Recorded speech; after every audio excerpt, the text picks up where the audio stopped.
Okay, yeah, I'm the managing editor and layout man for the war newspaper, and I've been working at it for about 3 years now, since Lois Miller died. And basically I started working on the paper because I've always thought, before I got onto it, I didn't really like the paper. I always thought it was kind of high schoolish looking. So when I got into it, what I'm trying to aim it at is a younger crowd. And the philosophy I like to push into it is we call third position. And it's more of a white working class, not really into the traditional, right-wing God, mother, and apple pie stuff. And I'm very much into European folklore, so I've been pushing quite a bit of our ancestral history. One thing I didn't like about the war papers, it always seemed like it was afraid to offend people, especially, people in the race movement, the conservative, right-wing, all the old geezers. And what I've been trying to do with the comics and stuff is, weed a lot of the, dead wood out. A lot of these old people that have been having the same ideas for 50, 60 years and haven't taken us anywhere. And so I've been, pushing a lot of, in the cartoons, almost a militant, white working class, barbarian attitude. Basically, I'm just trying to bring the war paper into the 1990s. The real world, not some right-wing fairy tale. Hello boys, this is White Pill Media. What is this video, White Pill? What do we have today? Well, I have this video here because a few months ago I saw this movie called The Order, which came out in 2024. I really didn't know anything about The Order before I saw this movie. I vaguely knew it was about a group of white supremacists that committed armored car robberies and did some bombings, and there were a few killings, and this was in the 1980s, but that's all I really knew about it. I did know one little thing. So David Lane, he was a member of The Order, and I knew that David Lane was the guy that coined the term 1488, 14 being the 14 words, the 14 words being, we must secure the existence of our people and a future for white children. And 88, I believe he created precepts, a moral code for white nationalists to live by. I could not find this online. It probably exists somewhere, but 88 also means, so H is the 8th letter of the alphabet, so HH, Heil Hitler. So that's what 1488 means. That was coined by David Lane. He did this after the order was broken up, and he's serving a life sentence in prison. So initially I thought, okay, I'll see this movie. I'll do a quick 15-20 minutes rant video about why I thought the movie was bad, and that'll be the end of it. But I pirated it. And there were multiple times where I was questioning, did that happen? Did that really occur? What's the true story? And after I saw the movie, I decided I need to do a little more research on The Order. It had piqued my curiosity. So now I have this monster video for you. I don't know how long it's going to be. I would assume it's going to be about 3 hours or so, because I have 3 movies to talk about here and also 4.5 books. There's going to be some visuals, but the majority of this video is going to be for audio listening. A list of all the media I'm going to be discussing is The Order 2024, the movie, which put me down this rabbit hole. I will be beginning with that. I have the Brotherhood of Murder. This is a movie as well. It was made in 1999, made for TV. The Siege at Ruby Ridge, 1996, also made for TV. The Siege is actually available on YouTube for free, so there's a link to that down below. And our books are The Street Agent. This was written by Wayne Mannis. It was the FBI agent in charge, or he was very high up there for the investigation and bringing the order down, and some other white power groups, investigating the Ku Klux Klan, that type of thing. We have The Order by Kevin Flynn, who did a long, detailed history of the founding of the order. We have a lot of background on some of the people involved in it, like Bob Matthews and other prominent members of the order, so that was very detailed. I have some excerpts from Bring the War Home. This is by Kathleen Ballou. The reason why I skimmed this one and why I covered 4.5 books, not 5 books, is because her book is mainly about the Ku Klux Klan and just kind of white nationalism in very broad terms. And I am going to be discussing white nationalism, but ultimately, if I fully went down that rabbit hole, the video would be way too long. And I already expanded it because originally it was just going to be about the Order, and then I decided to include Ruby Ridge in that. So also adding more about the Ku Klux Klan and organizations like WAR, White Aryan Resistance would be too much. That's where our intro clip is from. It's from this video about WAR, and I just thought it was interesting that this was about 30 years ago, and they're talking about building white culture and making their own kind of institutions and doing stuff like that, and how white nationalism has progressed or perhaps regressed in that 30-year time, actually probably around 35 years or so, maybe even a little more than that. But I didn't want the video to be too long and just really go on tangents, so I wanted to cut it down, but she had some useful information that I'll be discussing. And then I have The Federal Siege at Ruby Ridge. This is by Randy and Sarah Weaver. This was a few years after the siege at Ruby Ridge.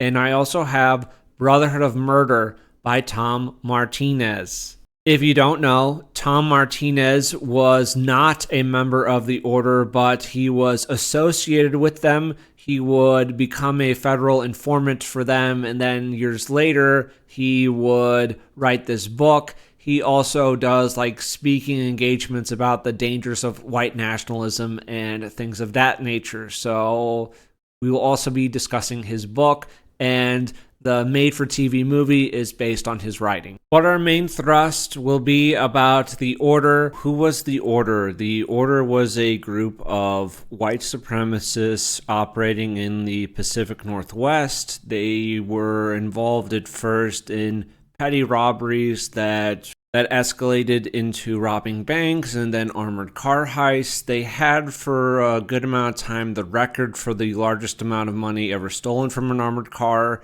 They were also involved in some bombings. There were a few murders as well. The overall goal of the group was to start a race war and to destroy the current U.S. government, which they refer to as ZOG, ZOG being Zionist-occupied government. Started up in 1983, and there were 9 initial members, with their leader being Bob Matthews, and the Order was, for the most part, finished with the death of Bob Matthews during the siege of Whidbey Island. The remaining Order members were being rounded up in the following months and then prosecuted. It was by reading Wayne Mannis's book, because he was not really a part of Ruby Ridge, but he did have a chapter on it in his book, and I found his writing to be so, what's a good word for it? Charged, that I decided I would do some investigation into Ruby Ridge, because I didn't really know much. I knew some of the basic facts, but I didn't know as much as I know now, and it made me quite upset. So yes, we will also be discussing Ruby Ridge in this.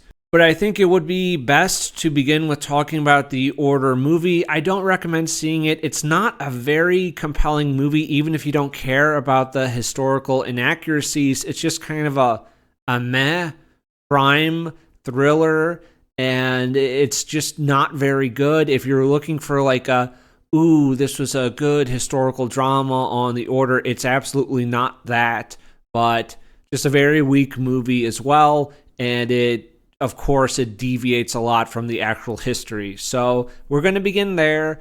And then I thought I would mostly just follow my reading order. So after that, we'll go into The Street Agent by Wayne Mannis, but I'm going to hold off on his Ruby Ridge chapter until I discuss Ruby Ridge, which I'm going to do after the stuff about the Order, because Ruby Ridge happens not quite 10 years after the Order is done. So this will be an analysis of my viewings of these movies and things I found interesting in these books. And At the end, I'm just going to talk more broadly about kind of white nationalism and kind of where it is today. You know, what's the deal with all this stuff? So I'm going to have full spoilers for all of these works. I guess that's something to keep in mind if you care about that type of thing. So this little journey into the rabbit hole really began with me, bright-eyed, bushy-tailed, white pill media. Ooh, a movie about the Order? I don't know anything about that. That sounds interesting. I'll check it out. And lo and behold, where it has taken me. Basically, this film begins with some of the guys, not Bob Matthews, but other members of the Order. They kill this man, Walter West, which they did do in real life, but of course the real life event is not the same as portrayed in the movie. So we're in Idaho. There's this compound here, and this is where the Aryan World Congress, at first, when I was doing my research, this just shows that I know some stuff, but I don't know everything. I initially thought that the guy here was William Luther Pierce, who ran this compound. No, it's not. This is Richard Butler. But there's conflict between Bob Matthews, who wants to start a race war and to get whites to retake their homeland, to create a white homeland in the Pacific Northwest. So that's their goal. They want to fund this by robbing pornography stores, by blowing up places like that, by committing bank robberies, armored cars, whatever to fund their movement and to sow chaos. And out of this chaos, they're going to create this white homeland for themselves. And things are a little low-key at the start. This paper in this bar talking about white pride, because white pride is always bad. You don't want to have any of that, because if you believe white people should have pride, then you want to genocide everyone, and isn't that just terrible? But the Order is also, in real life and in the film, they are engaged in counterfeiting. Their bills don't really hold up to scrutiny. The U.S. government and the Secret Service, they don't really fuck around with that type of stuff. So no matter how good I think you counterfeit, it's never really going to work. You know, maybe you can pass some counterfeit bills here and there, but ultimately I think you're going to get caught. But we have an FBI agent show up. He's like the only agent in this small little office. He is called Husk in the film. In real life, it's Wayne Maness. And he's doing some investigation into the white supremacist compound out here. There's a Deputy Jamie, who is Husk's little buddy, right, who's going to try to help him bring these guys down. The deputy, of course, and I don't think this was true in real life because I found no evidence for it, but in the film, he has a non-white wife and mixed-race children, just to hammer home who are the good guys and who are the bad guys. But they're talking about these guys doing counterfeiting.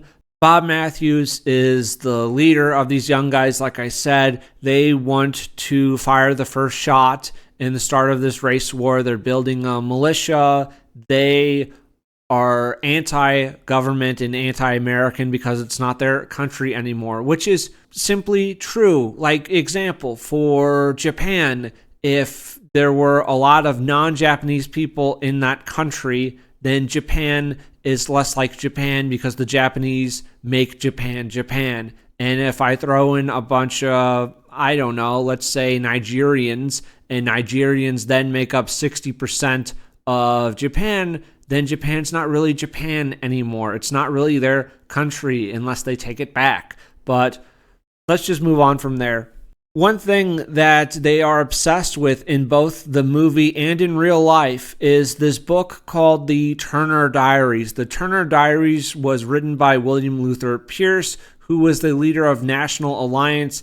I believe this was based in Philadelphia or Virginia, but they were a white power organization. They would do speeches and write literature, but he wrote this under a pseudonym. But it's about a future where things have gone very bad for whites and they're absolute minorities, and the federal government is very hostile to them. So you have a group of whites in the Turner Diaries that start committing acts of terrorism to win their country back and to create a white ethno-state. And, of course, in the movie, we have Bob Matthews reading to his very, very young son. It's actually his adopted son. And I believe the boy is maybe 5 or 6 years old. And he is reading this book to his son. I actually tried to read the Turner Diaries about 6 years ago. I made it maybe 40 or 50 pages in, and I thought William Luther Pierce is just not a very good writer, so I set it down and I never finished it. Personally, I don't think someone would read this to their child. This felt very fake to me. It would be like reading Camp of the Saints to a kid. I just don't buy it. I know there are maybe some schizos, and I know like compound white nationalists are a little more maybe on the edge, maybe a little afraid, right?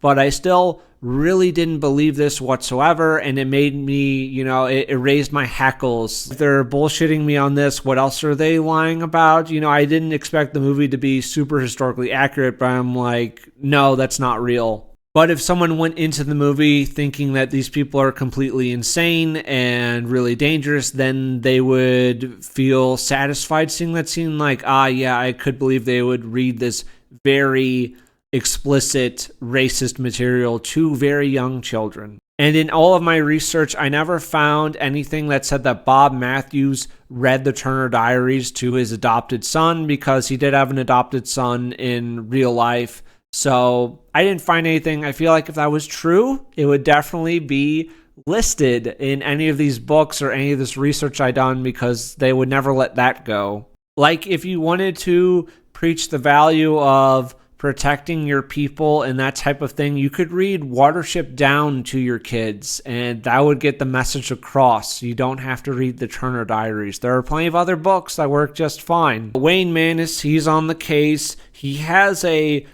black female agent who is like his boss. They meet up at this bar. They are looking for leads. They go to Walter West's wife. Again, the black female agent who's his boss. I think it was around this time that they had some black agents in the FBI, but I just don't really buy that this is his boss and an actual person like her existed in real life. Bob Matthews is shown hiding extra bank robbery money for himself. Is this real? I don't think this is real. I don't think they ever found like hidden money at his house. I think this was done to just besmirch him. He claims to have all these values and that he's fighting for this cause and his people, but in reality, he's trying to make himself as rich as possible. Wayne Maness and the deputy find Walter West's body fairly fast. I don't believe they actually ever found Walter West's body, so that's not relevant. They go up to Reverend Butler's compound. They have these children on some playground equipment, and one of the kids Seek Hiles the guys, so there's that, of course. Butler believes that Christian whites deserve a white homeland and talks about 2 of the members of his congregation being cast out. I believe this was Gary Yarbrough and Bruce. I forget Bruce's name. I'll remember it when I'm covering some of the books. Oh, and Butler has this stack of books, which are all copies of the Turner Diaries. He gets asked what the book is. Butler says that's a book of fiction for the children. Again, I have strong doubts that they would let kids look at this stuff. Maybe, right? Like maybe I could see them showing kids some more explicit stuff, but I struggle to believe that anyone is that far out there that they're showing this stuff to children. I just don't quite believe that. They have a guy brought in, so, they're having this little barbecue, the order guys are, and this Spanish guy comes in. He talks about his friend being killed by a black kid when he was in high school, and yes, this is real. This is Tom Martinez, and this is an actual event in his life. I'll cover that more when I talk about his book. But Tom Martinez, in the movie and in real life, did not go to school after this. He just dropped out of high school and he struggled with a bunch of low-paying jobs, and he got involved in some racial organizations after this. They have this little ceremony about reclaiming their land. They put like a kid on the ground and they make a circle of candles and they like raise their arms over it, and they have a little mantra that all new members of the order have to speak. Apparently, from what I can tell, this was an actual ritual that they had members do. So that does seem to be accurate. I did think that was odd when I watched the movie, but that at least seems accurate. There's a meeting between Richard Butler and Bob Matthews and Gary. Butler warns them about the FBI, and he wants to take it slow and to wait, whereas the young guys like Matthews want to trigger this race war and get things kicking right now instead of just building up a community over time like that. I'm going to briefly cover this, but I don't think that Richard Butler is completely correct, because you had an example like Tom Metzger, who was the leader of war in California, White Aryan Resistance, and he actually, I believe, won a seat in political office, but he ran as a Democrat, and he did win, but the other Democrats completely iced him out, and he did not really get to do anything when he was in office because no one would cooperate or work with him. So it was sort of a victory, but it didn't really accomplish anything. And then they worked very, very hard to make sure that he lost the next election. So it didn't exactly work for him. Maybe in some other positions of power, like if you were the governor of a state, then yes, you do have a lot of authority. You do have a lot of power, but that's something we'll talk about later. The Order blows up a porn theater. I don't really have any issues with this personally. Then they're robbing this armored truck. Oh, when they're robbing this armored truck, the FBI agent and the deputy are there and they have a little standoff. This did not happen in real life. This was complete bullshit. They put this in to make the movie more action-oriented. Oh, and he keeps calling his family for his family to come join him because it seems like his family has abandoned him. Like he came up here all alone. He keeps calling. No one's returning his calls.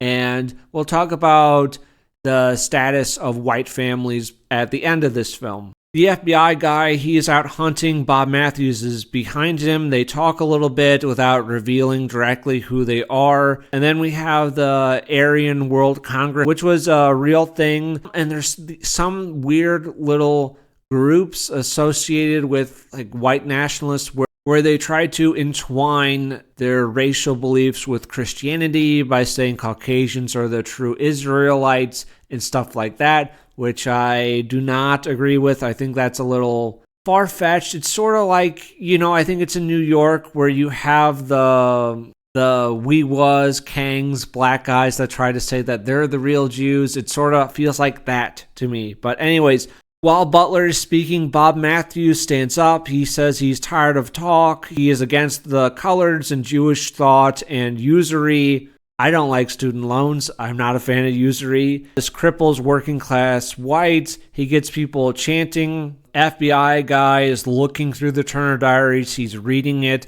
But what's happening with our protagonist, our main character, our Wayne Manis? The white man is not with his daughters, with his wife. He is with a failed family. But the mixed race couple, the deputy and his non-white wife and their children, are a successful family.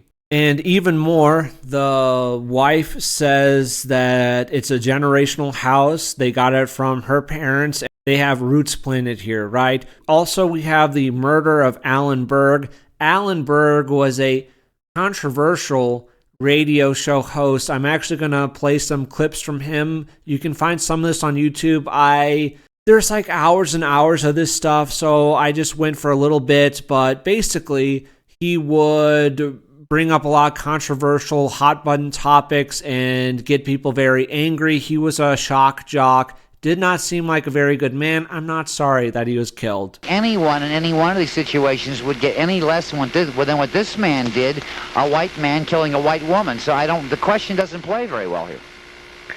Well, no, but I'm curious about why. But you're asking a hypothetical question. I couldn't answer it until I saw what took place.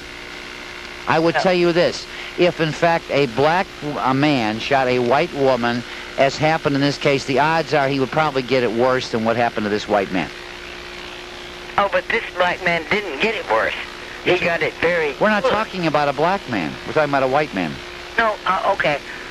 Okay, say a white man shot... Again, I'm not going to make this racist. We're talking about the justice... You don't think this is race, then?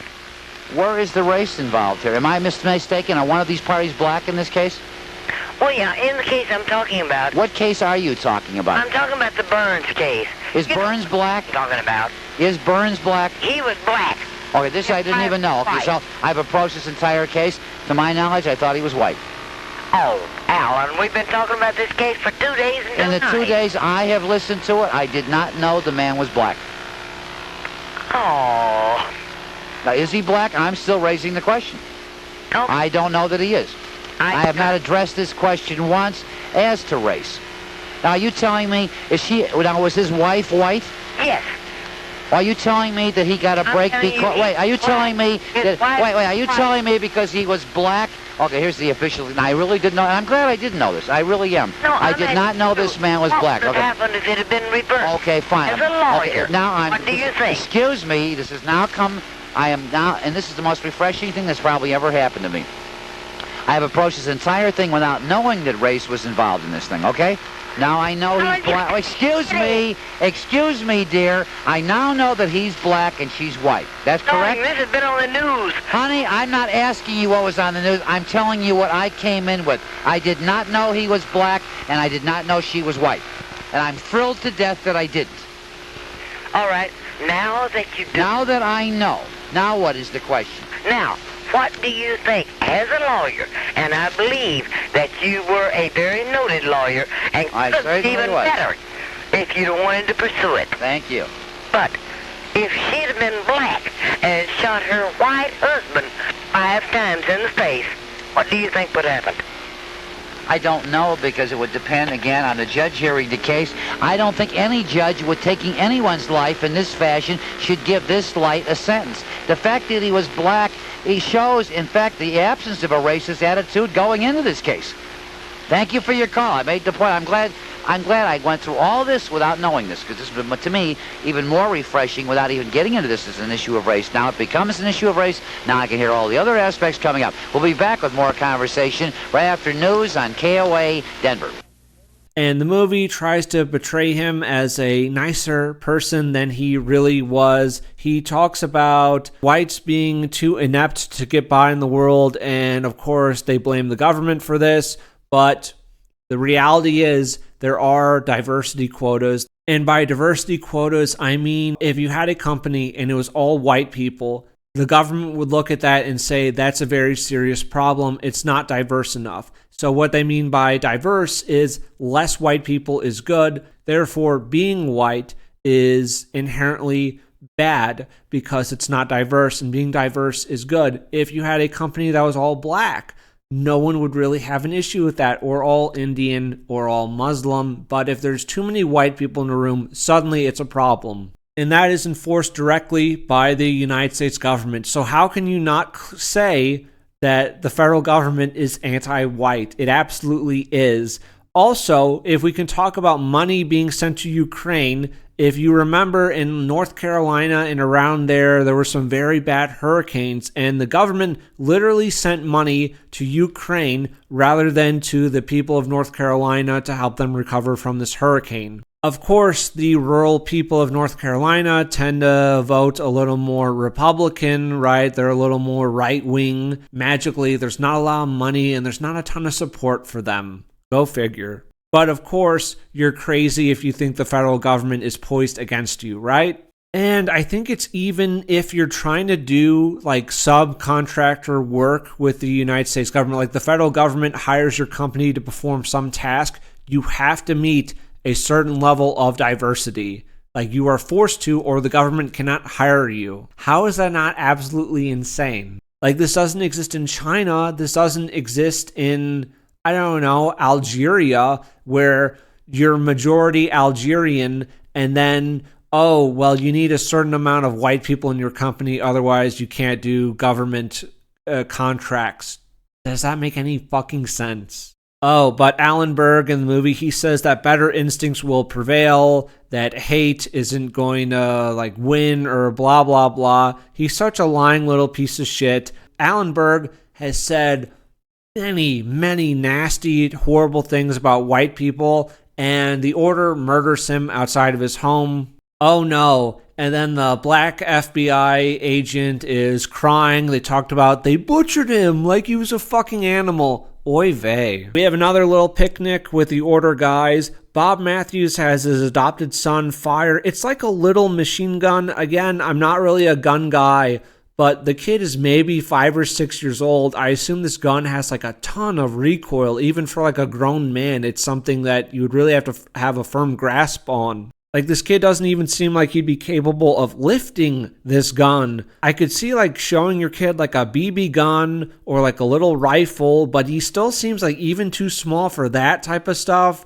I didn't really grow up around guns. Like, my parents didn't own any guns, so I don't know like what's the age that you like teach your children about guns, but he seems way too small here. So maybe I'm wrong and this is something you would show your kid, but again, this just felt off, something to besmirch Bob Matthews and such. Oh, and in the Turner Diaries, there's a group within like the white nationalists that are fighting to take back America, and this secret group is called The Order. So that's what Bob Matthews has based the name of his group on, or they prefer the Silent Brotherhood, but they're known more as The Order. Bob Matthews also cheats on his wife in this movie. Again, this is based on real life. He did have an affair with a woman, Zyla Craig, and had a child with her out of wedlock. Bob Matthews' first wife, Debbie Matthews, was not able to have children,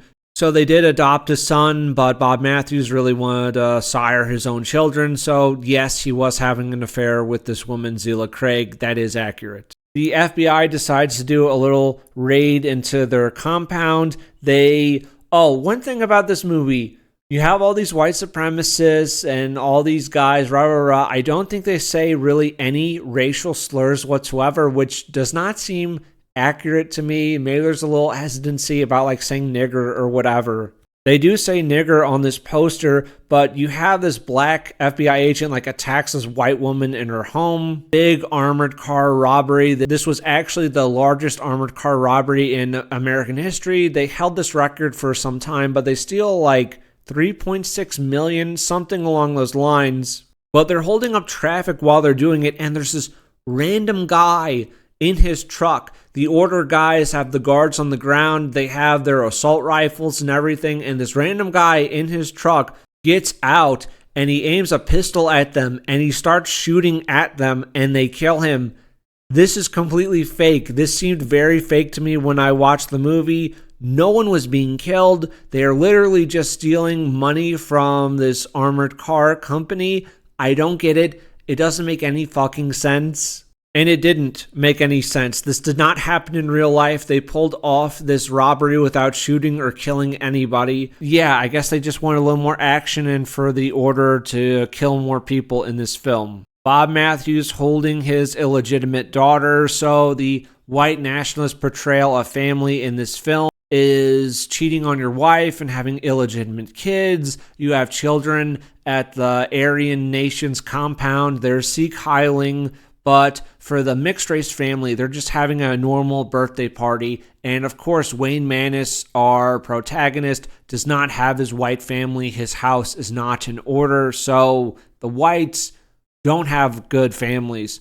But the mixed race family is a good family. Very subtle. But in real life, like in this movie, Tom Martinez, he lived in Philadelphia. The Order gave him a lot of counterfeit money to try to pass, and he is captured very quickly. I'll talk about more when I get to his book. But they are able to flip Tom Martinez and get him to wear a wire and try to entrap Bob Matthews. And they set it up so that Tom Martinez goes to meet Bob Matthews in Seattle, and they're at this motel. This is based on what happened in real life. Martinez is doing a really shitty job of convincing the guys, but at the motel, Bob Matthews sees someone and he realizes that the FBI is here, so they have this shootout at the motel. And in real life, I think it's Gary Yarborough, but he is captured here. Bob Matthews is able to get away, but he is shot. I think he shoots and wounds one FBI agent that's in pursuit, but in the movie, he shoots and kills Jamie,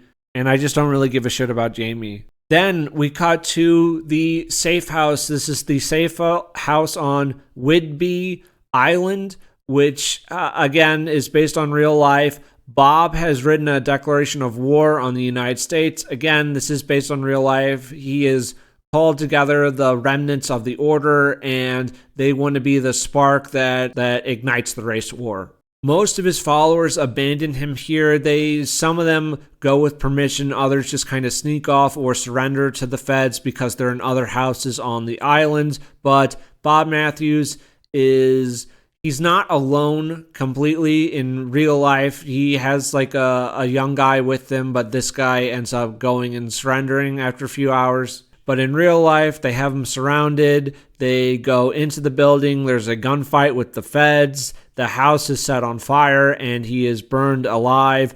The agent runs into the house on fire like he's trying to save Bob Matthews and pull him out of there. This was just gay. This was really, really dumb, and it did not happen in real life. That was a horrible choice for this film. Overall, you didn't really have characters to care about on either side. You didn't get to be too involved with the white nationalists, which was a shame, and the FBI guys and the Law and Order, they weren't very compelling either. The FBI guy says to let's go, it's done, and Bob stays to die. The government, of course, must try mercy always.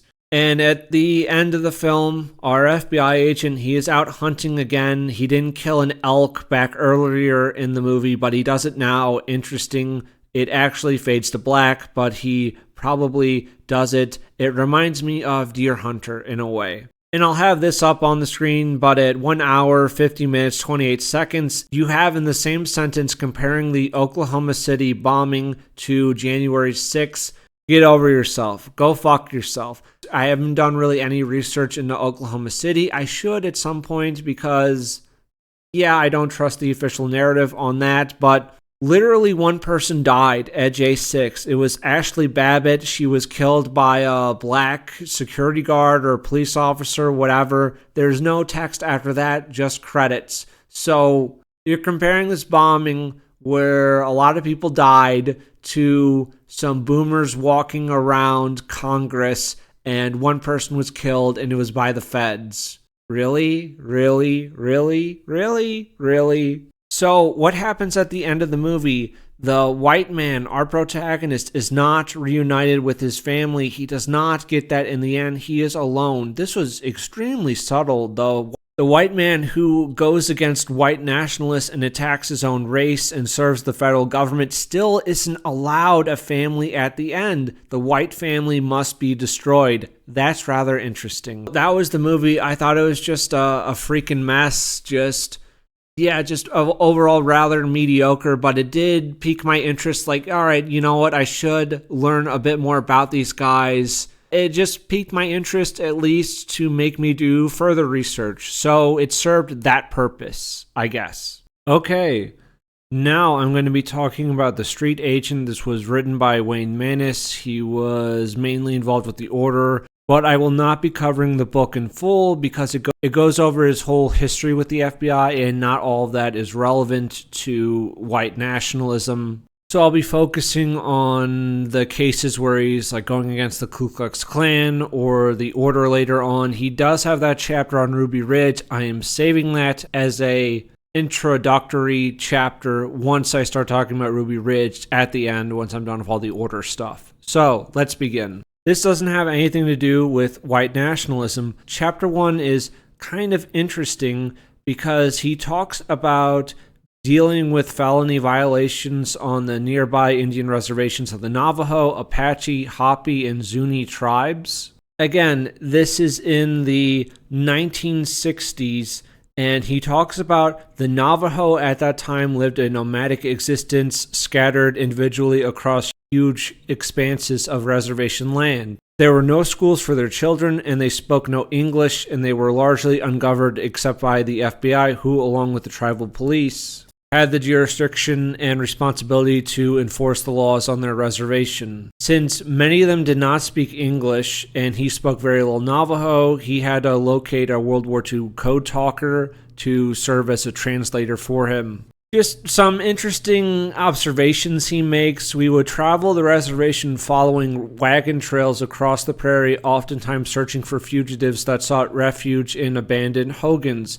Men wanted for crimes ranging from rape, incest, robbery, and assault to the most hideous, illogical, ill-conceived, and violent homicides imaginable. I recall a case where a man raped his grandmother, killed her, saddled a horse, and rode off in the night. Another time, one man sent his best friend to buy some more beer since they had depleted their supply during a drinking spree. When his friend returned with a brand other than what they had been drinking, he promptly took out a gun and killed him. Do whites do this? Do whites do this? He also says, I passed Navajo walking through the snow at night and seen them lie down and cover up with blankets. The next morning when I drove by, they would be up, shaking off the snow and continuing their journey.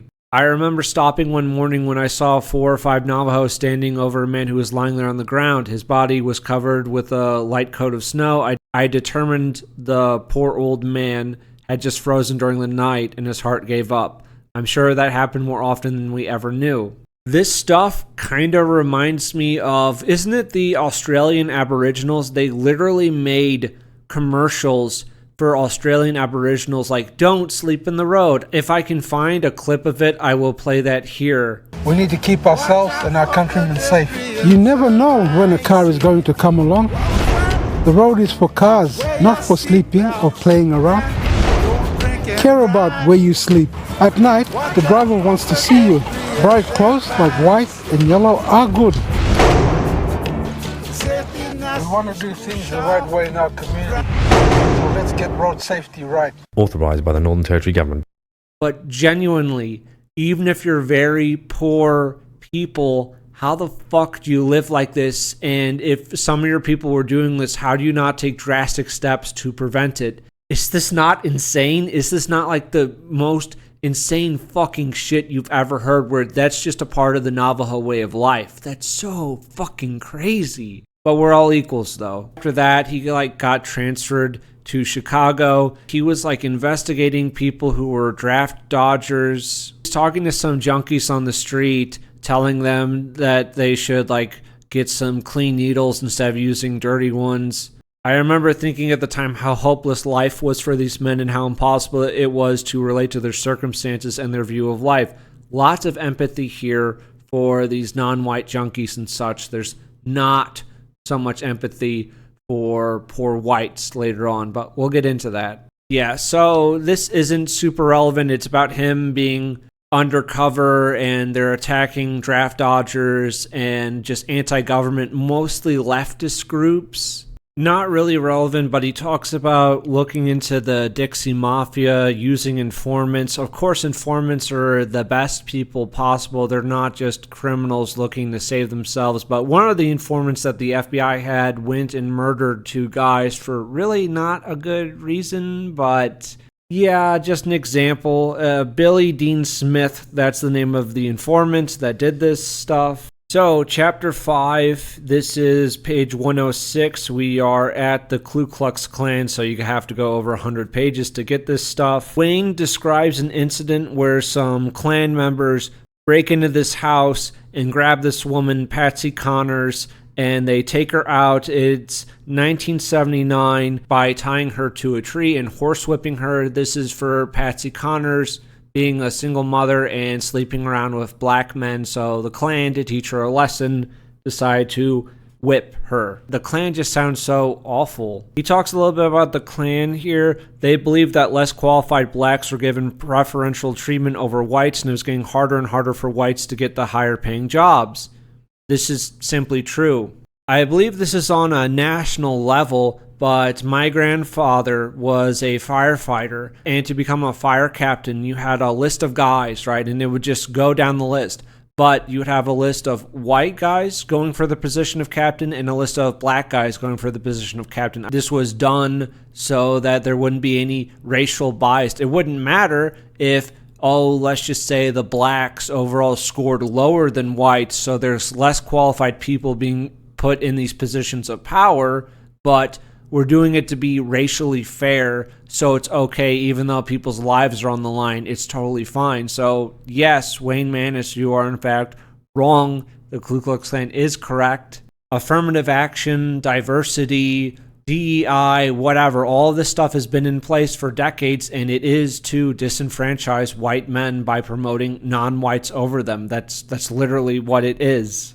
They talk about this incident where the Klan, apparently there's some law down south where you cannot wear a hood or a mask publicly, but on private land you can. So some Klan guys are doing a cross burning on some private land, but they've all parked their cars on public land, so they have to take their masks off to go get to their cars. So Wayne Maness and some other law enforcement people are waiting there with cameras, and they're going to photograph everyone as they go to their cars, because if they step off this private lane with their masks on, concealing their identities, then they violate some major law, okay? Seems to me a pretty giant oversight by the Ku Klux Klan to let shit like this happen. Was it really worth doing this little cross burning? And now all these guys have been identified and whatever, but it seems very silly and bad to do this. Oh, and the leader of their group is called Randy, and he goes to talk to the FBI even though he hasn't been charged with anything, but he does this because he was cocky and feeling reassured that he was in charge and could walk out of the interview whenever he wanted. But they grill him for several hours. I think he says, oh, it's 11 and a half hours of talking to the FBI. So again, Randy was not under any questioning. Randy was free to go whenever he wanted. He wasn't being charged, but he spoke with the FBI for 11 and a half hours, and then he admitted to a bunch of crimes that he and other Klan guys did. So the lesson here is not to talk to the FBI, but it's definitely not to talk to them for an 11 and a half fucking hours, right? Jesus Christ. Oh, and they have this big bus of Klansmen that they are taken to trial for a variety of crimes, and they put them on bond for $250,000 each. I don't think blacks, crimes of that caliber, are put on bond for $250,000. That's ridiculous. This was interesting on 118. During the month preceding the trial, Ku Klux Klansmen at Decatur, Alabama attempted to block 50 black demonstrators from participating in a parade, and violence ensued. 4 persons were hospitalized from gunshot wounds on June 9th, 1979, just before the trial of the Silac-Uaga Klansmen began. More than 500 armed men from the National Guard, Alabama State Police, and Morgan County Sheriff's Department were called into Decatur to maintain the peace. This action was deemed necessary to protect the citizenry, as members of the KKK and the Southern Christian Leadership's Conference planned a confrontational meeting at City Hall. To clarify, when black demonstrators show up in a parade, it is the whites who are at fault. But when this overwhelming force, over 500 armed men, show up to prevent the Ku Klux Klan from protesting, well, it was going to be a confrontational meeting. This is incredibly loaded language, and this loaded language will rear its ugly head again in the Ruby Ridge chapter. That's what made me discredit most of this book. I do think there is some real information in here, but I do question a lot of what Wayne Maness says. One thing I did wonder from the Order movie was the home life of Wayne Maness actually portrayed correctly? No. In real life, he has a wife and 1 daughter, his only child, and they are a happy family. It is not a destroyed white family like the film portrays, right?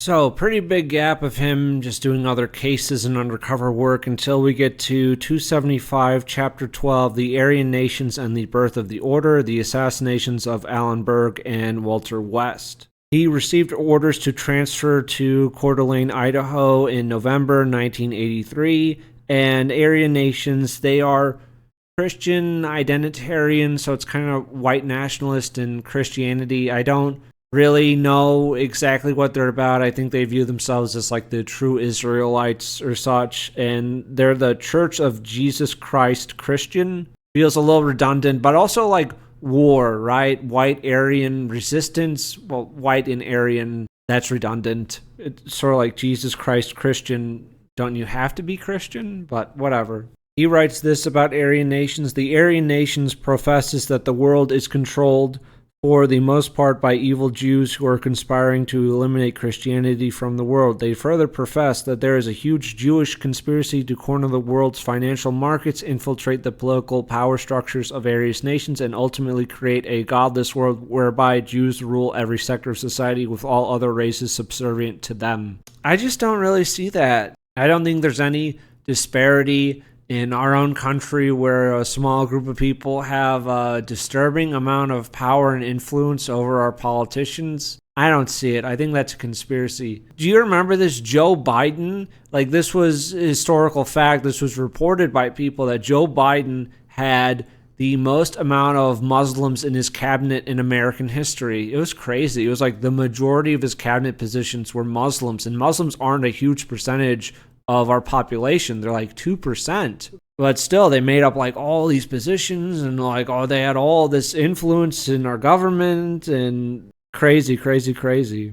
Yeah, so he talks a little bit about Bob Matthews, Gary Lee Yarborough, Robert Murky. The Murkys were good at counterfeiting and fake identifications and such. Their first act as the Order, they are mostly offshoots of Aryan nations. They leave that because they're tired of just sitting around and talking. They're looking for action, and they decide to rob a pornography bookstore, and that's what they do. They don't make a lot of money. It's less than $370. And unknown to Aryan nations, they're also secretly using the printing press at Aryan nations to make some counterfeit money. Eventually, they will get their own printing press, but they're doing this behind the scenes and trying to poach people away from Aryan nations to join the Order, who are trying to overthrow Zog or Zionist-occupied government. So they are attempting counterfeiting, and Bruce Pierce, who is a new recruit for Bob Matthews, tries to pass a counterfeit $50 bill, and he gets arrested and jailed pretty fast. And things are looking bad for the group. It's very shaky because there's not a lot of cohesion. You know, Bruce Pierce just got picked up for counterfeiting, and Bob Matthews just came back from Philadelphia, where he tried to recruit white separatists Tom Martinez and George Zangel. Martinez was of Spanish descent, not a Mexican. In the movie, they make Martinez like pretty dark, and the FBI says that how long is it going to be before your friends figure out that you're Mexican and not Spanish? But from what I can tell, Martinez is actually of Spanish descent, and he's not a Mexican. And I'll talk about this more when I get to Tom Martinez's book, but Martinez was involved with National Alliance and William Luther Pierce, who wrote the Turner Diaries. Oh, and there were some more arrests. So the leader of Aryan nations, Richard Butler, had been arrested with others for civil disturbances in California. They were at this KKK cross burning. There was Frank Silva, Randy Evans, and Tom Metzger. Oh, he was a member of Congress in California. That's what it was. And Metzger was with war. This happened in the movie and in real life, where Maness and Butler speak. Butler actually comes to his office to talk. Butler talks to him about the illegal Federal Reserve Bank, and they establish a system of usury in this country that would eventually bankrupt us and send our entire financial industry into a downward spiral. Can't really disagree there. Oh, and regarding the murder of Walter West, who was a member of Aryan nations, it seems like there may have been a little more going on, because there's this guy Bentley who is like the head of security for Aryan nations, and he was attracted to Walter's wife, but they couldn't exactly get together because Walter West was still alive. Walter West was not a member of the Order, and it seems like maybe Bentley exaggerated tales of West drinking and then telling people about stuff that's going on at Aryan nations and with the Order, so the Order would eventually kill Walter West, and I don't think his body was ever found. And when Walter West disappears, his wife and Bentley do get together and get married, so there's some kernel of truth there. There's a little timeline of crimes here. September 1983, counterfeit money was alleged to have been printed at the Aryan compound. December 1983, bank robbery near Seattle, Washington. January 1984, robbery of a cash courier at Scooney's truck stop in Atoll, Idaho, January 1984 bank robbery in Spokane, Washington, March 1984 armored car robbery near Seattle, Washington. They also have bombed some porn theaters, and they did this to make the cops be distracted and go to them while they're committing robberies in another part of the city. They throw roofing nails on the highway near the interstate when they're doing robberies to slow cops down as well. They do make some mistakes, a lot of mistakes, but one of them is they're buying some guns after they do a robbery, and Barnhill is a member of the Order, and he purchases a Smith & Wesson 9mm pistol, and he puts his true name and address down on the sheet instead of using a fake ID. It's because he's a newer member of the group, so he doesn't have fake IDs readily available. But when the police eventually do have this gun, it's a link that ties a bunch of crimes and guys together. This is retarded, but Bruce Pierce and Richard Kemp decide to use a pipe bomb on a synagogue, and it does next to no damage, but it attracts a shit ton of attention. I don't think the building isn't really that damaged in any way. No one is harmed, and it's just this retarded act that brings a bunch of federal attention to the area, and nothing is accomplished. The Order also wants to start committing some assassinations. Alan Berg, this radio talk show host, is one of them. There's also Morris Dees and Norman Lear.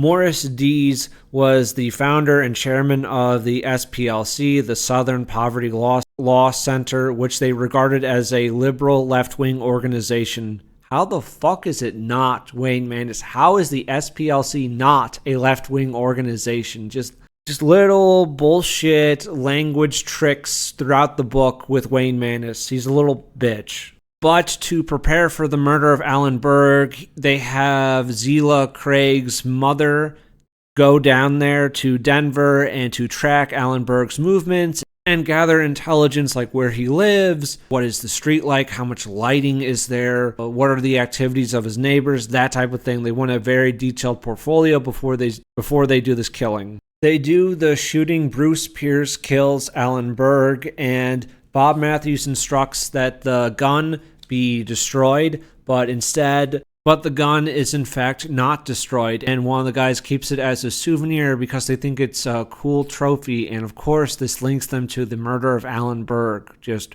a lot of really, really good mistakes. Oh, and Bob Matthews is traveling all around the country to various white power organizations and giving them monetary donations so that they can promote their messages and try to recruit people as well. Rob this armored car in Ukiah, California. They get $3.6 million. They stop traffic and they have a large amount of guys there, but no one is killed. None of the guards with the truck, no pedestrians are killed, there's no shootouts. The movie is a complete departure from reality here, where some random guy decides, I'm going to pull out a pistol, point it at a large group of armed men with assault rifles, and somehow in my retard brain this is going to go right for me. It's so fucking stupid, but of course that doesn't happen in reality. And Bob Matthews, in the haste of moving all the money, accidentally leaves a gun in the armored car. And this is the same gun that was registered to, I think it was Bruce Pierce. So now they have a direct link, right? So things get even worse for the Order after this. But they steal a shit ton of money. And also, one of the guys, when they were buying vehicles to use for the robbery, he asked one of the owners for directions to the guy's house from a Motel 6. So the FBI, once they're investigating the cars that were used in the robbery, they contact the previous owner. The previous owner points out that this guy was staying in a Motel 6. They go from the Motel 6 and so on and so forth. So the noose is tightening. But there is a little breakout in the group here. It's Bruce Pierce and Richard Kemp. Bruce and Matthews had been fighting a lot, so they take a bunch of the money to form a separate cell where they're also going to be committing terrorism and whatever, but they'll still defer to Bob Matthews as their leader, but they're setting up their own organization, their own cell to operate with. Tom has flipped at this point. He doesn't even go to trial to see if maybe he could get off or get a lighter sentence. So he flips on the group. I think he probably would have done 15 years or so. He had never been arrested or committed a fine. I think he was fined for a minor charge before, but nothing too crazy. So I feel like he could have gotten out in a couple years, but he decides to flip.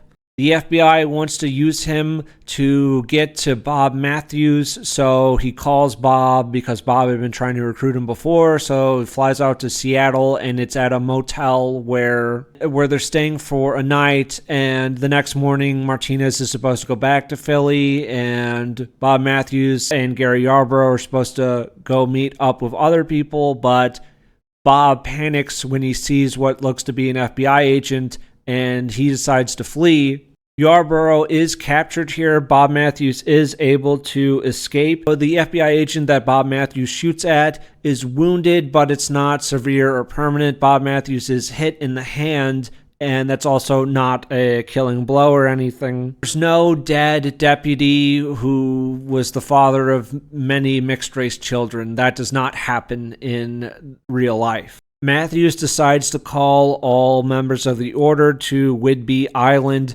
They are reorganizing and such there. He did create a declaration of war, which I will read out now. It is a dark and dismal time in the history of our race. All about us lie the green graves of our sires. Yet in a land once ours, we have become a people dispossessed. While we allow Mexicans by the legion to invade our soil, we murder our babies in equal numbers. We're the men of the Alamo, only a myth. Whether by force of arms or force of the groin, the result of this invasion is the same. Yet our people do not resist. Our heroes and our culture have been insulted and degraded. Throughout this land, our children are being coerced into accepting non-whites for their idols, their companions, and worst of all, their mates, a course which is taking us straight to oblivion. All about us, our land is dying. Our cities swarm with dusky hordes. The capitalist and the communist pick gleefully at our bones, while the vile hook-nosed masters of usury orchestrate our destruction. A long-forgotten wind is starting to blow. Do you hear the approaching thunder? It is that of the awakened Saxon. War is upon the land. The tyrant's blood will flow. There was also an open letter to Congress, which threatened members of Congress with the warning, when the day comes, we will not ask whether you swung to the right or whether you swung to the left. We will simply swing you by your neck. And there's a little oath that they take, and they sign their names to this document, and they send it to a bunch of newspapers and, I believe, government agencies across America. Regardless of all this, do foreign interests have undue control and influence over our own political systems? Yes or no? The answer is, of course, yes. And is this a problem? This is not a conspiracy theory. This is not you being insane. Left or right wing, we are sending a lot of money to Israel and we're not getting much in return. We are fighting constant foreign wars in the Middle East, which all just happen to benefit Israel. You're not insane for noticing this stuff. So they do the siege on the islands. The other two houses, which had order members, they surrender peacefully. Bob refuses to surrender. There's a brief shootout. No one is killed. And then his house is set on fire and he burns alive inside the building. And I was kind of surprised by this, but there is an Order 2 that shows up after the demise of the First Order. So this is months later. Oh, and another thing that stood out to me is I know David Lane, who didn't pull the trigger on the Alan Berg murder, I know he's doing life in prison, I guess for other charges, but what the federal government did was they charged Pierce, Lane, Scutari, and Jean Craig, this is Zyla Craig's mother, in the U.S. District Court for violating Berg's civil rights by murdering him. This was the only way we could handle Berg's murder in the federal system, since we could not charge him for the murder itself. The state of Colorado would not bring charges against Pierce and the others, and we were determined not to let them get away with this horrific crime. You violated his civil rights by killing him? Is that apply? Can you not fucking apply that to everyone? Of course, it would never work the other way. You wouldn't say if a black person murdered a white person that you violated that white person's civil rights because the black guy maybe didn't like white people. That's just fucking insane. Okay, David Lane, he was in the car. That's true, but He didn't kill Alan Berg. I don't think that's really a murder charge per se. It's something, but it's not a murder charge, and you violated his civil rights by killing him. That's bullshit. So there's a big manhunt to round up the rest of the Order members. There's this young guy, David Tate, who was trying to flee to this compound. This is in like southern Missouri, northern Arkansas. I think this area is called like the Ozarks, and there's some group down there called the Covenant of the Sword and the Arm of the Lord, I believe. They're compound white nationalists. So David Tate is fleeing to them. State troopers are just doing a routine traffic stop. Tate steps out of his vehicle. He opens fire on the troopers, and then he speeds away. He kills one of them. The other guy is seriously wounded. Days later, they end up finding and capturing David Tate, and they also raid the CSA compound, and there's a bunch of arrests there as well. The trial for the Order members happens in September, and by the time they started with testimony, 11 of the 23 defendants had entered pleas of guilty and agreed to testify for the government. So this silent brotherhood, this very secret white nationalist organization, nearly half of those involved decided to speak to the feds. So again, boys, I can't really emphasize this enough, but stay the fuck away from any group that's doing any illegal shit. You are basically guaranteed to have a good amount of those people flip when they are threatened with a lengthy jail sentence. It's completely fucked. I'm not saying don't form communities or such, but don't get involved with any criminal shit. See, you know I'm not a fed because otherwise I'd be encouraging you to start the Order 3, you know? And some guys in the Aryan Nations compound decide to start the Order 2. Of course, the FBI has a few informants in the Aryan Nations compound. Go figure. And in the July 1986 Aryan Nations Congress, this is something that Butler would put on once a year where a bunch of white power groups would come up to the compound and there would be speeches and like a big rally where they'd have a few hundred people there, right? But in this year's Congress, they had approximately a half dozen FBI informants circulating throughout the attendees. Sort of feels like a little bit like J6 in a way, but whatever, we'll leave that there. Just the amount of informants circulating this shit. We can play the coulda, shoulda, woulda game all day, but it's like, well, if they had thrown away the murder weapons, if they hadn't used the real names here, if blah, blah, blah, if they had taken the millions of dollars and just invested in like land and businesses and try to do things that way, then it could have been different, but this is how it went. So we're just covering the history here. Oh, another thing, David Dorr, who started up the Order 2, kills this guy, Schrey. Kenneth Schrey was a convict that decided to come to Aryan Nations because there was some like prison program where they were trying to recruit whites who were in prison once they got released to go join the compound. So this guy showed up because of that. They think that this guy is an informant, and he is in fact not. So they murdered Walter West, who was a Aryan Nations guy. They murdered this man, Kenneth Schrey, who was not an informant. They also killed Alan Berg, who was this Jewish talk show host, and then David Tate murdered a Missouri state trooper. For a so-called race war, not many people have been killed.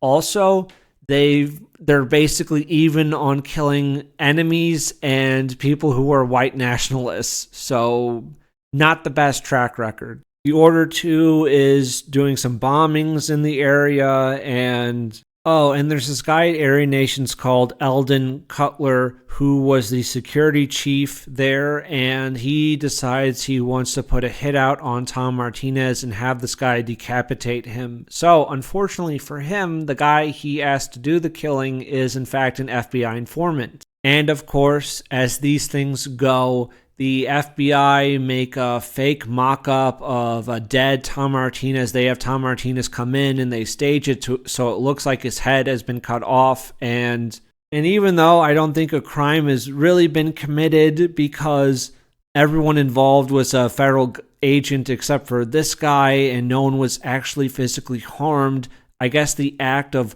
wanting to hire someone to kill someone even though nothing happened is still a crime. I don't fully agree with that. But they do put this guy away for a few years because he tried to hire someone to kill Tom Martinez. So that was an interesting little tidbit. And that's basically it for this book, except for Chapter 16, The Killings at Ruby Ridge. But I will be discussing that again later as an introductory piece.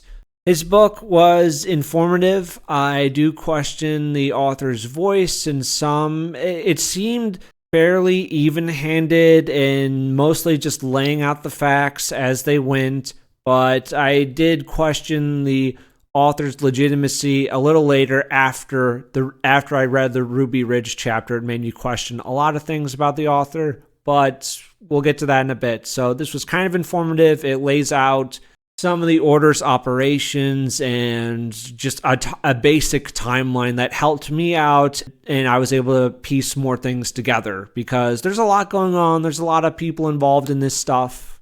But no, I don't recommend this book.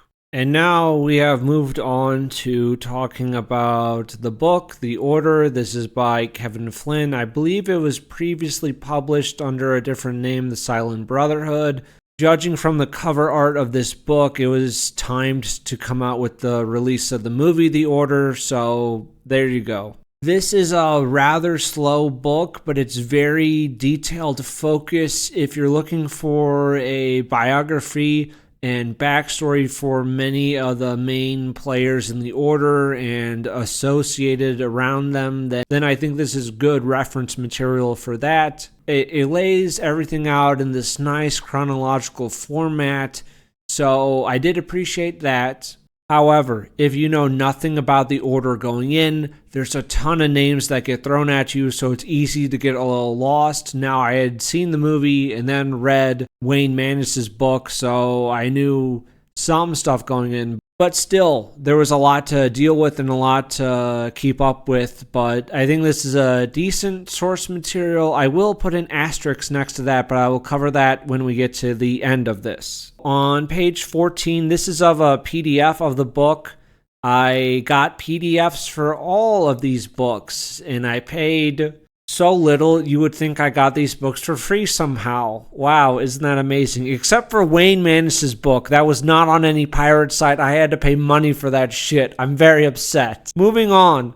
On page 14, our author, Kevin Flynn, says, "The United States of America. The words evoke strong images of freedom, liberty, opportunity. Their venues are such places as Yorktown, Plymouth Rock, and Philadelphia. It is a nation built not around one national identity, but around many, wave after wave of foreigners, starting with the Spanish, Dutch, French, and English, came to this new world, overwhelmed the sparse native tribes, and claimed it as their own. Swells of immigrants shaped the spirit of the new land, integrating into society after a period of ghettoizing. Slavs moved among Saxons, Catholics among Protestants, Jews among Gentiles. The process was not without struggle, and it isn't yet finished as the newest wave. The Indo-Chinese seek the same. The classic picture of America is as a melting pot, the land where people seeking personal freedom came from their oppressive homelands to join a nation built around common humanity, not ethnicity. Anybody can be an American.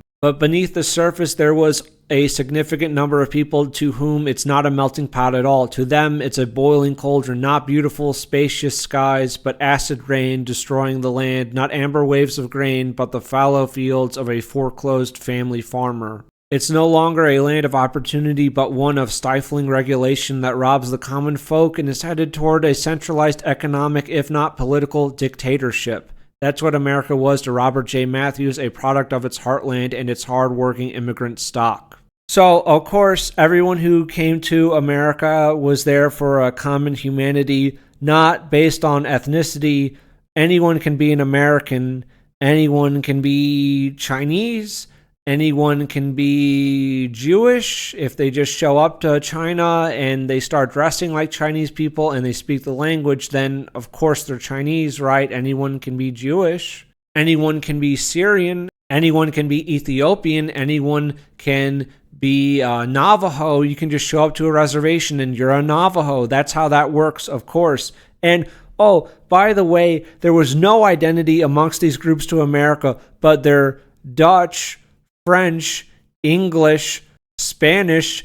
Gee, I wonder what these 4 fucking groups all have in common. What could it possibly be?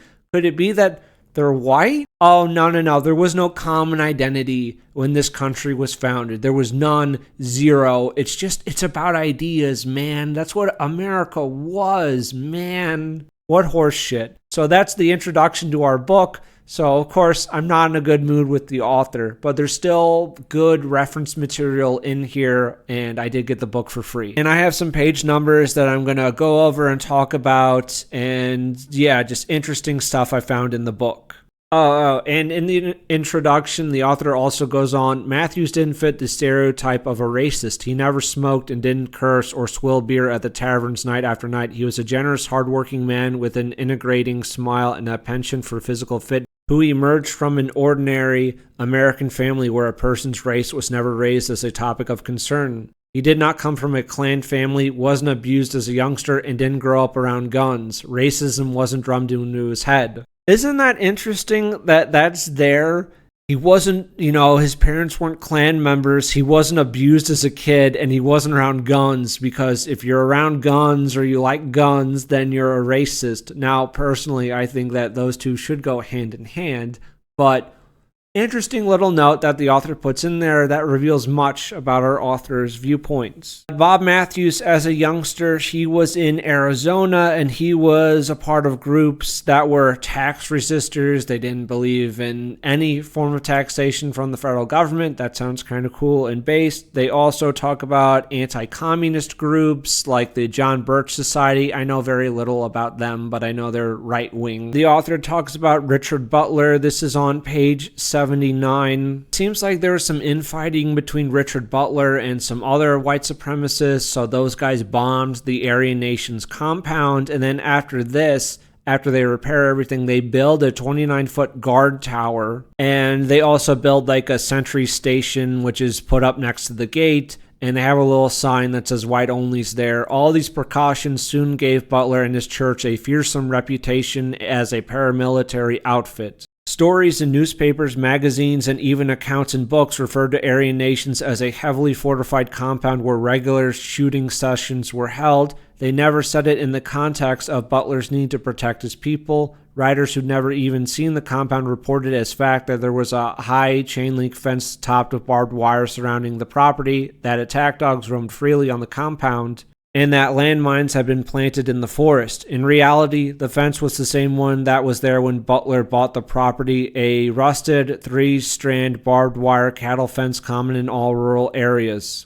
Aryan Nations was an open range. The attack dog was a German Shepherd, more suited for coercing strangers into playing fetch with pine cones, and the landmines were fiction. After all, there were so many children wandering about. But the armed guards were real. So the author, I will say, is being fair here and seems to be giving an accurate description of the Aryan Nations compound. Around the Idaho area, there is some chick who had a few race-mixed black kids that people from Aryan Nations harassed. They want her and her children to get the hell out of there, and the people of the town back her when she's harassed because, of course, I don't know if maybe this was just it was a liberal city that she was in, or what, but the idea of a community coming together to protect a single mother with race-mixed kids is a bit too much to stomach for me personally. Bob Matthews moved out here. He wanted land for his whole family. His wife, Debbie, has a few miscarriages. They're not able to have children on their own, so they adopt a son in 1981. We're introduced to a man, Charles Ostrott. He was a money room supervisor at Brinks. He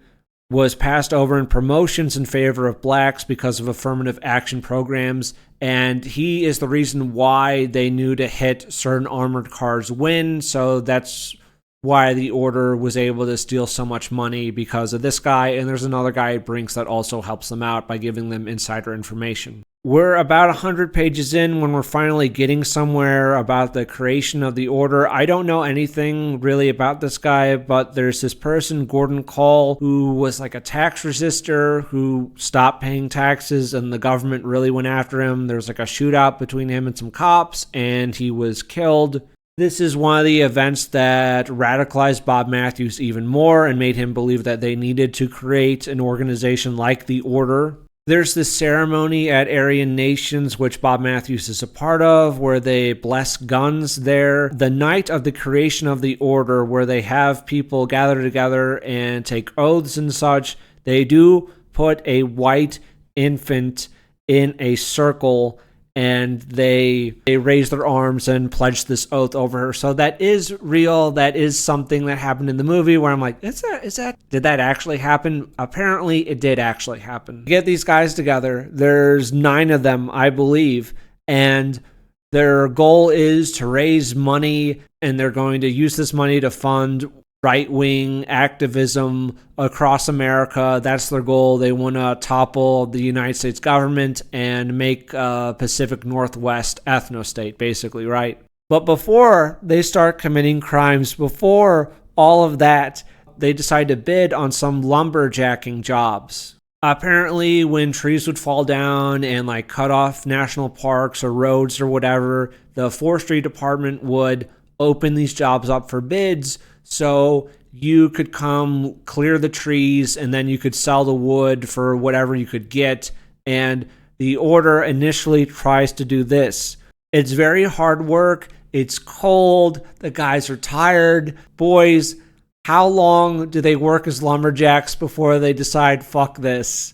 If you guessed less than a day, then you are in fact correct. They work as lumberjacks for less than a day before saying, we can't fund a group off this, so fuck this, we're going to go rob a porn store. Oh, and when they do rob the porn store, they do dress as Mexicans. Bob Matthews, his code name within the group is Carlos, and this is because the newspapers refer to one of the robbers as Carlos, so they take that. They get about $370, like I said. The author makes mention of this event where this guy, Peter Lake, infiltrated like the KKK for this pornographer Larry Flynt. I think Larry Flynt created Hustler, and they did this to like write an expose, but that's just a weird little detail. Isn't that fun that pornographers are trying to infiltrate and destroy right-wing groups? That's cool. They start counterfeiting because they want to devalue currency and this will just fuck over the government, so they try making counterfeit $50 bills.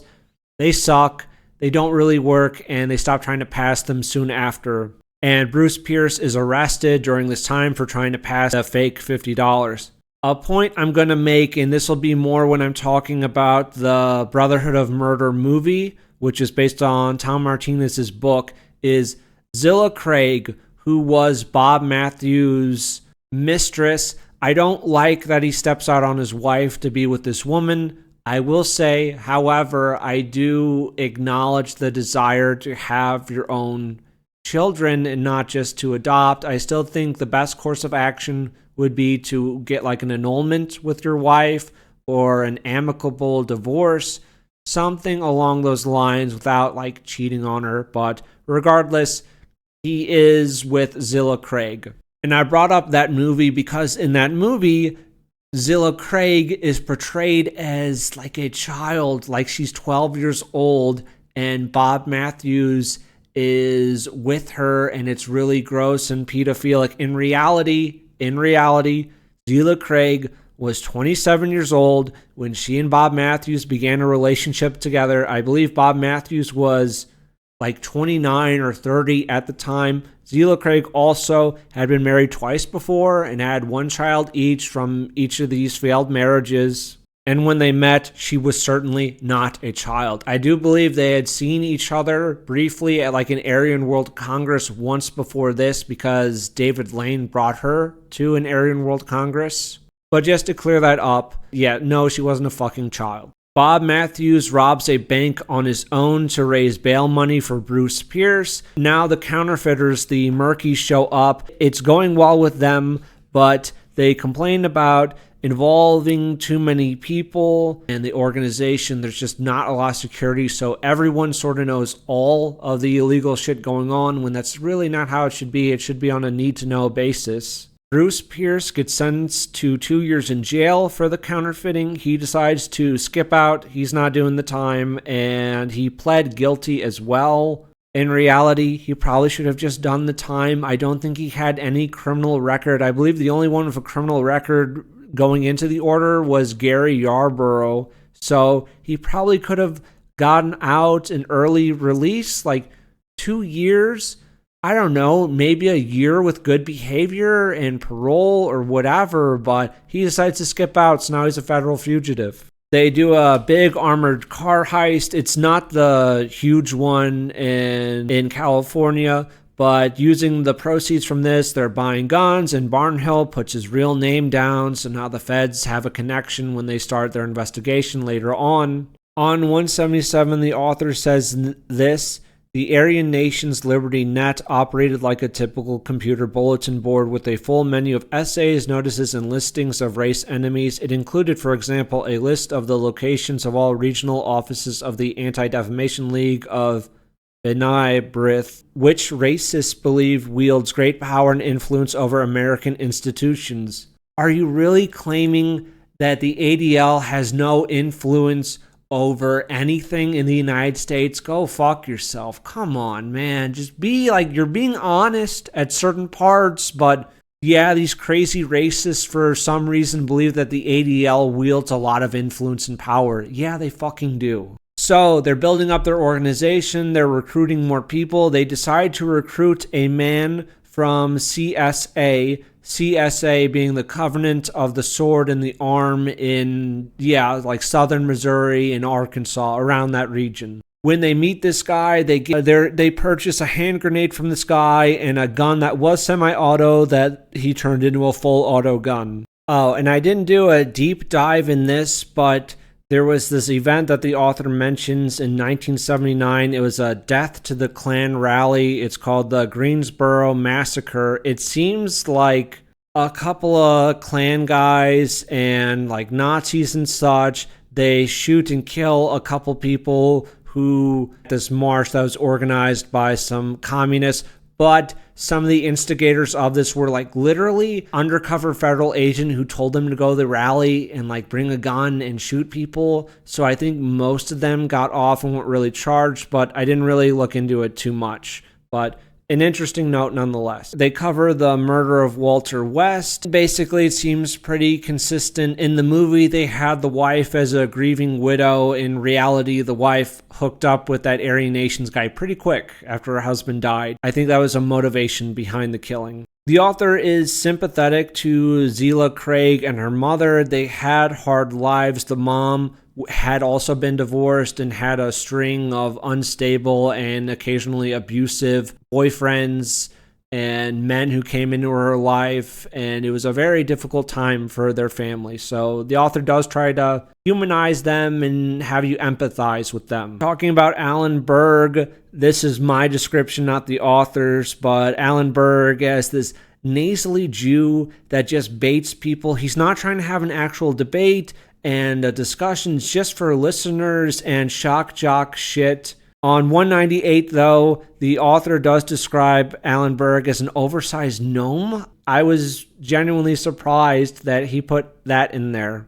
Oh, and Berg was apparently somewhat responsible for David Lane losing his job as his security guy because Berg called out this one newspaper or whatever, and a bunch of advertisers pulled out of supporting this organization, so they had to fire David Lane. So David Lane really did not like Alan Berg. Alan Berg also apparently cheated on his wife and had an affair with a black woman. There's this on page 200. This woman calls in and says, I don't want to make an argument or anything, but several comments were made by Alan in what I was concerned about. One where he was talking so much about Israel. The American people are not concerned about the economics in Israel as opposed to the ones here. We have over 10 million unemployed. We have people on welfare. The senior citizen Social Security is being cut. What are we doing for the American public? That's what we're concerned about. Berg jumped in, sensing the woman wasn't going to agree with him. He would play out a little line, let her struggle, then quickly reel her in like a plump Rocky Mountain rainbow trout. Are you trying to say we should totally abandon foreign aid altogether? What I'm saying, she replied, is in your discussion with Mr. Elliott and a Colonel Farrell, the subject of Israel was brought up and their economy and how they live. What we want to know. Berg stopped her in mid-sentence. Well, the reason I brought that up, wait a minute, wait, the woman implored. Excuse me, caller. No, you excuse me. If you want to know why I brought it up, Berg stormed on. They contended that every Israeli is receiving $10,000 ahead from the U.S. government. That's a lie. Then the woman voiced her frustration. Why won't you listen to me? She cried. Why don't you give me a chance? You wanted to roast everyone else. As an interviewer, you are to hear both sides, not take one side and roast them, but give them an opportunity. Berg explained he was simply supporting Elliot's right to speak any lies he wanted, but the woman reprimanded him. It was the signal the end was coming. Now you're calling me a liar, Berg broke in, and you don't know me very well that I wouldn't take a stand that I didn't believe in. And then he cuts the woman off. Just a little excerpt, a little example of Alan Berg and his quote-unquote debates. For some reason, this guy that's very cool with criticizing white people and American culture and Europeans and just shitting on whites, he is, for some reason, extremely defensive about Israel and the Jewish people. It was just shocking to me that Alan Berg behaved in this manner. Just completely shocking. Oh, and he's very anti-religion, like he's very, very extremely anti-Christian. But of course, he's not like anti-Muslim, he's a little more muted on that, and he's definitely not anti-Jewish. And of course, he attacks people over abortion and birth control. One caller that calls in and says that they're a Jew. Berg admonishes him and says, "You are the most tragic human being. There's nothing more sickening than a Jew who isn't proud to be a Jew, sir, and you are the most sickening being I know on the face of the earth. Get out of here. If you're a Jew, you're supposed to be proud to be a Jew. If you're black, you're supposed to be proud to be black. If you're white, you're supposed to hate yourself for being white. Thank you." I know that's a little boring and we've all heard this stuff before, but I just want to point it out, just the little hypocrisies here and a reason to hate this person. On 207, the author makes a note that it was a covert FBI agent who set up the attack, who goaded the attack in 1979, the shooting at the Death of the Klan rally. David Lane is traveling around the U.S. right now, and he's delivering counterfeit money to various white nationalist groups and other people to pass the counterfeit money and then send clean money back to the order. And this is a really small note, but I just wanted people to know that David Lane drives a yellow Volkswagen Bug, which I just think is kind of funny. David Lane, he was a member of the KKK, and it's just him driving around the little yellow Bug, and he's delivering counterfeit money to all these white power groups. I just thought that was funny. I thought that was a good image. On Berg's last day, he attacks Catholics. He interviews a governor about an article that the governor did for Playboy. I don't like Playboy. I think there was some controversy. I'm not very well read on it, but I think they had there was one infamous issue where they had a young girl who was maybe 13, 14 years old at the time posing nude in the magazine. And I'm sure there's a lot of stuff with Hugh Hefner. I'm sure he wasn't a good person and he did a lot of shit. Probably anyone involved in the pornography business has probably raped a woman or coerced her into doing stuff that she didn't want to do. Oh, so they're passing money to Martinez in Philadelphia, who is passing the bills along. And I'll talk about Martinez's book. I actually read that before the Order book, but I thought that maybe Martinez had a chance of playing dumb about the Secret Service and him passing counterfeit bills, but it turns out here that the Secret Service had already found a lot of counterfeit bills from various merchants just depositing their money, so he was already screwed. And I thought that this was kind of cute. They're driving back to Idaho after doing some armored car robberies, and Matthews would spot a passerby he thought looked like a mixture of races and challenge his passengers to play Name That Creature. They had to guess how many different races that person carried in his genes. For people who differentiated not only between whites and blacks, but between such subgroups as Alpines and Nordics, the game could get quite involved. That's fun. Ukiah robbery in California. They steal $3.6 million. Pierce splits off after this. No one is killed during this robbery. That was complete bullshit from the movie. I know I'm going to be repeating myself with some of this information. I do apologize. It's just I read several books covering the same information, and I saw films that was covering the same information. So there will be some repetition in there. The author goes into detail about the CSA guys. So in their compound, Apparently, they made this weird fake urban city, like obstacle course thing. It sounds kind of cool. And they designed this so they could train people in like urban warfare. Like they would build fake buildings and like pretend like, oh, you gotta pretend that power line is down and, you know, it's currently electrified, so you gotta be careful with that. It's weird, but yeah, kind of interesting. The leader down there is called Ellison. He decides to name himself King James of the Ozarks, and in 1983 he declares polygamy legal in the compound. And of course, not everyone is good with this, so many people then leave the CSA compound over this. Yeah, it gets a little weird. There's some more background on Zela Craig. At 16 years old, she was raped by a Hispanic boy. This led to her to stay in a mental hospital for a period of time, and then later on make a series of bad, rash choices. She didn't really tell her mother about the rape, and it clearly just ate away at her and really affected her mentally, so she had a string of failed marriages and ended up having those 2 children with different fathers. I don't think she's a terrible person. I think she already came from a broken home and something horrific happened to her, and then she made some worse decisions. Apparently, Bob Matthews liked this one program called the Thistle and Shamrock program. It was on the American Public Radio. I've looked up some of their songs on YouTube. They're kind of nice, you know. I sort of like some of their music. Matthews and Zela are traveling around America, dropping off money to various white power groups. Matthews did visit William Luther Pierce and handed him a lot of money. I believe Pierce built a compound either in Virginia or Philadelphia, but he paid for it all in cash, and it was a shit ton of money, so people speculate that he was able to do this because of the money that Matthews gave him. We have some people that are performing voice stress tests on individuals, try to weed out if they're informants or not, or if they're going to be a good fit for the group. These tests do not fucking work, and everyone who takes the test ends up passing the test, even though several of them later on become informants or are already like giving information or are on shaky grounds and don't really want to be a part of the group. Bob at this time was also using some of the money to build an Aryan Academy training camp where they're going to train guys. But the training camp overall lacks discipline. The guy leading the training camp is from CSA. He's the guy that sold them the fully automatic gun and that hand grenade. His name is Raider, and he actually gets the name Big Boy. I think Big Boy was some mascot for some fast food restaurant. I don't believe it's around anymore. The story that goes in the book is that Raider, who was a survivalist and all that, wanted to prove that he could do it. So apparently he killed and ate his own dog to prove that he could do it. So the guys started calling him Big Boy after that. I don't know if that's true. It's fucking gross. You don't want to hang around with these compound WNs, man. They'll eat your fucking dog.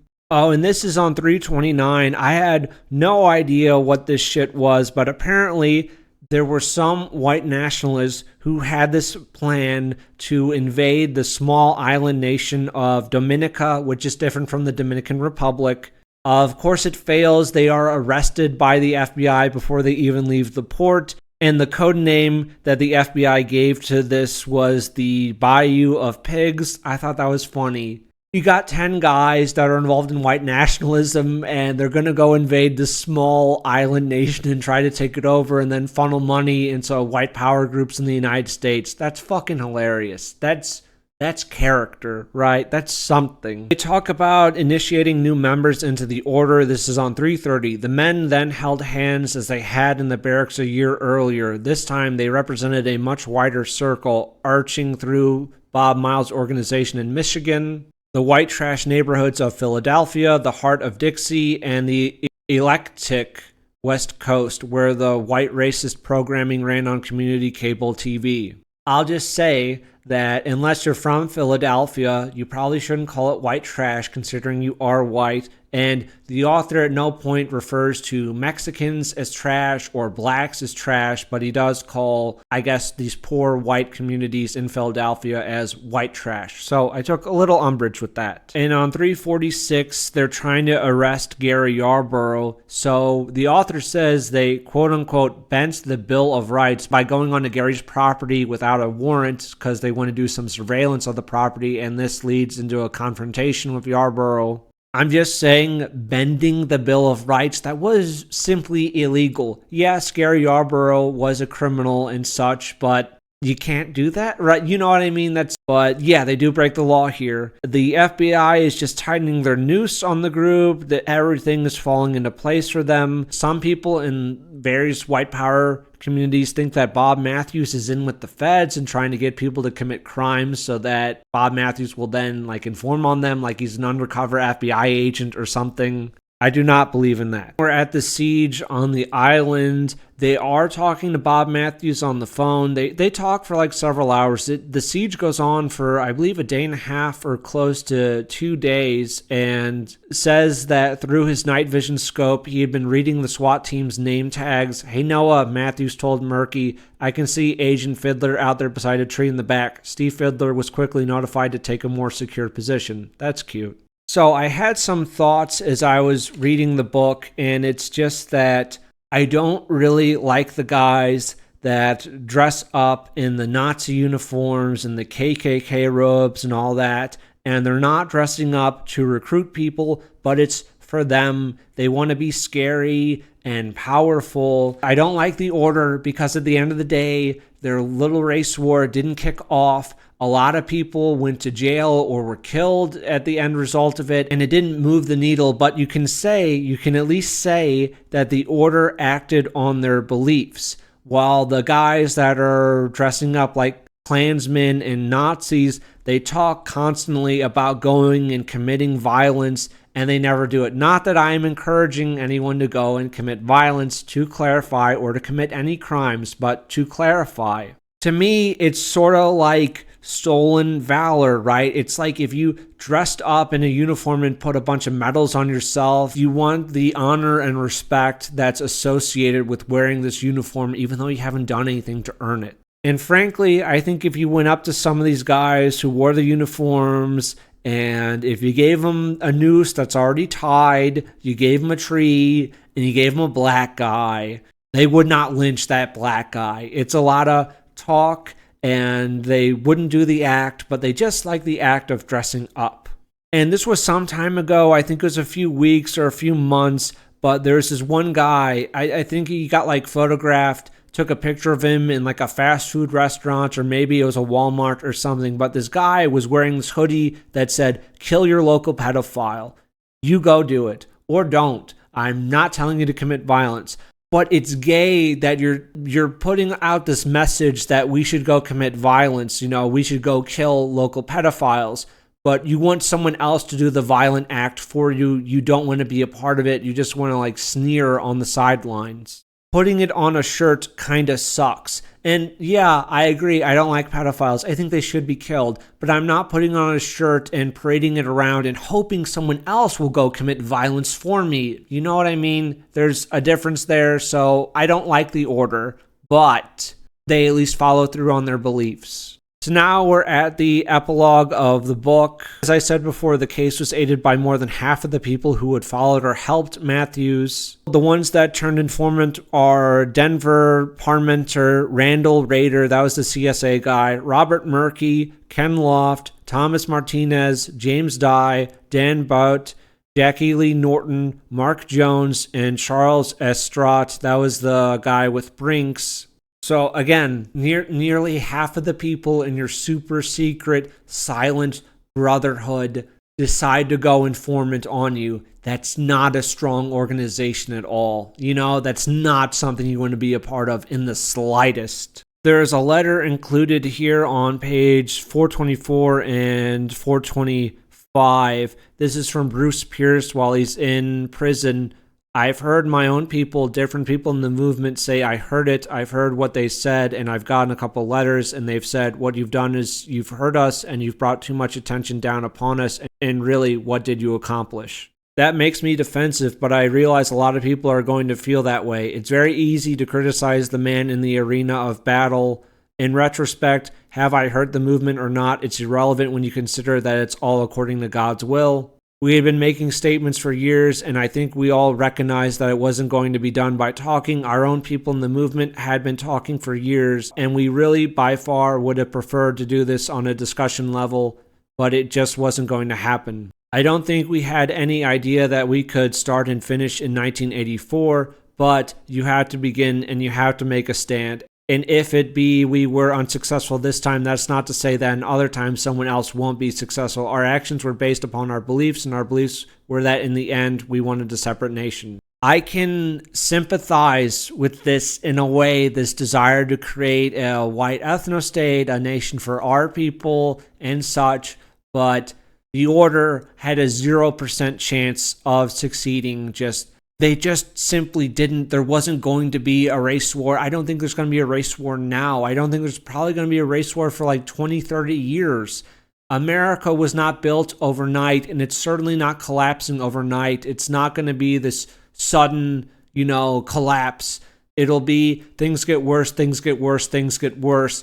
And then maybe people take action and maybe they don't. No, I don't think there's going to be a race war. I don't think the average white person is going to wake up, someday. I just don't think that's going to happen. And then after this, the author is now listing various crimes committed by white nationalists and such. In 1986, this was in Louisiana, this sheriff told his deputies to attack a crime wave by stopping blacks walking into white neighborhoods. Jefferson Parish officials that same month erected barriers across the street leading into the suburbs from New Orleans to try to cut crime. The city tore it down. So, no, you don't have a right to escape diversity. You don't have a right to have your own communities. You don't have the right to live in peace from these people. They have a fundamental right to have access to white people. Jesus Christ. And this was in Queens, and some white guys chased some black guys out of a pizza parlor. They say, niggers, get out of our neighborhood. They are wielding bats and tree limbs. One of the black men was struck and killed by a car. The 3 white teens were later convicted of manslaughter and assault, receiving sentences ranging from 5 to 30 years. It sounds like the car did the killing. I'm just saying, I don't think the whites really put hands on him. And I think somehow if blacks chased whites out of a neighborhood and the white person was then struck and killed by a car, that I don't think the black youths would be charged in that situation. But that's just my opinion. I could be wrong. There's this one guy, Randy Evans, the Klansman from Rosamond, California, was arrested on April 25th, 1985 at the siege of the CSA, where he had been hiding. He remained silent, stood trial in Seattle, and was sentenced to 40 years. Christ is king, gentlemen, he said to reporters at the trial. Yeah, so Loaf was a rat. Martinez got paid for turning everyone in. And we had this photo on page 456. It does show children at the Aryan World Congress in 1986, and they are Sikh heiling here. So these kids, in fact, do seem fairly young, so my comments about children Sikh heiling at the compound in the Order movie, perhaps that was based in reality because these children do seem rather young, so maybe they do start them a bit young in these compounds. And that was the book. It was informative. I would say the book has perhaps too many characters to follow, so it's easy to get lost in who's who and their relationships and how it all connects. Also, if you do read the book, you will notice that the conversations between characters are extremely detailed. There's a very small disclaimer in the back that, by the way, we don't endorse that all these conversations were word for word and accurate, but we're basing them on some testimony from some people and on some conversations that were recorded by informants and such. So take all the dialogue with a grain of salt, but I think the chronologically, on this date, the guys did this, on that date, the guys did this. I think that is accurate, but the dialogue and such between people That's up to you how much of that you want to believe. I feel like this disclaimer should have been up front, and it was a little sneaky to put this in the very back, right before the huge index for this book. But that was the book. So now we are going to be discussing Brotherhood of Murder, the book. This was written by Tom Martinez, so let's get into that. Now we are on to Brotherhood of Murder by Tom Martinez. He betrayed Bob Matthews and the other members of the Order. He was never a member himself, but just an associate, but Bob Matthews considered him a personal friend. In the introduction to this book, he talks about how he goes around speaking about, like, you know, calling out white nationalism and blah, blah, blah, other watchdog organizations. He speaks in association at times with the ADL now. Isn't that nice, ladies and gentlemen? That's just lovely. So I'm just going to be reading some excerpts from his book. His book is not very good, but he started junior high in 1967. Busing is happening around the country during this time. Many whites leave the schools because white parents don't want their children going to school with black kids. Tom talks about this student that he knew. So someone that Tom knew in his homeroom was stabbed to death by some black gang members. And I don't believe the incident occurred at the school. And he talks about how by his senior year at high school, the school was majority black and it was very unsafe, and some black students threatened to kill him, so he decided to drop out after this. And for no reason at all, those crazy white people want to not have forced integration and would rather segregate and live amongst their own people. For no reason at all, just you invite blacks in, things go to shit, whites flee and now have to pay more money to go to private school to get away from all this shit. Struggling to find work after this, and it's just hard because he's a high school dropout. Affirmative action, of course, isn't real or anything like that. The white man is not disenfranchised. He talks about trying to get a job at this factory, and initially he is okay for the job, and he's okay for the job based on his last name. They think that he is a Mexican and can speak Spanish. He cannot speak Spanish. There's a whole factory in Philadelphia where they only speak Spanish. But of course, you as a white American should not be upset that there's an entire factory in Philadelphia and no one can speak fucking English. Why would that bother you? I've seen this in some places, like there are billboards where it's in Spanish. You know, there are like billboards in major cities and they're in Spanish. I've seen some places where it's in Hindi, in other foreign languages, and you're like, holy shit, what has happened to this fucking country? This is insane. There was something interesting on page 23 of his book. I'm going by actual page numbers here and not by the PDF page numbers. Talks about Ronald Reagan becoming president, and Ronald Reagan being in office was bad news for racists. When a right-winger gets to be president, it's hard to convince other right-wingers that they have to join the KKK or the Nazis if they want to save the country. I could make some comments about pressure valves and conservatives and such, but I'll just leave that there. But I do think that's true. When it seems like things are going your way, you're less inclined to take action and join more radical groups. He talks a little bit about the Turner Diaries here, and the organization that's doing all this stuff is called The System, but the more hidden secretive group is called The Order within the book. So he's bouncing around from the Ku Klux Klan and such. He talks about the Klan putting on robes and burning crosses and how it's not really for anyone else but people who are already in the Klan. It's supposed to be an act that binds you to the Klan and will make you stick around, and just be further entwined with them. And that feels realistic. Burning crosses isn't really meant to recruit people. And maybe in some cases, but it doesn't seem like it's even really there to intimidate people. It just seems like it's for themselves. The guys wearing brown shirts are not doing it to try to start some kind of race war. They're doing it for themselves. It's play acting, and they're the only beneficiaries. But after the Klan, he joins and quits them. He decides to join up with the National Alliance, which is the group run by William Luther Pierce, the author of the Turner Diaries.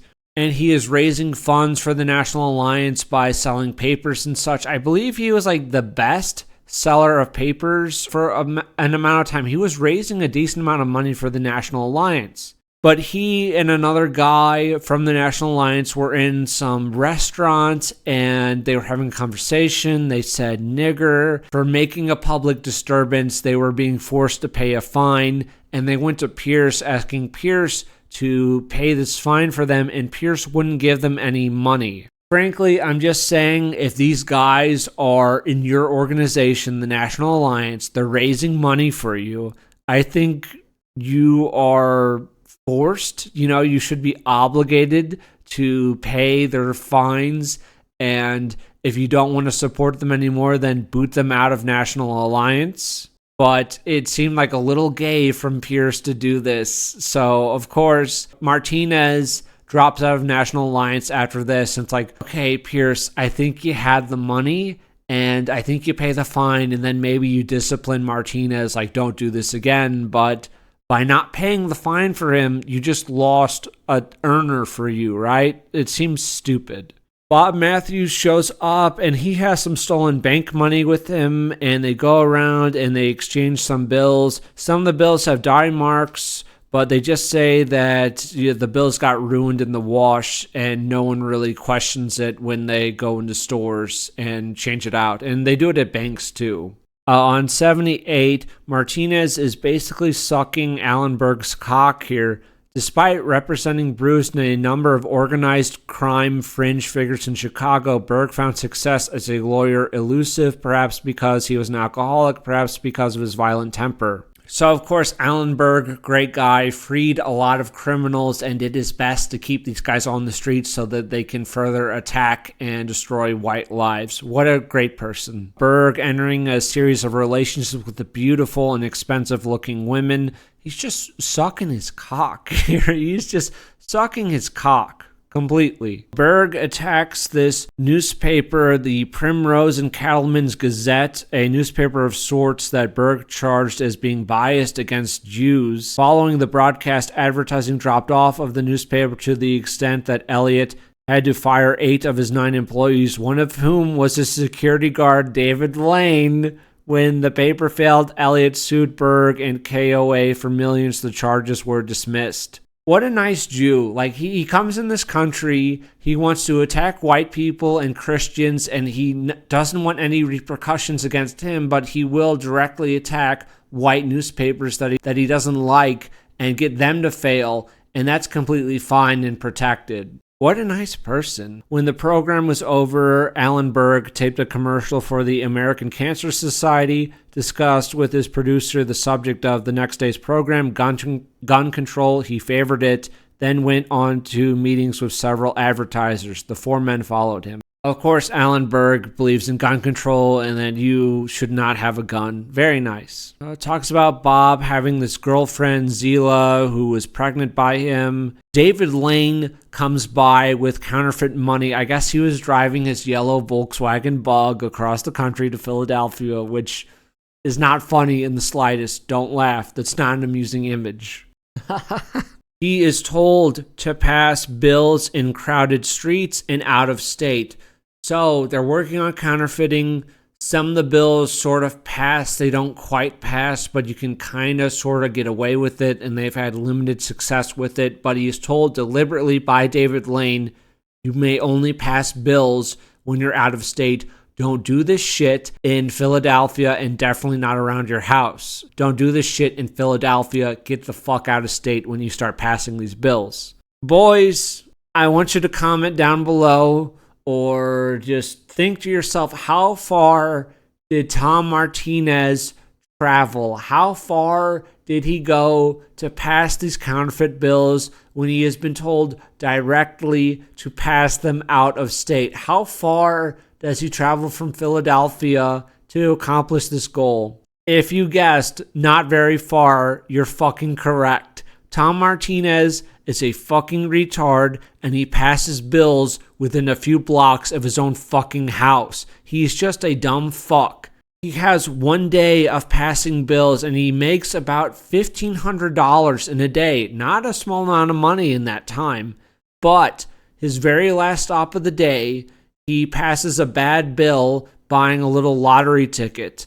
And then literally the next day, he has his kids in the car with them, and he's like making a deposit of some of the clean money that he has at this bank. And he decides, I'm going to go into the store again, the same store that was his last stop last night. And he goes in there and he passes another bad bill at the same place.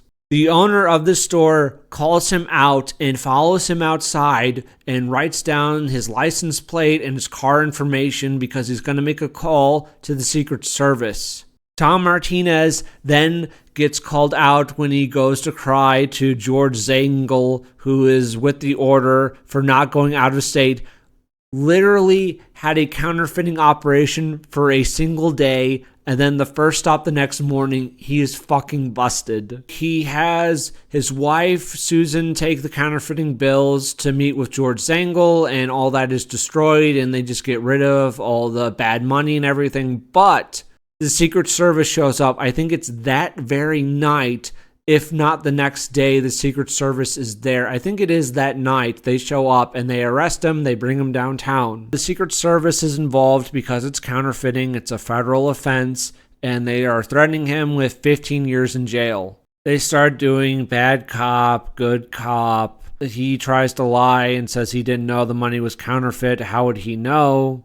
At no point does he ask for a lawyer and for questioning to stop until he has legal representation. Martinez makes a mistake in the interview. They say, we want to ask you some questions. You know, K&A Martinez, you've been on those streets. We know all about you. No way you want me to die. Until that moment, I know now they had assumed, as their cooperation offer suggested, that anything more serious than a typical small-time KA grifter operation. KA is like the names of the streets that are nearby for him. The streets that are like a couple blocks from his house that he tried to pass counterfeit bills in because he's a fucking genius. So he gives them free information that he's involved in something more serious. Again, he's not a member of the order, but he is associated with them. He knows that they've committed the murder of Alan Berg, and they're robbing banks and armored cars and such. I wasn't sure if Martinez was lying in his own book and he was just trying to like say that, oh, I made a mistake and this led the feds this way.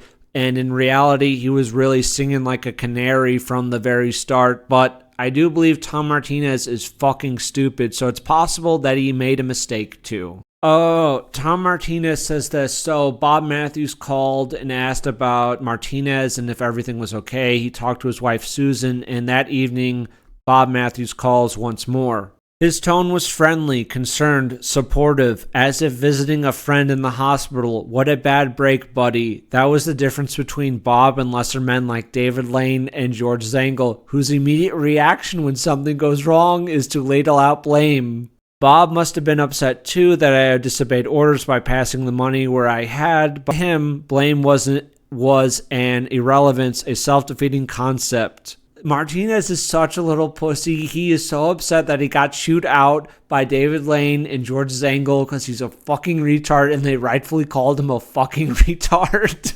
What a little bitch. What an absolute little bitch. Bob was good because he didn't directly call me a retard to my face, even though I was definitely being a fucking retard.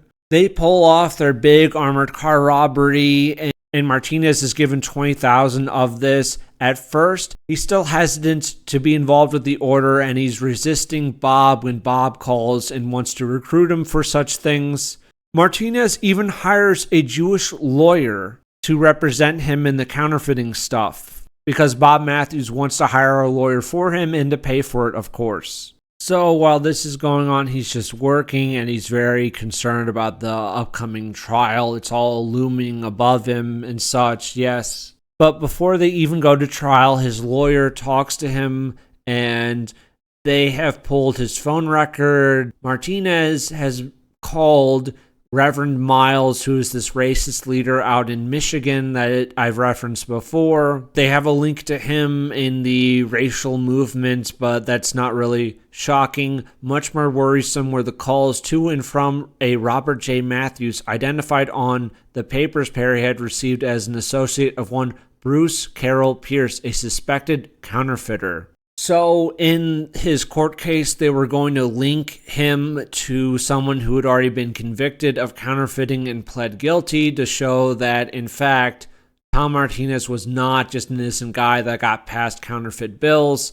And as I talked about in the order book, the Secret Service had already picked up bills from other merchants in the area that Martinez was passing bills. So yes, I do believe they had enough evidence to sink Martinez here. However, I still think you go to trial, you plead not guilty, there's a chance maybe you get out of it. If not, you're a first-time offender, and if you actually believe in the cause, like you claim that you believe in the cause, you do your fucking time, and then you get out.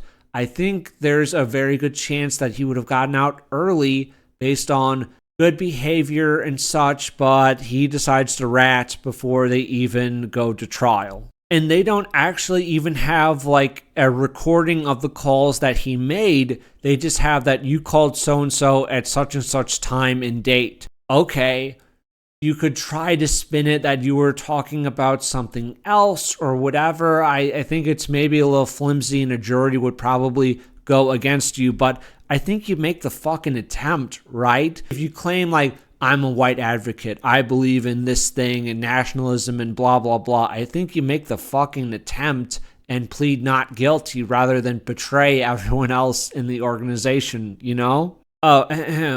Martinez says this on page 138. Matthews, now known to have phoned me and also suspected to be a friend of the suspected counterfeiter Pierce, provided the most promising lead, but even if he could be located, he could hardly be charged with participating in Ukiah or anything else on the basis of a call made to his house by a payphone from an unknown person near a motel where the robbers might have stayed.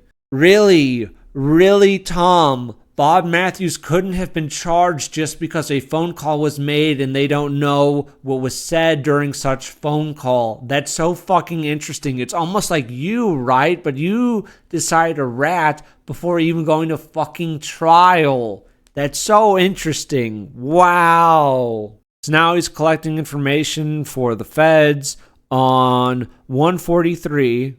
All right. So he's talking to Bob on 142. The reason for Bob's October 3rd call was to learn the results of my trial. There'd been no trial. I told him, acting on DeMarco, his lawyer's advice, I said I had pleaded guilty to passing the 210s at Gold's because it was my first offense. DeMarco expected I would get off with probation, but I could face as much as $10,000 in fines. Is this real? Is that possible? Now, again, I do believe the Secret Service knew that he had been passing more money and they had more dirty bills than just those two $10 bills, but there was still it feels like a possibility that he could have gotten off on a relatively light sentence, you know what I mean? And Bob Matthews in the order would have supported his wife and children while he was being put away. I don't know if it's possible, but it's something. And then, of course, we have him going out to meet Bob Matthews. The FBI encourages it. He gets picked up at the airport by Bob, and then they go to the motel. There's the motel raid. And then on 173, after the raid goes down, he was left at the hotel. Actually, the feds sort of forgot about him, and then in a little feminine temper tantrum after he's been stuck in his motel room for a few hours, he goes across the street to a diner and calls the FBI, and then the FBI comes to talk to him, and he's very upset that he was just forgotten about. But on 173, he tries to get back in touch with the order again. He gets in contact with George Zengel. George does not let him speak very much. He says, listen, man, the word's out. He said, the word's out, that you're an informant. The order doesn't even have to work that hard to figure out that he's an informant. What they do is they have Sharon Murky, who is the wife of the guy that's doing the counterfeiting. She calls the motel where the raid went down. and she's talking to the motel manager, and she's posing as a news reporter, and she's asking questions, and the manager reveals that whoever was in the room that Martinez was in must have been involved with the FBI, because the FBI revealed information to him. So the Order figures out pretty fucking fast that it is Martinez, and they have confirmation that it's him. It wasn't very hard. Page 181, they're talking about the raid on, he's talking about the raid on Whidbey Island, and Randy Dewey, the former letter carrier, burst out the back door. He was wielding an Uzi machine gun in one hand, a 9mm pistol in the other. He was immediately surrounded by agents pointing rifles and M16s at him. He stared at them and in a tone of amazement cried, "You're all white men." With that, he threw down his weapons and was taken into custody. I just thought that was funny. Like, he imagined he was going to have this great racial standoff, and there you go. Tom Martinez claims that when he heard the news that Bob Matthews was killed on the island, that he cried. Frankly, I don't fucking believe him. I believe that he betrayed Bob Matthews fairly easily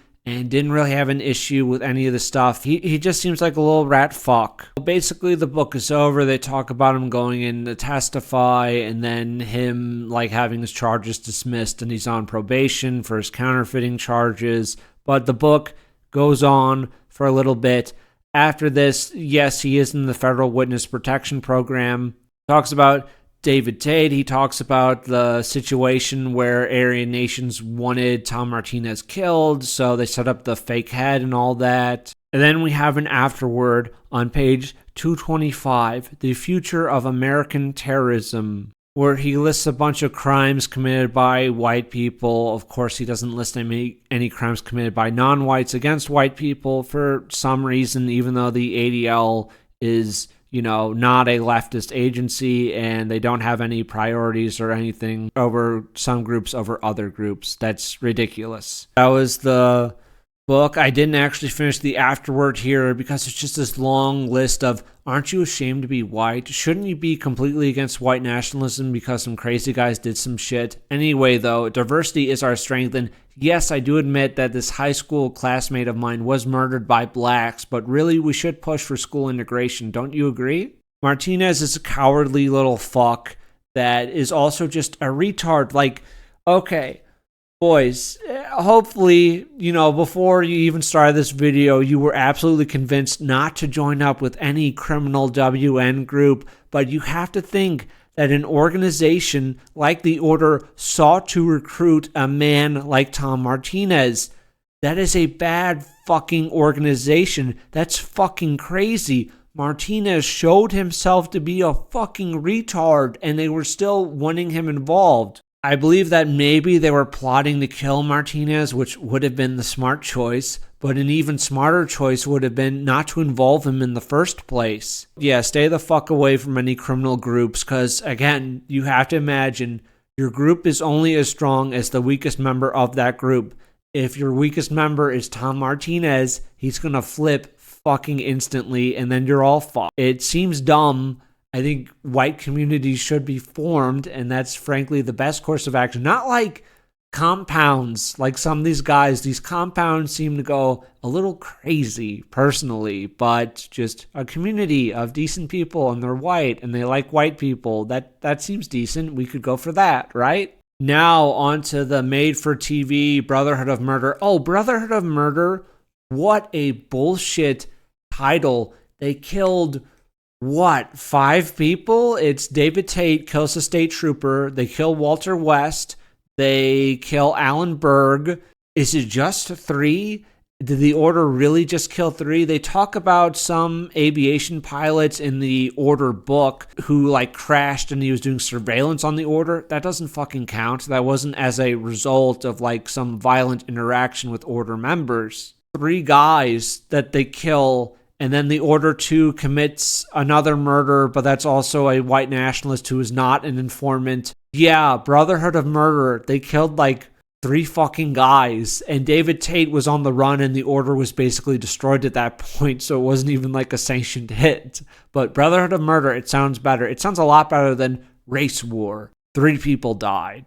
That's a stronger title. The film is bullshit. We have, I think it's Billy Baldwin. Yeah, Billy Baldwin is playing Tom Martinez in this book. we have this bullshit scene where we are beginning with the ritual, which the New Order members were inducted with, where you have the white child and they, say the oath over the kid. And he was not a member of the Order. And he's basically just kind of bumming around Philadelphia. He's not really involved in racial communities. They don't mention at all his one classmate from school being stabbed to death by blacks. That somehow didn't make it into the film. I can't imagine why. Instead, they have Walter West, who, to my knowledge, never left Idaho. They have Walter West meet Martinez in this bar, and they talk about the white man not being given a fair chance and stuff like that. So Martinez decides to go along to this meeting that West is having, and there's some racists there, and that's how Tom gets involved in all this stuff. That's not what really happened, of course. Walter West is portrayed as a more sympathetic character, kind of a bumbling white guy that just wants better things for his people. Bob Matthews is played by Peter Gallagher, and they're at this diner, and Bob Matthews, one of his favorite desserts, I believe in real life, was apple pie and warm milk. That's just what he liked. And at this diner, Bob Matthews orders apple pie and milk for everyone. Walter West says that he doesn't want any because apple pie makes him sick and he wants a slice of cherry pie instead. And Bob gets very angry and they force Walter West to eat the apple pie. This then makes Walter West vomit outside. I don't get it. Oh, they also robbed that one porn store, right? And then we have the scene of Bob Matthews. He's alone in a house or an apartment. He is fondling a gun and eating potato chips as he is watching this race-cuckold porn where this black guy is fucking these blonde white women. So, no, that also didn't happen. But yes, that is in this made-for-TV movie. Zyla Craig, as I said before, is portrayed as a child here, when in reality she's a 27-year-old adult woman who had been married twice and had 2 children before meeting Bob Matthews and starting a sexual relationship with him. But she's like 12 years old, maybe a little younger than that. And it's fucking weird, it's disturbing, but the people watching this are just nodding their heads and going like, yeah, that's reality. Yeah. And frankly, maybe some of these compound WNs who start pushing for polygamy would probably also push for child brides. I don't mean to be so mean to Southerners, but there's something a little there about like compound WNs and then like, yeah, polygamy and like, yeah, like the age of consent is like, no. They start counterfeiting in the movie. David Lane shows up and on the neighborhood and they're like passing bills, which is not reality. David Lane specifically said, you got to go out of state when you start passing bad bills. Tom Martinez decides to call the FBI. This is before he's busted, and he leaves an anonymous tip about the death of Walter West, who was like his friend in the movie. I think they maybe barely knew each other in real life. If they ever met, I don't even know if they actually really met. And the FBI shows up, not from him being a retard, but because he's a concerned citizen and he wants justice for his friend. Yeah, that's sweet. Oh, he is literally on the phone with Bob Matthews at a time, and Billy Baldwin calls Zila a child, and Bob says that she's my concubine. She's like 10 years old, man. She's like fucking 10 years old. Some FBI agents show up to, they're looking for Bob, and they go into Zila's trailer, and she's like quoting the Bible at these FBI agents because she's like this crazy Christian girl, right?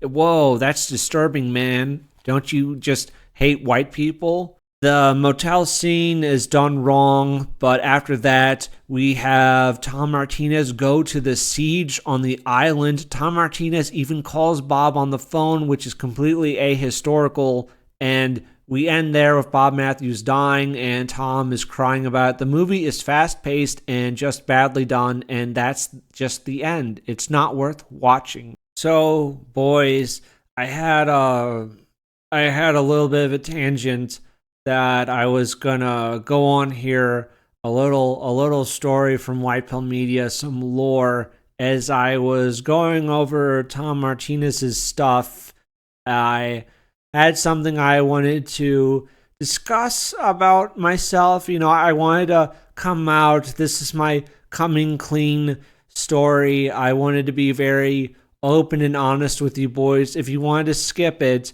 there's a timestamp down below to skip my tangent, but here we go. This is just, I feel like it's time for me to be open and honest with you guys about myself. And yeah, I just want it all out there. I'm tired of hiding in the shadows. Yeah, it's good to come clean about who I am, where I come from, what I'm all about. I'm tired of just living a lie every day.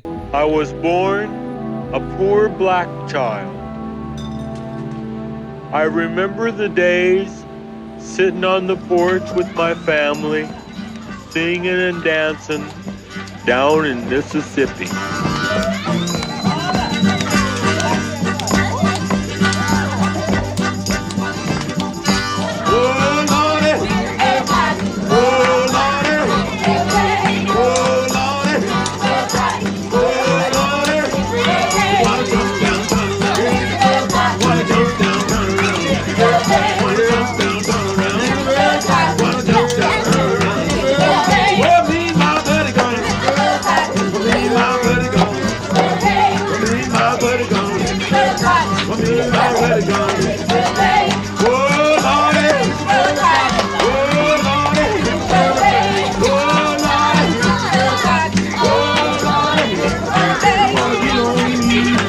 So that is not true. I am not a poor black child who was born to sharecroppers in Mississippi. I do apologize for deceiving you, but that is in fact not my little tangent. I would like to tell you boys a little story. This happened, and I actually made a mistake. I think COVID just sort of screwed me overall, so the story actually happened in 2020, not 2019. I don't know why, but I think just because it involved COVID-19, and so I just attributed it to 2019, but really it was 2020. So I'm adding this part in much later after I've already recorded the section where I'm talking about this tangent. So if I say 2019 within there, know that that's a mistake. It was 5 years ago. COVID just kind of throwing everything off. So I apologize about that. Yeah. I thought I would share this. But I thought I would share this because it's tangentially related to some of the stuff that I've been discussing. And 6 years ago, 2019, I had been out of college for about a little over a year. Around this time, I had covered this previously in other videos, but after college, when I got out, I tried to do a Dual Han comic book, which was a complete failure. And I was just doing seasonal work at the time, and then that work dried up, so I was kind of kaput in terms of money and prospects. So I was living with my brother for a little while, but he was renovating his house at the time, and his girlfriend had moved in, and the house was not very big to begin with. So I ended up moving back in with my parents for a period of time, which was okay. I'm not really like ashamed of that, like especially now of cost of living having gone up so much, and rent, and even just like me for property taxes and paying my mortgage. Like, of course, the escrow has gone up. It goes up every single year. But regardless, that was my situation. I had found better employment at this point, close to a year after the comic book failed, and I was out of work. I had a decent job. I was saving some money, putting some money away, and I was still in touch and good friends with a lot of guys from high school. We touched throughout college, and most of us were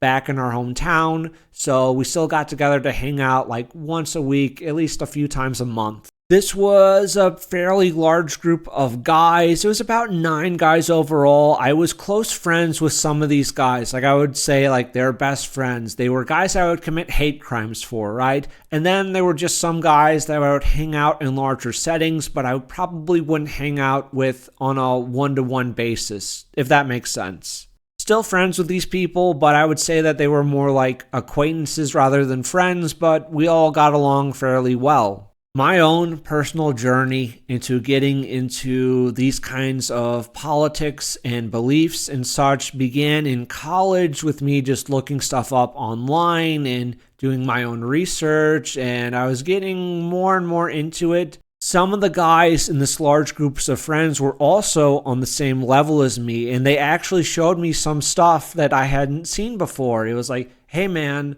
do you know about this guy, American Krogan? And I said, no, I have no idea who that is. And, I got linked to his videos on BioShock, and I'm like, wow, these are incredible. These are really well done. They're so informative.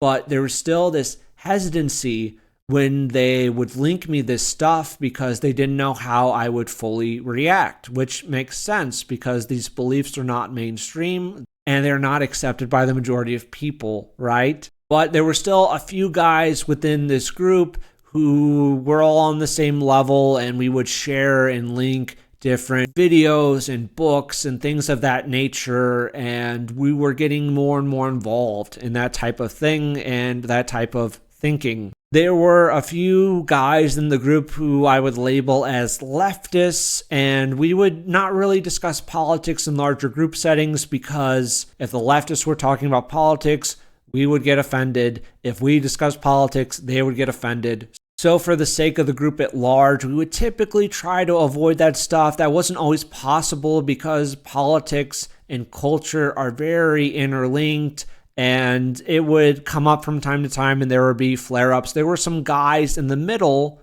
who were either not very political, but we also had one guy. There was a guy in the middle who was more of kind of a libertarian. That's how he presented himself. He said he was like more open to everything. He liked to consider all viewpoints and philosophy, and he was just open to discussion, man. And that wasn't true.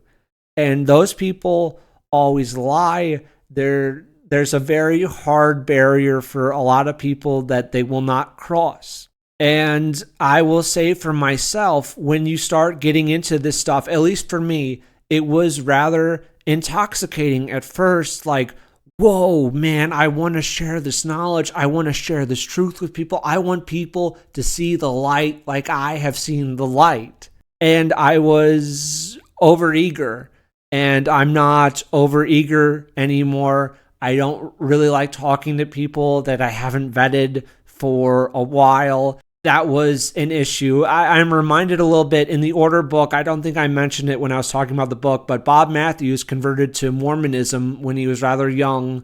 And his dad made him promise that he wouldn't try preaching Mormonism to him and his mother. But of course, the night that Bob Matthews joins Mormonism, he bursts in his parents' bedroom, Bible in hand, and his dad says, "Get out. We're not having this discussion."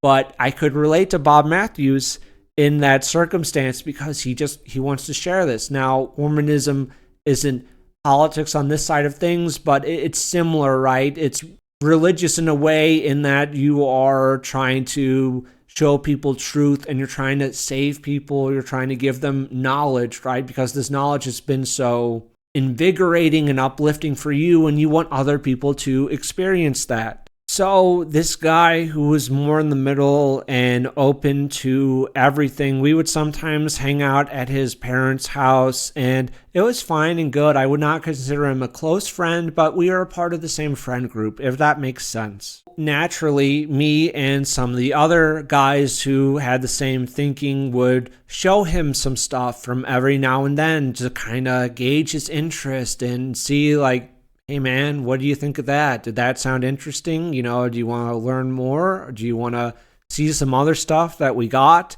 It began with, I forget the name of this guy. I think it was On the Offensive. And he had some video about why the left lies about Haiti. And he was just destroying, I believe it was this Vice News reporter who went to Haiti. And he made this claim that Haiti was such a shithole because of white European settlers. And it's not because the Africans there have completely destroyed the island and it's really just their fault. He was open to stuff like that. Also, some videos and stuff that guys would share about globalism and that type of thing. He wasn't exactly like, oh, show me more, but he wasn't hesitant or resistant to it. And naturally, you know, if you've watched this channel for a bit of time, if you've heard me speak, white pill can at times go too far. I can be a little too overeager and I can make mistakes. So I made a rather bad mistake. I knew what Murdoch was. I assume most of the people listening to this know what it is, but it's a cartoon satire of the far right and things of that nature. It's a humorous show. I thought I would show him an episode of Murdoch that I thought was really funny, and he would laugh and I would laugh and it would just be a nice time.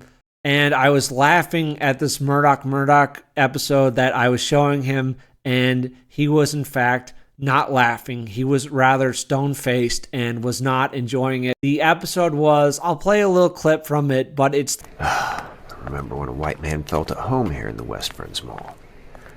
Now it's just degenerated into a den of Negroes.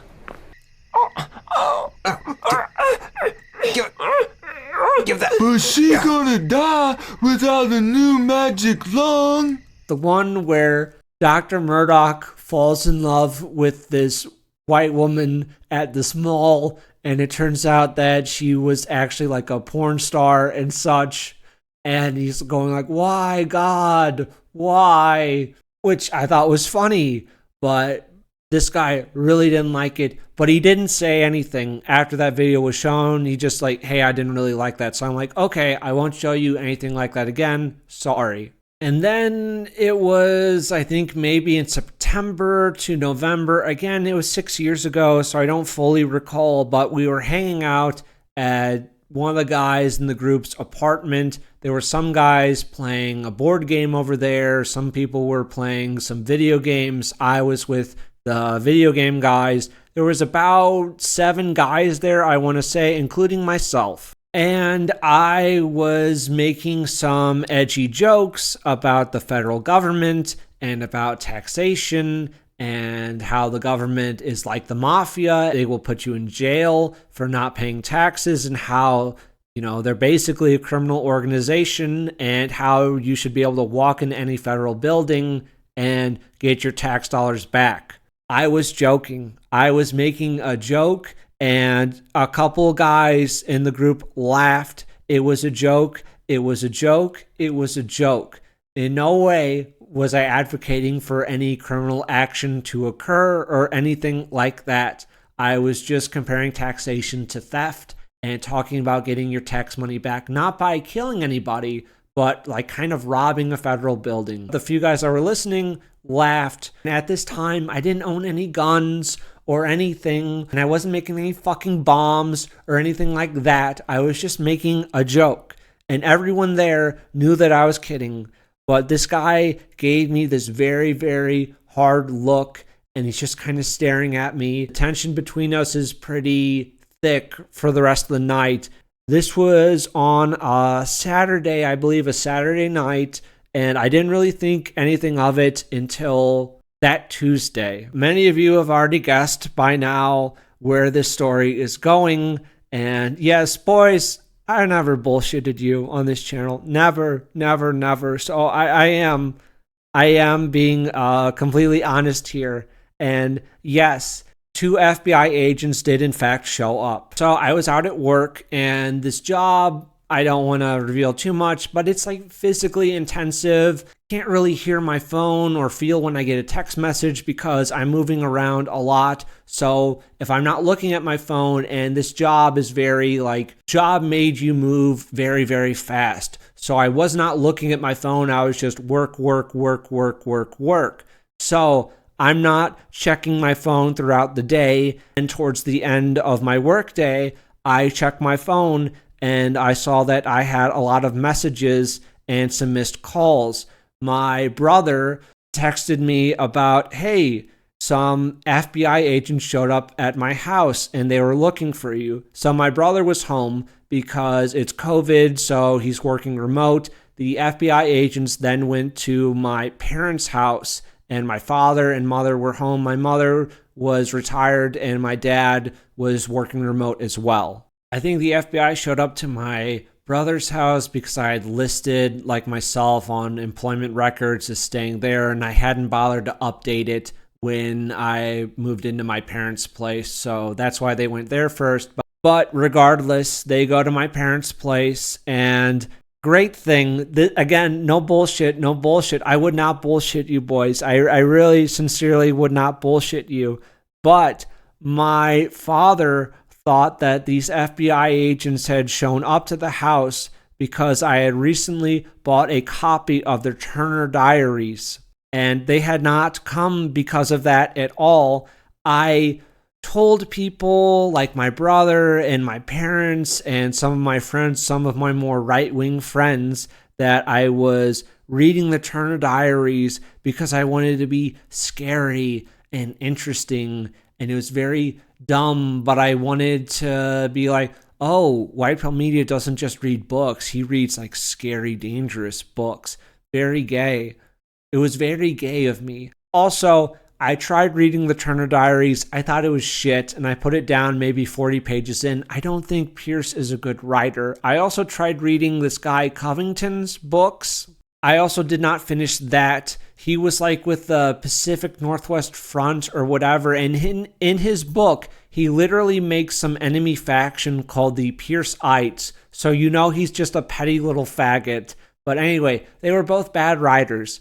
But my dad literally handed one of the FBI agents my copy of the Turner Diaries because he believed they showed up over that. I'm not exaggerating. My dad literally did do that. The FBI got a nice little surprise because they weren't expecting that, but thank you so much, Dad. I appreciate it so fucking much. Thank you, thank you, thank you. I look at my phone and there's all these missed calls and messages. I call my dad, and my dad puts me on speaker, and my mom's there. The FBI agents are there. The FBI agent says that we need to talk. I need to come in, answer some questions. They set it up for me to come into their office tomorrow and just go over some questions, and that'll be it. At this point, I am scared, I'm embarrassed, I'm humiliated, I'm ashamed that I've gotten my family involved in this shit. I agree and say that, yeah, I'll go in, I'm supposed to meet these guys like an hour or so, like an hour and a half before I'm supposed to begin my shift for work. I just didn't want my family to be harassed, and I didn't want to like dodge the FBI, and then the FBI gets an arrest warrant, and they come to my place of work, they put cuffs on me, and they drag me out in front of my boss and my fellow employees.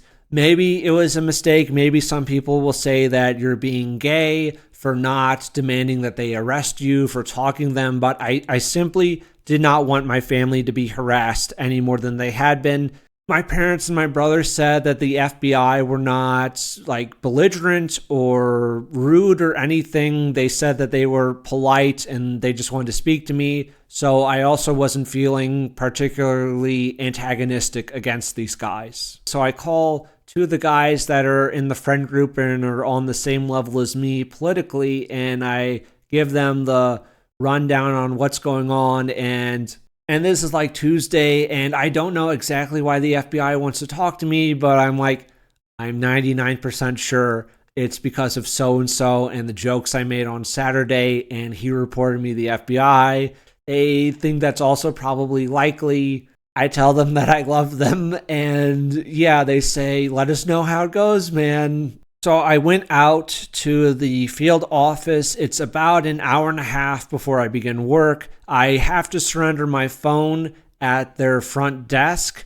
There's no way to tell time in the interrogation room. The interrogation room, there's like a table, some chairs, there's a mirror on the wall. I don't think I was a big enough fish that there was someone behind the mirror who's watching the interrogation, and I don't even know if it's technically an interrogation, if it's not more of a questioning because I haven't been arrested or anything. But I regretted at this time not owning a watch. I still actually don't own a watch, but I think it's a little bullshit that you're not allowed to bring your phone in there, but I just complied And if I had a watch, I could at least like check the time to make sure like, holy shit, I've been here for 3 fucking hours, you know, and they're just kind of dragging it out, even though like I'm not under arrest. So I should be able to walk out that door whenever I want. But that's also just kind of a trap. They're talking, they're not really doing good cop, bad cop. It's just one of them is being a little more friendly than the other one, but I wouldn't say either of them is being belligerent. Whoever was not speaking to me during the questioning was just looking at me very, very intensely, and it's just to put you off, right? And they were very good at that. A little bit of trying to be personable to old white pill. Your parents say you're a history buff. I'm a history buff too. That's cool. I don't want to say the wrong thing and go to jail, but hey, that's cool that you're trying to be my buddy right now. That's super cool, man. Thanks. Thank you. I said repeatedly that I didn't even like the Turner Diaries and I didn't finish it. I said I was joking many, many times.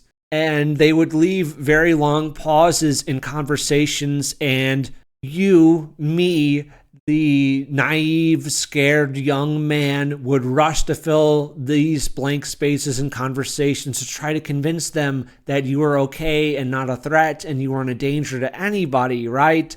Again, this was a really dangerous situation. I had not committed any crimes. If I was in like Canada or the UK, or maybe some countries in Europe or Australia, boys, frankly, I'd probably be in prison. But in America, I had not committed a crime.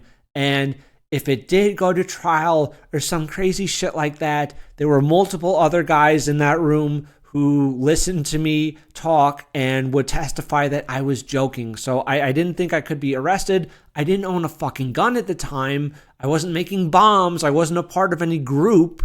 But it got into the stage where I'm in an FBI field office being questioned, right? But these guys are fucking professionals at this.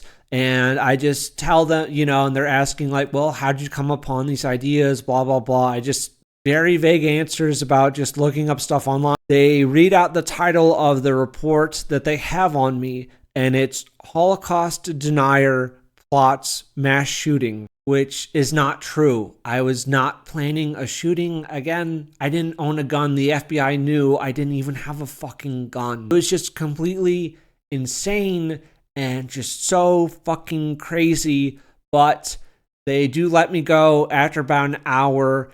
They said that if they felt I had been a more serious threat, that they would have arrested me, you know, in the parking lot of my place of work last night rather than have me come in tomorrow morning.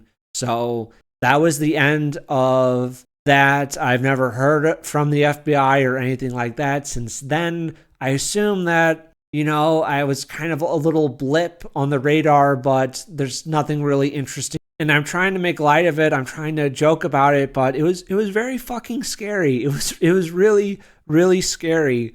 I text my parents afterwards that I was okay. My parents had asked the previous night if I wanted a lawyer or anything. I said no at this point in time. I didn't want my parents to have to spend money on a lawyer that maybe I don't even need, right? And I think for the FBI, they were just trying to feel me out and see, like, is this guy a threat? How, you know, and all that stuff. And I guess they were satisfied that I was just a guy who made some edgy jokes and I was just venting. I go to work. Work is normal. Nothing happens. I text my friends that everything is okay. And it was just abnormal when I came home from work. My mom hugged me. My mom like hugged and cried when I got home. And I don't know. It's just, we've never like, we're not really close, right? We don't have like the best relationship, but still she cried and she hugged me and she thought that the FBI was lying and I was going to be charged with something like domestic terrorism and that I was just going to be arrested and be in jail or something like that. Yeah, after that, things were just kind of back to normal. Like my parents kind of view it as like a funny, quirky little incident. Things are, you know, like, I don't know, it meant something. Like my mom hugged me there, but it's not like a movie or anything, and things just kind of went back to normal between us afterwards. Our relationship didn't change. I was still like really afraid that I was on some list that the FBI has. I probably am, to be fair. I thought that I was going to be like on a no-fly list, that I couldn't buy a gun, but I've been on planes since then, and I was extremely nervous when a few years after that I went to go get my first gun, and it was fine. The computer did not flash red, a net did not fall on me from the ceiling, a guy on a mounted turret didn't swing into the room, a false wall didn't collapse, and a company of marksmen took aim at me with rifles, bars on all the doors and windows.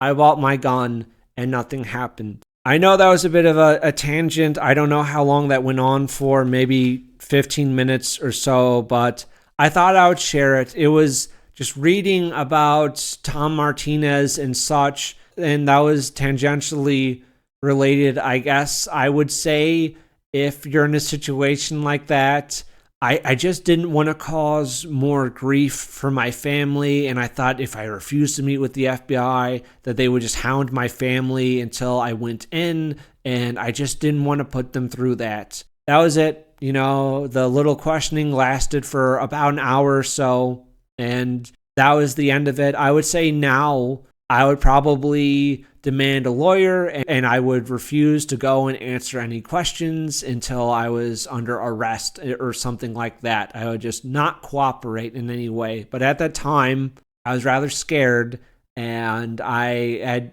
just gotten out of college. I was living with my parents, and I was freaked out. Regarding the friend group after this, it basically, no one really knew what had happened except for the guy that reported me to the FBI, and then me and the guys that were more right-wing. We basically split off into our own group, and the left-wing guys did not really get guys together and organize things while we would like host events and get together with people. So the more politically neutral guys, who still at this date don't know what really went down, they just know that the group just kind of split up, and that's just kind of it. And yeah, I thought I would share that very fun and quirky little story. So there you go. And now I will briefly talk about Bring the War Home.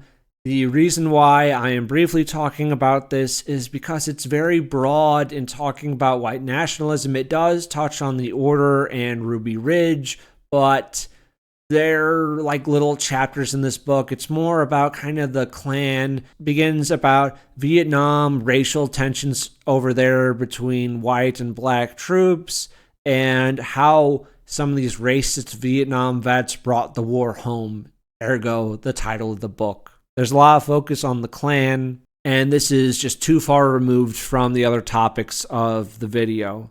She brings up this long list of crimes that white nationalists have committed, and begrudgingly lists some crimes committed by non-whites. They talk about how they brought over Vietnamese after the Vietnam War, and they put them in Texas, and they were there to compete with Texas fishermen and shrimpers. With the Vietnamese fishermen and shrimpers, the Ku Klux Klan got involved in Texas, and they were trying to intimidate and get the Vietnamese out of there. Okay, maybe these Vietnamese people came here because the communists would have killed them if they stayed in Vietnam, and they were on the side of America during the war and all that, and maybe they're fine, decent, hardworking people. But the reality is, just bringing in a bunch of people and putting them into this market will depress wages for fishermen and shrimpers that are already there, and that's exactly what happened. It made...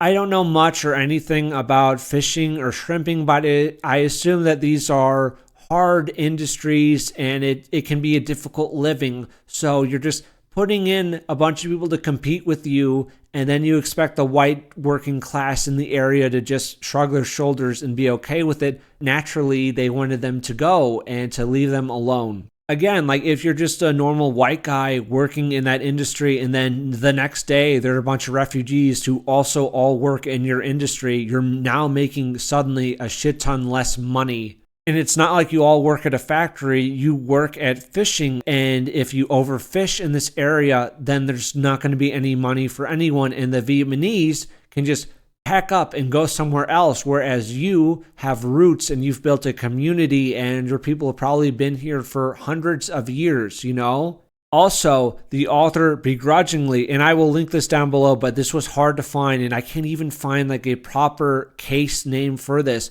But the author, I was surprised that they included this. I guess they felt that they should try to be fair, but they bring up this case in 1981. This was a case of 4 Vietnamese refugees in California who were found guilty of rape and kidnapping.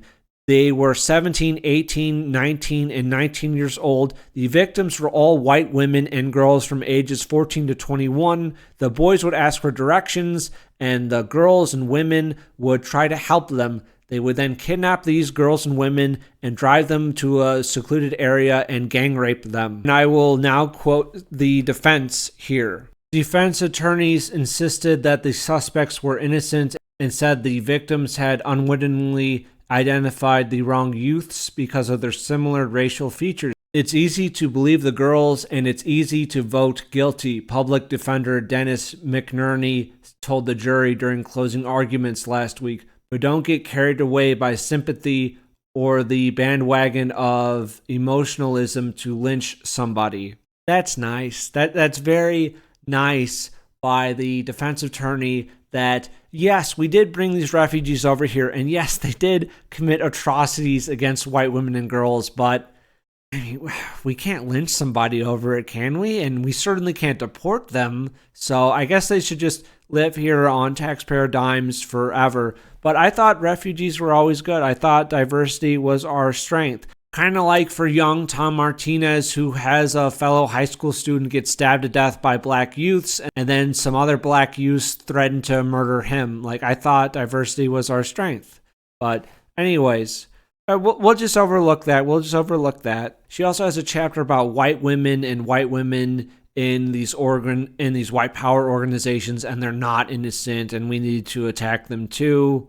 And she talks about when they have some of the CSA guys on trial, they have an all-white jury there, and there was also an all-white jury for the Greensboro killings. That was the death to the Klan March. Which, it's weird. I don't think she would cry about the OJ trial and having too many black people on the jury there, and that was a bias. And I'm sure if we had some white person get murdered by some non-whites and the jury was majority non-white, I'm sure there's no issue with that. But if there's too many white people on a jury, and if there's too many white people in a school, and there's too many white people in a neighborhood, then it's a fucking problem. How nice.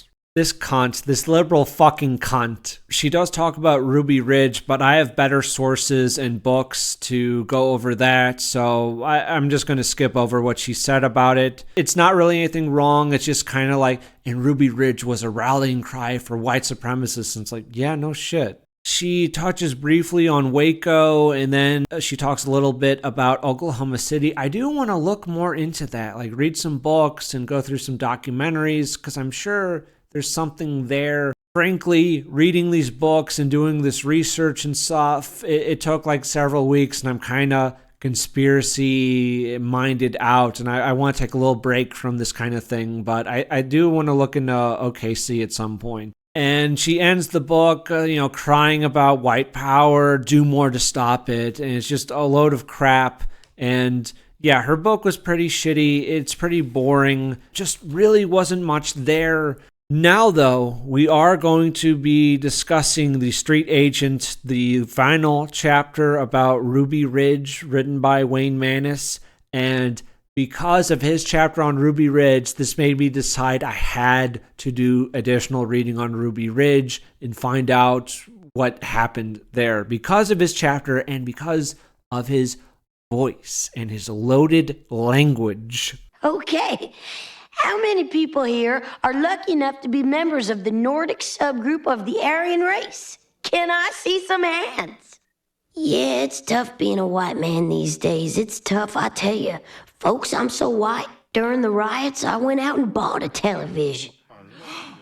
So now we will begin with Ruby Ridge. Ruby Ridge, of course, I think most people know what it is going in, but we have the Weaver family. They are under siege by U.S. Marshals, ATF, the FBI gets involved. All of this came from Randy Weaver sawing some shotgun barrels down for a federal informant. That's just a clear case of entrapment. There was a mishap with Randy's court date, and they gave him the wrong date. He puts his land up for bail money. They think that they're going to lose the bail money because the government is already screwing with him over the court date thing, so they decide that they're not coming down the mountain. Then some marshals are trying to get a layout of the property. Unbeknownst to the Weavers, they stumble upon them. The U.S. Marshals end up killing Samuel Weaver. This is Randy's 14-year-old son. They shoot him in the back and kill him. A U.S. Marshal is also killed there. And the following day, a sniper tries to kill Randy Weaver. Randy is shot, I believe it's through the elbow, and the bullet comes out of the armpit. There's a family friend, Kevin Harris, on the property. He is shot, but the bullet that was intended to kill Kevin Harris ends up killing Vicky Weaver while she's holding her 10-month-old child. No one else is killed following this. It's still this standoff where it takes a few days to convince the Weavers to come down, and they eventually do. The government is mostly cleared of wrongdoing, meaning the sniper was not charged for attempted murder. The government lies at multiple points. But before I did any research, all I really knew was, yeah, they had Randy Weaver under siege. They shot his son, and they also killed his wife. But that's all I really knew. So now we're going back to The Street Agents by Wayne Maness. Oh, and keep in mind, they sent several hundred law enforcement officers over a guy who sawed off the barrels of 2 shotguns. And I don't know much about guns, but I believe they weren't even to super illegal length, they were shorter than they should have been. But I believe that if he just had a license or a permit, he could have shortened the barrels, and then it's not a crime. So all of that over this. But let's read. This is on page 415 of his book. We start with, Weaver was a coward, dominated by Vicky, his overbearing U.S. government-hating wife. She ruled the family. She believed there was a conspiracy to kill white people who didn't conform to the Jewish-controlled order of government. She had her children trained as soldiers in preparation for the inevitable war of the U.S. government. Just skimming a little, about 2 years previous, Randy moved his family to this remote mountaintop. There he built a shabby, poorly insulated plywood cabin. He even insults his cabin-making abilities. These were not your normal children leading carefree lives like most children of their age. They were destined for trouble and ingrained with a hatred for the U.S. government. So it was just fine to shoot these kids because they hated the government, allegedly. Wayne says he was contacted by Secret Service agents because they wanted to talk to Weaver because there was an alleged threat he had made against the president. We're getting into the standoff. He says this small, insignificant man who had never accomplished anything noteworthy in his entire life was now somebody special. We get into the shooting. He was accompanied by his 13-year-old son, Samuel. I'm sorry, I thought Samuel was 14, armed with semi-automatic .223 caliber rifle, and by 24-year-old Kevin Harris, a close friend.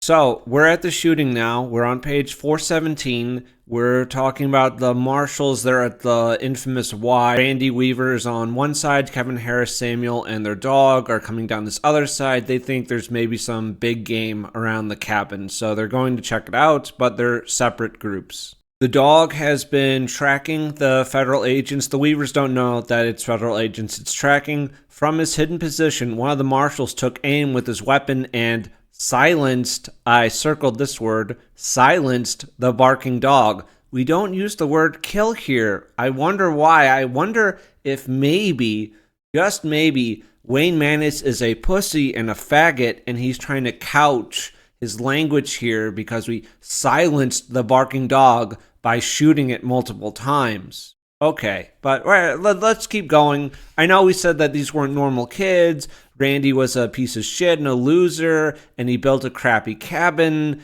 And, I mean, well, isn't it okay that we shot these kids? Because they're not like normal kids, right? They don't like the government. He claims, without hesitation, Kevin Harris fired one round into Deegan's chest, killing him almost instantly. Sammy then opened fire on the marshal who had shot his dog. The marshal returned fire, killing Samuel. That's not true. Forensics does not back that up, Wayne, but we'll get into that because Samuel was shot in the back. All the evidence proves that there was an FBI agent who was convicted later for 18 months. Really, it should have been way longer, or better yet, shoot him for fabricating evidence and like messing with the crime scene to make it look good. The marshal returned fire, killing Samuel. Weaver fired one shot, hitting no one, turned and ran back to the cabin, followed by Kevin Harris. Randy left his son lying in the woods, not knowing if he were alive or dead. So he puts all this blame on Randy Weaver. Randy did not know that Samuel or Kevin had been shot. He heard the gunshots, but Randy, coming down his own path on the Y, a marshal comes out of the brush. He's wearing camouflage. He says, like, turn yourself in, Randy. Randy says, fuck you or go to hell or something. He's shooting in the air to try to alert Samuel and Kevin, but he's going back towards the cabin. I don't think Randy Weaver is a coward here. I think his actions make sense. You just saw a guy wearing camouflage come out of the brush. You don't know if these people have made it back to your cabin already and are going to like attack your wife and your children. Samuel and Kevin are together. They have the dog. I don't believe Randy Weaver is a coward. I think that's a very harsh, unfair assessment. But this is the assessment that Wayne Maness gives. They talk about later, they put the body of Samuel in the shed near the Weaver residence. It was called the birthing shed and was built for the birthing of children and as a place for the females to live each month while they were menstruating. During that time, they were considered unclean and not allowed in the house with the men. So I will discuss the birthing shed and that a little bit later on, but Wayne Maness, he's incredibly combative here. And all the blame, yes, all the blame is in fact on the Weaver family. He talked about reports of armed persons in the cabin taking pot shots at federal agents passing overhead in a helicopter. That's completely false. He says here, Vicky had been standing behind the door looking through the small window while wearing a pistol on her hip and carrying the 8-month-old child in her arms. So I guess it's okay to shoot her. She has a gun. You're a sniper. No federal agents are in danger whatsoever. So it really, I mean, Vicky Weaver was an overbearing bitch who hated the government anyway. So it's probably a good thing that we killed this evil cunt, right? I mean, like, look, I know, like, we shot her and yeah, she was holding a baby. But come on, man, like, I said, like, not 4 pages before that she was kind of an evil bitch, so it's okay that we shot her, right? That's completely fine. Super accidental, but wasn't she terrible? Like, oh no, complete accident, that's a sniper shot her, and I do believe that it was a horrific accident. I don't think the sniper was trying to kill Vicky. It was just a horrific incident. I still think that's murder. Like, the end result is murder. You were trying to murder Kevin Harris. You ended up murdering someone else in the process. That's still murder to me, but I don't believe they were deliberately trying to execute Vicky Weaver. Harris surrenders, and then Weaver also lets them take his wife's body. They continue the siege for another day. He says that the oldest daughter, Sarah Weaver, looked at me with intense hatred and said, if you harm one hair on his head, I will hunt you down and kill you. Claims to be with Randy Weaver and says that Randy Weaver showed no remorse or concern for the loss of his wife or son. His only apparent concern was for what would happen to him and if Bo Gritz would be angry with him for surrendering. For some reason, Wayne, I just don't quite believe you here. One of the marshals asks if he would like to join him in escorting Weaver from the airplane to the marshal's car waiting nearby. I politely declined because I felt it best that the marshals have sole custody of the man who had so ruthlessly and unnecessarily caused the murder of one of their own men. You guys did shoot a boy, right, and a woman. That did happen, right? Like, oh, I don't know. Did that happen or did that not happen? I can't recall. Oh, and at the hospital, he says that he's shocked by how undamaged Randy Weaver is because apparently there's not like a huge bullet wound there.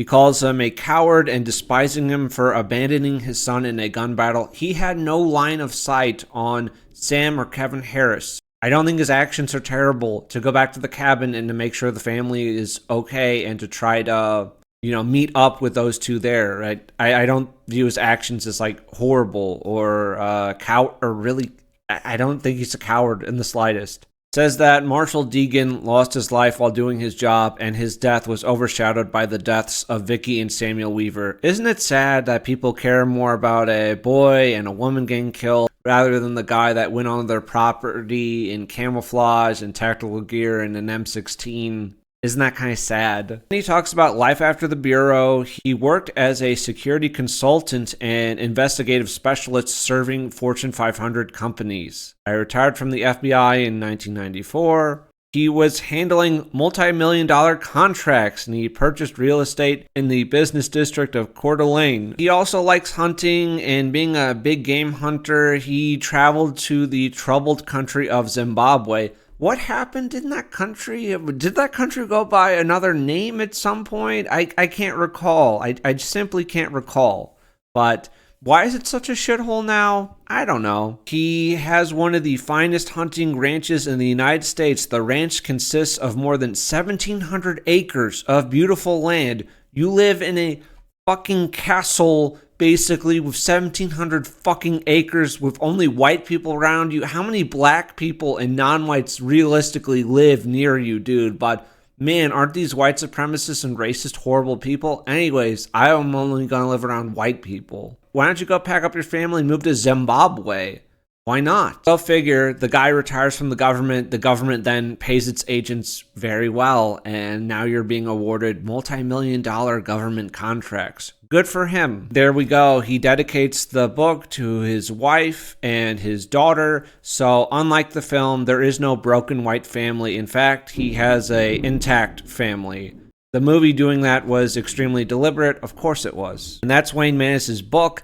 I found it so disgusting, and I had so many questions about the actual shooting at Ruby Ridge that I decided to read a few books about it and watch some films. So I knew something was up, especially about like the snipers just taking shots at Randy Weaver and Kevin Harris when they're not in a firefight and they're not posing a direct threat to anybody, but you still have the right to just shoot them and try to murder them. They weren't presenting an immediate threat or anything like that. And yeah, he makes the little claim about they're taking shots at helicopters, but you've already lied a few times, so I'm not really going to give you the benefit of the doubt here. And yeah, it set off some alarm bells. We are going to be covering the Weaver side of the story, which was written by Randy and Sarah Weaver. The book has a little chronology of events here. This began much earlier, before the actual siege. It was July 1986. Weaver befriends a guy who is a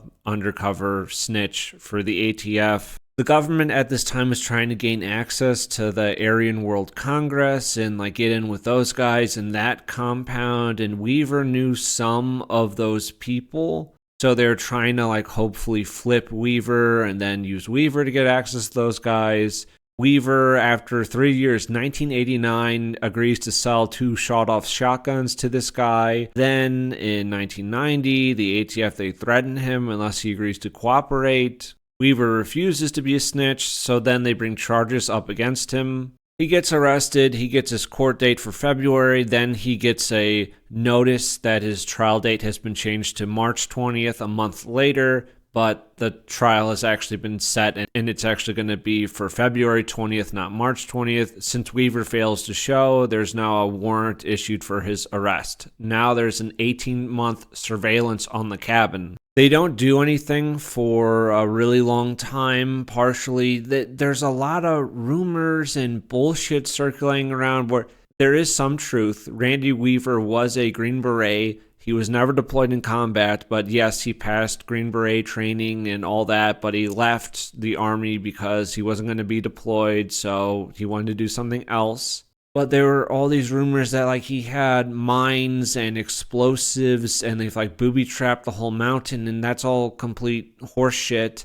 I don't think the feds were just apprehensive about this turning into some kind of bloodbath, which is exactly what happened. So, and the whole thing could have really been avoided if they had sent like a local sheriff or some guy up to the mountain and just, spoke with Randy and just try to de-escalate things.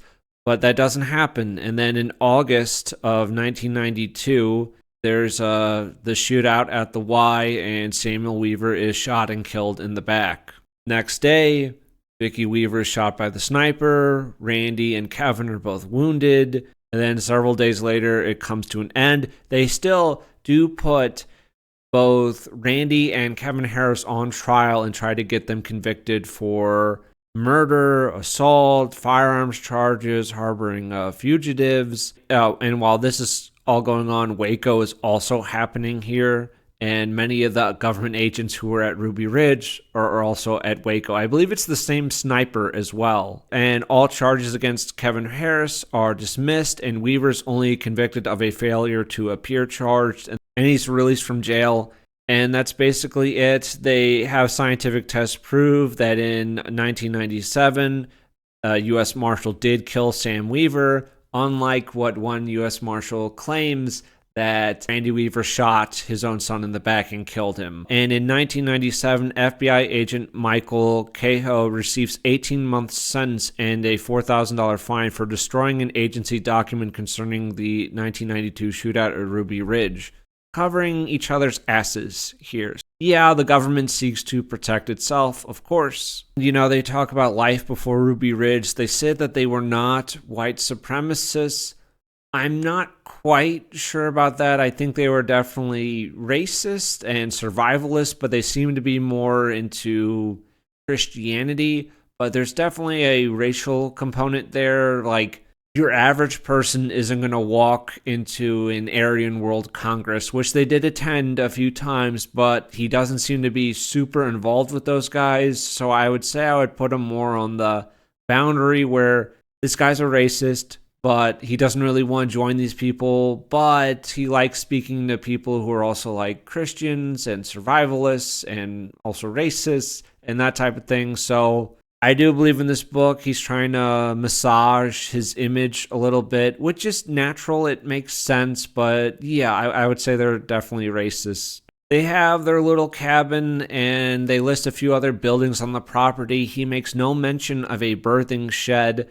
They do finish the cabin in 1984, and I'll come back to the birthing shed question in a little bit. I'm not going to go through the events again. You know them. But on page 42, he makes this claim that shortly thereafter, Sam and Vicky's bodies were cremated, but not until after the FBI had snipped Vicky's fingers off and sent them to the FBI laboratory in Quantico, VA. Her fingers were never returned for cremation. When questioned about it, no one seemed to have an answer as to what they did with them. No idea if that is true or not. Randy's retelling of events, it was a very short siege, and I was shocked that I'm like, oh, wow, we're already done with that part. It was very brief on the details. I think that could have used a little more fleshing out, like getting into his mindset, his emotions, everything that was going on. I think that section could have been better. There's a few different versions of the shooting, but the one that seems to be the most accepted is, yeah, Randy Weaver is on the other side of the Y. Sam and Kevin Harris are on their side with the dogs. The agents shoot the dog because the dog's about to give them away. Then they have a little gunshot. There's some discrepancy over who shot first over there and trying to shoot and who was shooting at each other with Kevin and Sam. But a guy comes out to say, give it up, Weaver. Randy, he fires some warning shots and then he runs back to the cabin. He had no idea that his son had been shot and killed then. I think if he knew that Sam had been shot, he would have gone back for him or something, but he had no way of knowing that happened. And like with Wayne Maness questioning his bravado and all that shit. So what exactly did you want to happen, Wayne? Did you want them to murder all the U.S. Marshals on the mountain? Because you're crying about the one dead Marshal. Like, what the fuck did you want to happen here? He didn't know his son was dead. And as horrific as that is, you still have a wife. They'll have Sarah, and then they have another daughter. I think that's 10, and then, you know, your 10-month-old baby. And I don't know, like, is he supposed to, like, suicide rush a bunch of guys with M16s that are camouflaged? What the fuck do you want from him here? They put some headlines in. This is on page 70. The Boone County Daily Bee, director of the Marshal Service, Deegan, and a group of 5 other marshals were on a surveillance mission when they came under fire from their remote Weaver home in the Ruby Creek area. Well, that's horseshit. The Idaho Statesman, the group came under fire from the fortress-like Weaver home, apparently without warning. Only one of the deputies was hit, but the 5 others are still pinned down by gunfire tonight. That's from the New York Times. That's complete bullshit. They were never pinned under gunfire. That's a complete lie. 2 marshals with him escaped, but 2 were pinned down near Deegan's body by repeated sniper fire from the cabin. Holy shit, man. Can't imagine being an adult in the 90s and you're being fed this shit by the federal government. It would have completely, like, radicalized me. I would have gone insane. I got very, very angry when I was reading Wayne Manis's account, but just the marshals literally claimed that Randy Weaver shot and killed his own son. Holy fuck, you don't hate the federal government enough. That's so fucking insane. Seattle Post-Intelligencer says, a U.S. Marshal said last night it is a possibility that federal fugitive Kevin Harris accidentally shot Randy Weaver's 13-year-old son during last Friday's shootout with deputy U.S. Marshals. The Idaho Statesman, Samuel Weaver died from a gunshot wound fired by Kevin Harris. Federal officials said Tuesday that Samuel was hit twice by bullets possibly fired by either his father or Harris. They also say John Roich, a deputy director of the U.S. Marshal Service, in a headline news story appearing in the Spokane Spokesman Review, Roach said Friday's gun battle at Randy Weaver's cabin occurred when someone drove onto the property while federal agents watched the place. He gave this account to the Boston Globe. What the fuck? That's not true at all. Holy shit, man. Holy shit. Oh, another thing. The marshals claim that they had no idea that Samuel Weaver was dead until they went, I believe it's the following day, the day after the sniper attacks, and they find Samuel Weaver's body in the outbuilding. Samuel's body was left there in the Y for a bit of time until they went to collect the body that night. So, yes, the marshals there knew 100% that Samuel Weaver was absolutely dead. There's no way that they didn't know, and it's completely insane that they pretended that, oh, we had no idea. There's also a discrepancy later on where they know for a fact that Vicky Weaver is also dead, but pretend that they had no idea, you know, for an amount of time.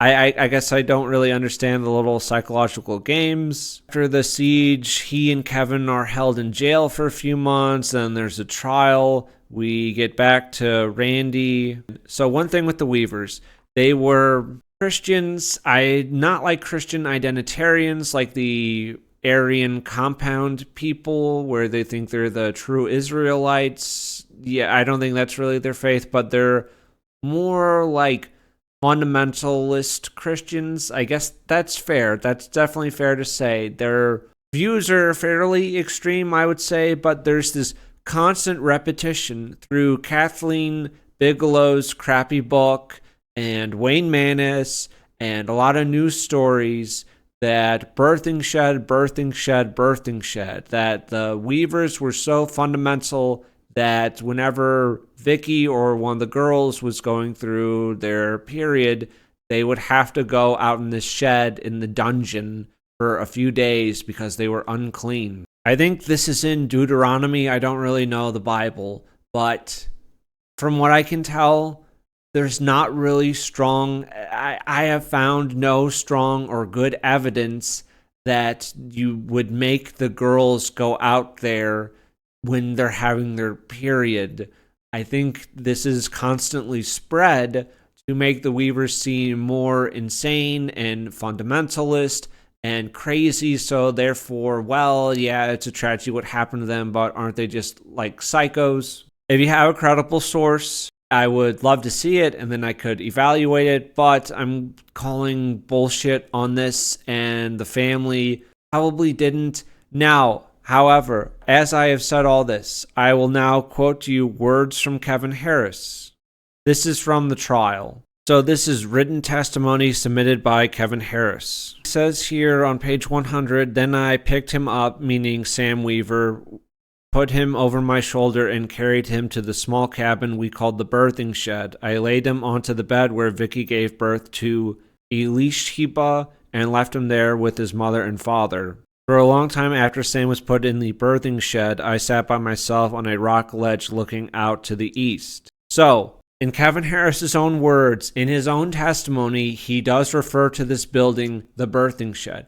But this is physically the place where Vicky Weaver gave birth to their youngest child. From all of my research that I've done, there is no mention whatsoever from a credible source that this is a place where Vicky or Sarah would have to go when they're having their periods. There's no mention of that. Now, to me, the cabin seems like it's of decent size, but you do have some relatively small children in the house. You have would have been like a 9-year-old girl, a 13-year-old boy, your 15-year-old daughter. And going through childbirth would be long and difficult. She would be crying out and such. So I can understand not wanting to give birth in the house when you have all your children there, and you would want to do it in a private, reclusive place. So they used this outbuilding for Vicky to give birth in. Ergo, the name birthing shed. But this in no way is this is the period shed, this is the menstrual shed, but this is just what we fucking call it. It's like,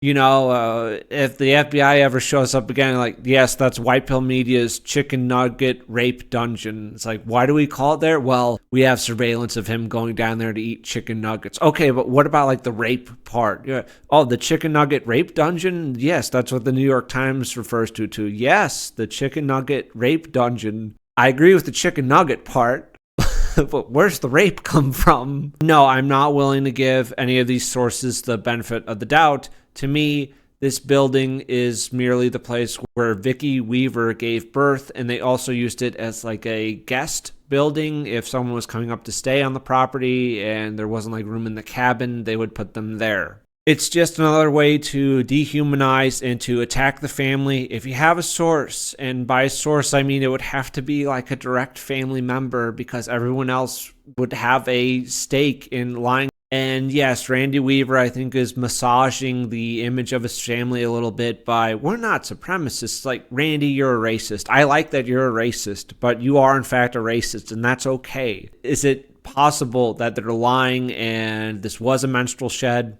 It is possible, but you and I will never know that. So I'm sorry about that little tangent there, but it is something that came up repeatedly. I'm like, they keep calling it the menstrual shed, but they're not giving me a goddamn source on this. But Kevin Harris does provide a source, but he calls it the birthing shed. If anyone who's done a lot more research on Ruby Ridge has like, yes, Sarah Weaver at this point in this testimony says that's the menstrual shed. I was forced to go in there when I was having my period.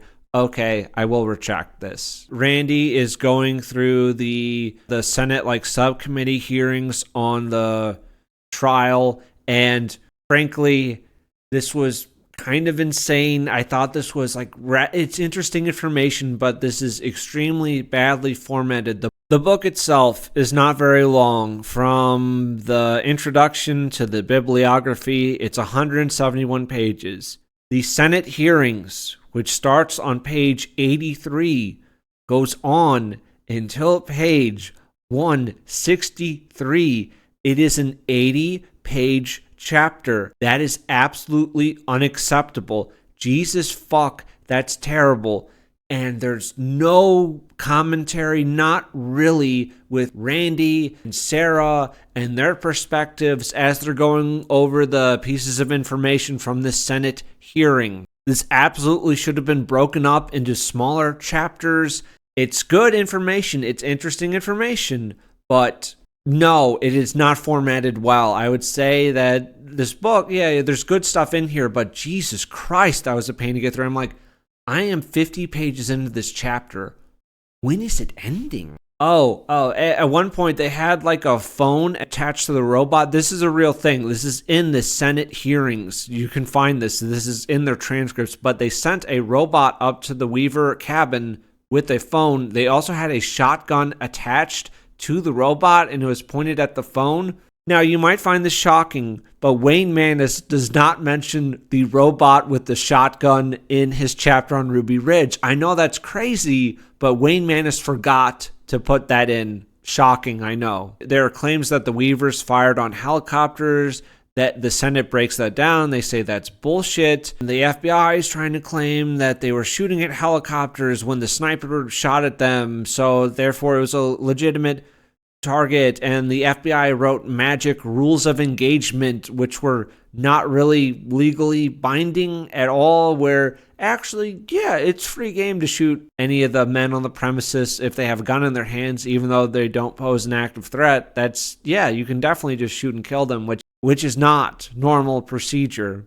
They say the second shot for sure was bad because it was blind. Kevin Harris was entering into the Weaver cabin. The sniper did not have a perfect line of sight on Kevin Harris. The sniper knew that there are small children and women in the cabin as well, so there's a good chance that his shot, which it did, would strike and kill someone in the cabin that isn't his intended target. Say the second shot for sure was bad. For none of the helicopters flying in or around the Weaver property did they report being shot at all. A lot of internal FBI shit, like they didn't hand over documents that they needed to hand over for the trial, and the Senate believed that this absolutely would have resulted in a mistrial if Randy and Kevin had been convicted. There is no reason to conclude that holding the door open for a retreating subject is any kind of a contribution to an immediate threat. And even more troubling is the team's conclusion that an innocent party who places herself in harm's way can be the subject of deadly force. That conclusion is frighteningly wrong. All of this for 2 sawed-off shotguns that were given to an informant. Randy Weaver did not have a stockpile of sawed-off shotguns. There weren't any fucking explosives on his property, or claymores, or mines, or anything like that. There were no secret tunnels and bunkers and poison gas. He was a guy, he was a racist, he was a fundamentalist Christian, bit of a survivalist, and he just wanted to live with his family on this mountaintop. And the FBI, the ATF has to go out of its way to create crime where there is no fucking crime. It's not like, I got these stockpile sawed-off shotguns, I need to sell them to somebody. It's like, that's not what fucking happened. These shotguns were made for order. Completely insane. So I found their account interesting. The Senate hearing documents were very good and very informative. They come to the same conclusion as the majority of Americans. Wayne Maness, what a piece of shit, what a pussy. They silenced the dog. Go fuck yourself. But that's their book. I will say it's kind of not the best formatted, in my opinion, and I was really looking for more of the mental, emotional insight that being in the cabin would provide, but we didn't really get that either. It's kind of brass tacks, which is okay, but I was expecting a bit more in that regard. Now, a 3-hour film called The Siege of Ruby Ridge. This was a made-for-TV movie. We star Randy Quaid as Randy Weaver. Randy Quaid, typically as an actor, he's Uncle Eddie from Christmas Vacation. He's kind of a quirky, kooky, wacky actor. Casting Randy Quaid as Randy Weaver is absolutely intentional. It's for you to view him as like kind of crazy and out there, and it's not a serious dramatic actor, right? We also have Laura Dern. She plays Vicky Weaver, and I don't really have anything against Laura Dern on a personal level. There's also Kristen Dunst, and she's playing Sarah Weaver. But I'm just going to cover the film. The film is free on YouTube. There's a link to it below. In my opinion, if you want to see like the amount of propaganda in it and how much they try to besmirch the family, then okay, that's worth seeing it for that point. But in terms of like, is it historical? Is it even a good movie if you don't care about historical accuracy? No on both counts. We open up holding a Bible and gun. A girl is praying. We are inside the Weaver cabin. The FBI is asking over the phone about pancakes and Vicky making pancakes. The FBI knew that Vicky Weaver was dead, and they were asking them about Vicky, how's things with Vicky, and that was just like psychological torture. They knew that Vicky Weaver was fucking dead. Randy, he works at a factory. He and Vicky just live a basic suburban life. It all seems nice. Their neighborhood seems fine. Their neighbors come over. They already have a child, Sarah. She's very young. They do try to like humanize the Weavers and show Randy Weaver as a good father with him playing with Sarah. So this was a nice scene I'll share with you. Come on, Sarah, let's get a little toy for you to take to bed with you. Let's see. Eeny, meeny, miny, mo, catch a nigger by his toe. Oh, how about this one, huh? They are portrayed as a family very into Christianity.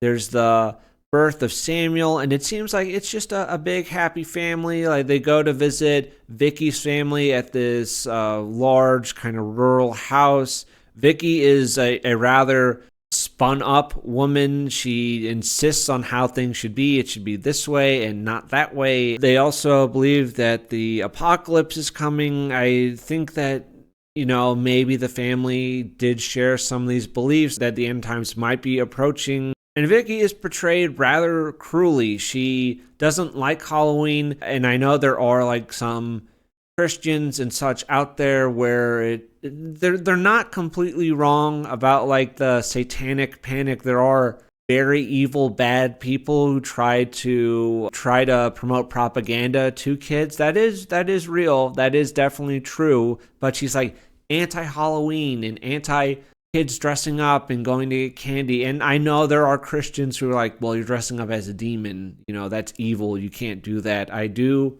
understand that there are people like that, and the Weavers are probably closer to that. Vicky Weaver is dead. She was shot by a sniper. And are we ever going to get a completely accurate image of her? No, because the surviving Weaver family is obviously going to make her look as good as they can. FBI, media, the government is going to make Vicky Weaver as a crazy, kooky Christian lady. So do I think that realistically she was probably closer to the anti-Halloween church lady? Yeah, I think that's true. At Christmas, Sarah and Sam are given toy guns, and Randy jokes about training them, you know, because, of course, we're giving these kids toy guns, therefore we want them to, like, commit violent acts against the federal government. Bible study in their house. Their wall is full of this like very, very Christian art. It's like Old Testament stuff. They preach some anti-Semitic stuff. They are anti-one world government. He also wants to now move out into the mountains. I don't think it's a terrible thing to try to get out of the rat race and like, you know what, working in this factory every day is kind of gay. And if you could make it work in a more rural, relaxed environment, I don't really see that as a bad thing. They do find the land for it, and Randy calls it a natural fortification. The boy plays shooting a gun. I will play this clip. This is a natural fortification. This has got to be the safest place in the world. Just us and the kids. Bang! Boom! That is such disgusting propaganda that Randy would call this place a natural fortification. And yeah, Sam Weaver, 13 years old, he is going to be shot in the back retreating from a U.S. Marshal, but here's him playing shooting a gun, so he's not like a normal boy, right? He's not a normal kid, so therefore it's okay that he was shot and killed, right? It's fine. Montage of them building the cabin, homeschooling. Kevin Harris shows up. Oh, they do directly speak about building the menstrual shed. It happened again. You have to give me a good source on this, not some article after the fact, not someone saying whatever with bias, but it's menstrual shed. Again, they are, more fundamentalist Christian and such, but still, I still need a source for this. I absolutely need a source for this. There's also discussion later on that Vicky doesn't like having photos taken because it's something in the Bible about no engraven images, so I guess that means photographs. There are photos of the family online. I believe they're photos that the family themselves took of each other, so again, I'm not sure how much to believe of that. This guy comes by and he offers to bring the Weavers to the Aryan Congress. They just say Congress at first. And while they're at the Congress, they are laughing and joking about the murder of Alan Berg and the Order, which I just thought was kind of funny. And I'm like, oh, wow. I mean, we're covering the Order, and then, we're joking about this here. That's cool. And it is true in reality that Randy Weaver did stop going to these Aryan World Congresses. So if he was like this very hardcore white supremacist, I think he probably would have stayed. I do think he is still like a racist, but no, I don't think quite the white supremacist image is correct. And then we're introduced to Gus, and Gus at the Congress, he wants some sawed-off shotguns. So Randy provides them for him. Randy tells them to fight the Jews and niggers, and holy shit, Jesus fucking Christ, there's no evidence of that either.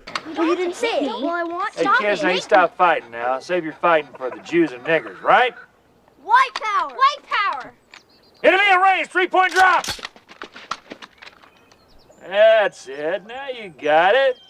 There's no evidence of Samuel Weaver having a shaved head. Why did the movie give him a shaved head? Because they want to invoke the image of him being a neo-Nazi kid, so therefore he's a skinhead, and well, yeah, it's sad that he's dead, but it's not that sad because he was a skinhead, so therefore it was fine. There's issues with the Weavers' neighbors. The neighbors accuse the Weavers of theft. From what I can tell from the research that I've done, there is no evidence that Randy Weaver or any of the Weavers committed any acts of theft. Randy Weaver had never been arrested or put in jail or anything before these gun charges. And in the movie, they're like shooting at their neighbor's house in the middle of the night to scare them. And actually, from what I can tell, Randy Weaver won a lawsuit against one of his neighbors. There was like a land discrepancy, so they sued over it. Randy Weaver won that lawsuit. His neighbor then wrote to like the governor and the Secret Service and the FBI saying that Randy Weaver was this crazy, dangerous white supremacist, and that's what put Randy Weaver on the radar in the first fucking place. It was from his neighbor who lost a lawsuit to him. We have a better clip here of the kids marching with guns. What do we need? White power. What do we need? White power. They're marching at their neighbor's house. Kristen Dunst has a swastika pinned to her jacket. All the kids then howl Hitler. What did we ever do to you? You wouldn't let your kids play with mine. When do we need it? Right now. What do we need? White power. When do we need it? Right now. Heil Hitler! There's a scene of Randy in this barbershop. This Indian guy comes in and threatens him, tells him to stop shooting guns. Also, he hates racism but respects the First Amendment. Is that real? Do non-whites really like the First Amendment? And I hate racism, but goddamn, you have the right to say that. None of them fucking believe that.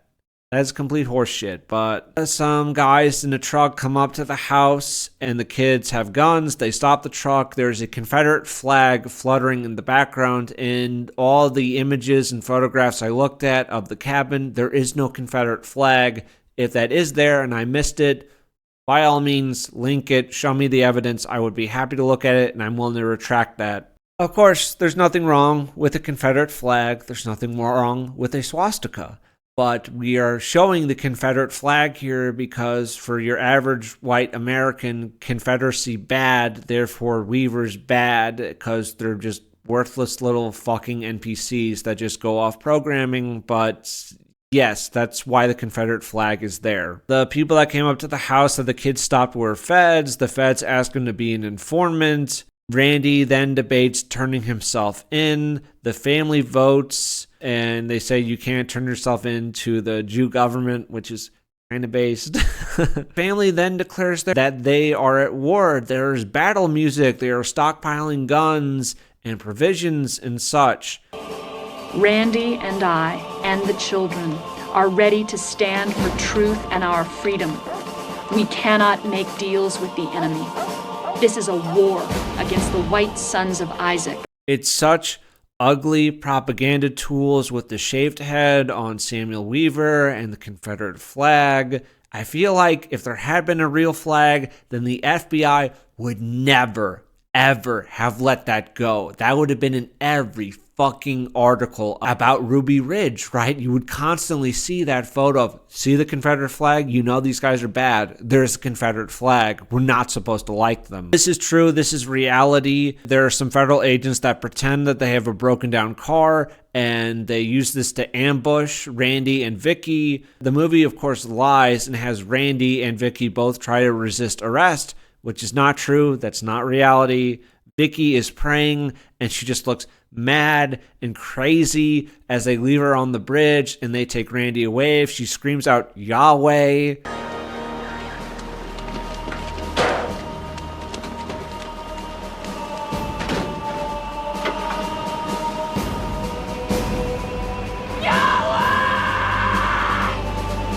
Judge gives the date of February 19th, and there is no discrepancy here in the film, unlike reality that he was given a letter that his court date had been changed to March 20th. Instead, it had been moved to February 20th. That doesn't happen at all. The judge says that there's not really a reason to have guns. And you'll have to give up all weapons, firearms, and explosives. How far does that go? I mean, does that include my kids' weapons, my wife's? You'll have to discuss that with your attorney. But my advice is that you're better off without any of that stuff in your house. Well, what happens if we have to defend ourselves? Mr. Weaver, even if you fear for your life, you cannot possess a firearm. And that's just fucking insane. You would have guns for bears, for mountain lions and such, and you just live in a very rural area where law enforcement is probably too far away if you're in an emergency situation. So yes, it makes sense that you would travel around armed. The judge did screw up here, and this is also real, where the judge, because Randy put his land up for bail, that Randy could lose his land if he lost his court case, which is not true. You could lose whatever you put up for bail if you skipped out on bail, right? If you put $30,000 up for bail and then you don't show up, you forfeit that $30,000, right? But they're still going to do the court case. There's this news helicopter. The Weavers scream that they're filthy Jews. They're probably not wrong. There's marshals creeping up to the cabin. They shoot the dog. Gunfight ensues. Samuel is killed. And look, is it kind of sort of sad that a 13-year-old boy was shot in the back while fleeing federal marshals? I guess, but he had a shaved head, so I mean, I don't know. Feds claim that the marshal's body was pinned down under heavy fire. Of course, it wasn't. That never fucking happened. We have the sniper shootings. We have the Confederate flag fluttering. So feel bad about the death of Vicky Weaver, even though she was a crazy Christian lady. So it's you shouldn't feel that bad. Then we have a lawyer.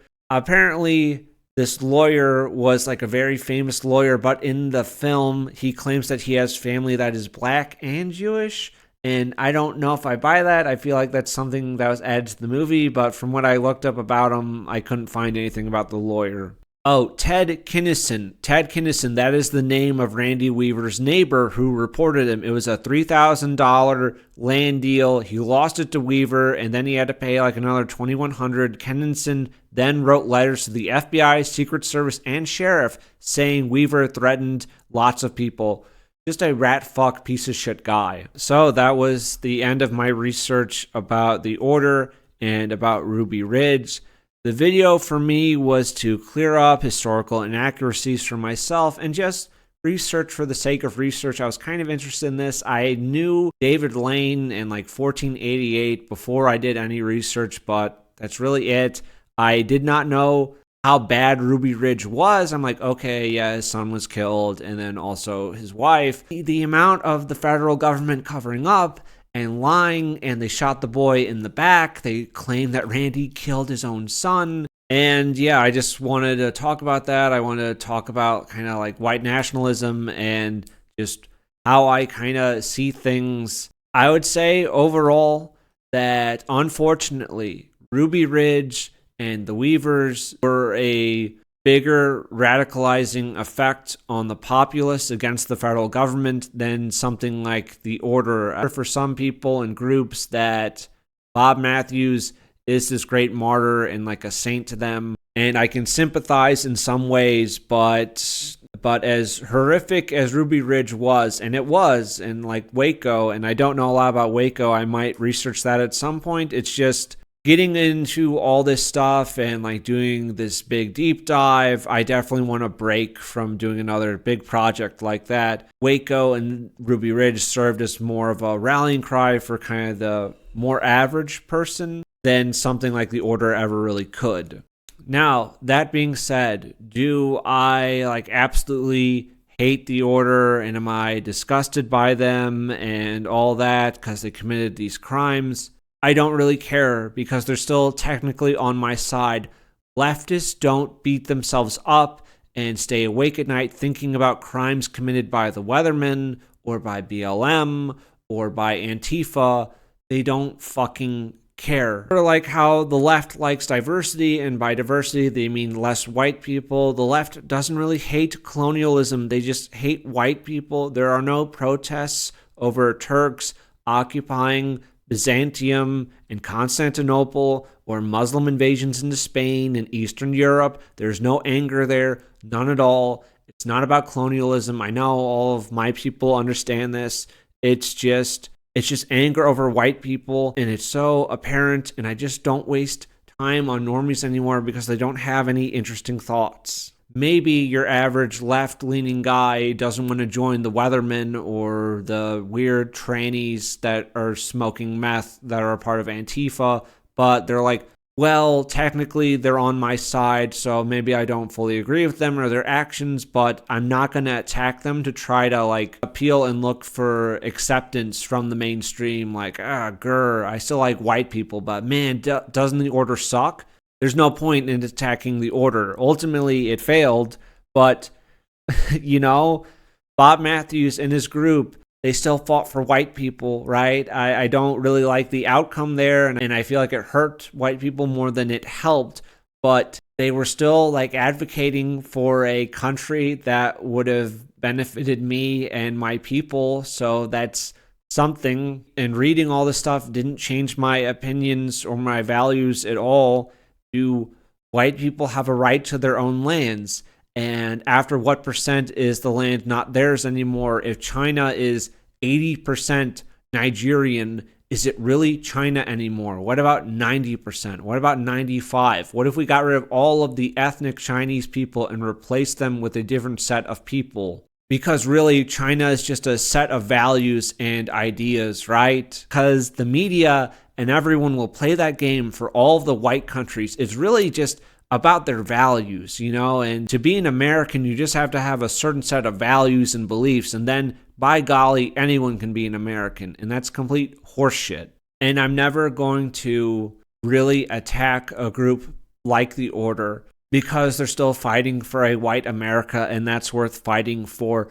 A small aside, I fucking hate white people who live in Japan. I fucking hate them. I hate them so fucking much.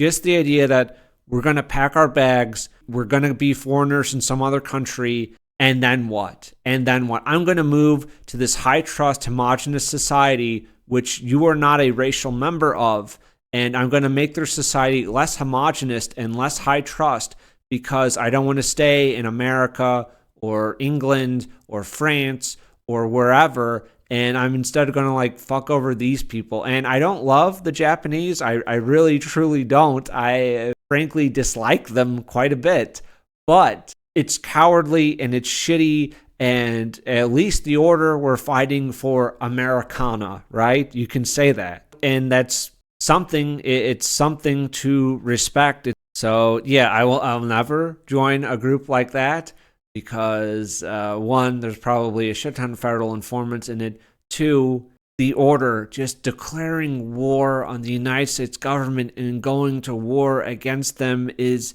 insane. It's completely insane. It's suicidal. There's a 0% chance of winning that fight. They're very powerful, and I'm not trying to be pessimistic and we should just lay down and die, but the idea that one, committing these acts was going to be like a spark to ignite the race war, it didn't happen, Bob. It just didn't happen. These groups didn't rise up, and frankly, if all of the groups across the country rose up, we probably still would have lost, and it would have been really bad. So I just don't think there was a shot there. So I don't want to be the order. I don't want to join a compound and then things start turning into polygamy and, well, it's in the Bible. I don't want that. I don't want to do that. It's kind of like playing Civilization. What victories can we get? We cannot win a strength of arms contest against the United States government. We're not going to win a political victory. That's for goddamn sure. Maybe a cultural victory. And speaking of just like culture, just like I can understand and appreciate in a way of reading and reprinting the classics, but this does nothing for our people right now. This does absolutely nothing for white people and white creatives right now. Zero. It's nothing for a cultural win, and yeah, the classics should be read and such, but that's not a living and breathing culture. It's easy to print the classics. It's so fucking easy, and it doesn't help, right? Like, wow, look at Michelangelo. Okay, we know about Michelangelo. We have artists right now that are trying to create things, and where's the kind of support for musicians and writers? I'm in that camp. But just for any creatives, it's so frustrating. It's so annoying. So I don't know if a cultural victory is necessarily possible, but that's something to fight for. I think it's worth fighting for. I'd put myself in that camp. There's maybe small economic victories like starting businesses, and we support businesses that share our values. That's something. I don't think those will get like super huge, but it's something. Maybe forming small tribes will do something, and then you'll have like these little high trust communities. I think it's better than doing nothing, right? Ultimately, I'm not sure how much relocating is going to matter in our country or really any country if there's not mass deportations. Just like I've been to very rural Midwestern areas just traveling through, and there are Indians there. There are a lot of foreigners there, and I'm shocked. I'm just blown away. How the fuck are they there? Like, I'm going through some relatively small towns, and there's Indians, and it's just fucking crazy. And then I just keep thinking, for the longest time, I just thought that, well, you know, if things get really bad where I'm at, I'm just going to go to some small town, rural area, and it'll be okay. But I don't think it's going to be okay, right? They're already there. Not everywhere, right? It's not everywhere like that, but they're spreading out. That they're not just going to be in the major cities anymore. And just where I live, I'm not kidding. I don't know if I shared this story, but this was a few months ago. And at my grocery store, I'm just shopping, normal day, but there's some black people that are also shopping, but they're doing like Instacart stuff. Like they're going off their phone and they're picking items off the shelf and putting them in. He has this like African accent, like this continental African accent. Like he's fresh off the boat from Africa. And I'm just questioning, what the fuck is this, right? Like, what the fuck is this? We have people that are able to come over here to work as Instacart shoppers, right? And they're from fucking sub-Saharan Africa. And he's not an illegal, right? If we're rounding up and deporting all of the illegals, he's not on that list. He's here to work, and he's working. It's, oh my God. I just don't know. I'm not trying to be super pessimistic and black-pilled at the end. I just wanted to share some of my research and some thoughts.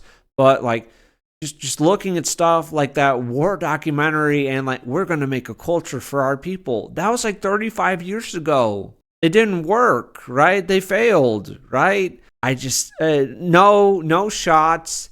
at anyone here if they like the Old Glory Club, those people, or that type of thing. But I'm a little sick of the Trump train. I don't like or trust Donald Trump, and he has not lived up to his campaign promises. If Donald Trump was forced to press one of two buttons, and one of the buttons was help white people or help Jews at the expense of white people, he would pick the Jew button every single time. He would break his finger mashing that button. We are not the favorite child in this family. And I just don't know if everyone is like joking around and ironically supporting Donald Trump or not, but there's like people who were like really anti-COVID vaccination and all that, and I would put myself in that camp, right? I did not get the vaccine or anything like that, but Donald Trump was or was not behind Operation Warp Speed. Donald Trump was not behind a fuck ton of the things around COVID, and he absolutely was. And it's this weird restructuring of history, pretending that Donald Trump was like the based president who was like anti-COVID vaccines, and that's clearly not reality at all. And by the way, I don't hate Trump so much, and I'm not willing to be such a crazy, kooky contrarian that I would be upset if they abolished income tax and if tens of millions of illegals and people on visas and shit were kicked out of the country. I would build a little effigy to Donald Trump if that happened, but I'm just not seeing it. I'm just not. And regardless of whether or not I believe he's going to follow through on this, it doesn't matter, right? He's already in power. It literally does not fucking matter. It doesn't matter what I say or think because that doesn't have any effect on it. What of trusting the plan? What of the deportation of millions that was promised of our savior, Donald Trump? The Almighty says, don't change the subject, just answer the fucking question. When are the deportations happening? Are they happening? If they're not happening, then I don't know. I think Texas turns blue within a decade. I think that's basically a reality at this point. Demographics is destiny, and Texas is going to go blue. I think that's simply a fact. The less white people you have in a state, then the less likely it votes Republican. Not that Republicans really advocate for us or do anything really for us, but that's the ball game, right? I mean, if Republicans lose Texas, you can never ever win another election. That's simply it. You will never have enough electoral votes without Texas. So I do believe that is coming. And we can shit on Europe and like London and Dublin and how diverse these areas are, but we're really fucking bad off in the United States. Like, we're really, really bad off if we go by percentages and just the sheer mass of them over here in our country. Like, we're worse. We are definitely worse off. The Republicans will keep shifting further and further to the left, so even if it is like a Republican quote-unquote victory, I don't think it'll be anything remotely approaching conservatism. I'm sorry, I want to talk, and I'm sorry about being like pessimistic here, but it's like cost of living definitely increased this year. I think it's going to keep increasing. I think, we'll see about taxes, but for some reason, I think we're not going to stop sending millions of dollars to Israel. For some reason, it's just in my head. I don't think that's going to stop. I also think we're probably going to fight another desert war on Israel's behalf. I think all this is going to be very hard on white families, and then they're going to produce less children, and then the government is going to, of course, use that to justify bringing in lots of non-whites. Elon Musk and Donald Trump very, very much, and J.D. Vance, very, very much want Indians in this country. They want to flood it with Indians and H-1B1 visas, and that is absolutely going to fucking happen. I think you're delusional if you think that's not happening, but that is absolutely going to happen. For some reason, the guy with the Indian wife, I don't think is going to play hardball with Indian people, and there's going to be a ton of them. I don't really see a political solution. If we had someone that was a legitimate threat to the regime's power, then I think that person would be blackmailed, they would be bought, or if they were really the real deal and this is a threat, they would be assassinated. just the amount of money and power that these people have. The idea that if we had someone that they were legitimately scared of, that they wouldn't kill them, that they would be like, you know what? No, just let him go, let him take power. And that doesn't mean like do nothing and die. But I just don't believe in like the fake nationalism that we're being peddled. Aren't you excited that we're doing absolutely everything that Israel wants? Aren't you excited? Like that aren't you excited for Trump, 4 more years of Trump, and we're just doing whatever Israel wants? Not really. I'd like to, I don't know, be free to work on helping white people. That's kind of what I want, but whatever. Like Margaret Thatcher, like the scary conservative lady in Britain who was very anti-immigration, and she talked a lot about being anti-immigration. Ultimately, she did nothing. The French lady, is that Marie Le Pen or Le Pen, whatever? Wasn't it a few weeks ago that she's talking about like Israel and like we have to do more for Israel and that, but she's going to be hard on these Muslims? No, she's fucking not. She's really, really not. Italy, it's what, Mussolini's granddaughter or whatever. There's some relation to Mussolini. She hasn't done anything about the non-whites in Italy. The AfD, I forget who in the AfD, but it's a woman, a high-ranking woman in the AfD. This is a German political party. They're the scary far-right political party. But one, she's a homosexual. She's a lesbian. Her lover is this non-white, I think an Indian or from Sri Lanka or whatever, and they adopted white kids, which is disgusting. For some reason, I don't think the AfD is going to be the super hardcore party that's going to get rid of all the non-whites when you have high-ranking members in that party who are, one, homosexuals, and homosexuals by default cannot be considered right-wing. Anyone who says that homosexuals can be right-wing, I'll fucking kill you. I'm not schizo. That's not a threat. No one would believe you if you told them that I said that. But no, homosexuals by default cannot be considered right-wing. Like, for example, if you were gay, you can't be a Christian, right? Fair enough? Okay. Again, where are the mass deportations? If the border situation was that bad, and it legitimately is that bad, but just the amount that are here and they're here legally is also this gigantic fucking issue, and it's not being addressed. Like, very pathetic deportation numbers so far, and I'm just not convinced. I think it's been like 100,000 illegals have been deported as of now, so about 50,000 a month since Trump took office. That's not good enough. That's not nearly good enough. But this is a psyop. This is 100% a psyop. I think it's Kristi Noem, right, who is the press secretary or the whatever. She's in the Trump administration, but it's her. And like libs of TikTok, I think this happened today being April 9th, and they're like taking a photo op because we're on this dangerous ICE raid rounding up illegals. I don't want this shit.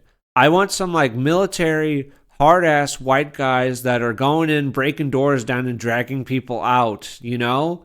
And just this little gay photo op, it feels like I'm being gaslit right now. I'm just being gaslit. Oh, and this just occurred to me, Covenant Sword and Arm of the Lord guys that were in southern Missouri, that their acronym is CSA, which also stands for the Confederate States of America, which I did not put together first, but I'm like, you know what, that makes sense that these southern guys would call themselves the CSA, and there's double meaning there. So, little thing I just thought of now. Am I supposed to care that some, like, Browns on university campuses that hate Jews are being deported? Okay. Like, how does this really help white people? It doesn't, but it helps Jews. It's what Jews want, so that's what Trump's doing. Elon Musk is pathetic. It's kind of like white guys who worshipped Steve Jobs. Steve Jobs was not a stupid man, but he's not the guy who's really creating the iPhone. He's the guy that tells people to create the iPhone. Elon Musk doesn't design or create anything. He's a business guy, which isn't nothing, but he's not this super high Q Omega genius guy that's building rockets and shit. No, he's a guy that cheats at video games and lies about it because he's a little crybaby weirdo. He is also a guy who, if he wasn't white, we would attack him constantly, and like he completely fucked over and has ruined the lives of his kids by having multiple of them with many different women, and his one son trooned out, and he's a complete fuck up, and there's nothing remotely conservative or right-wing about him.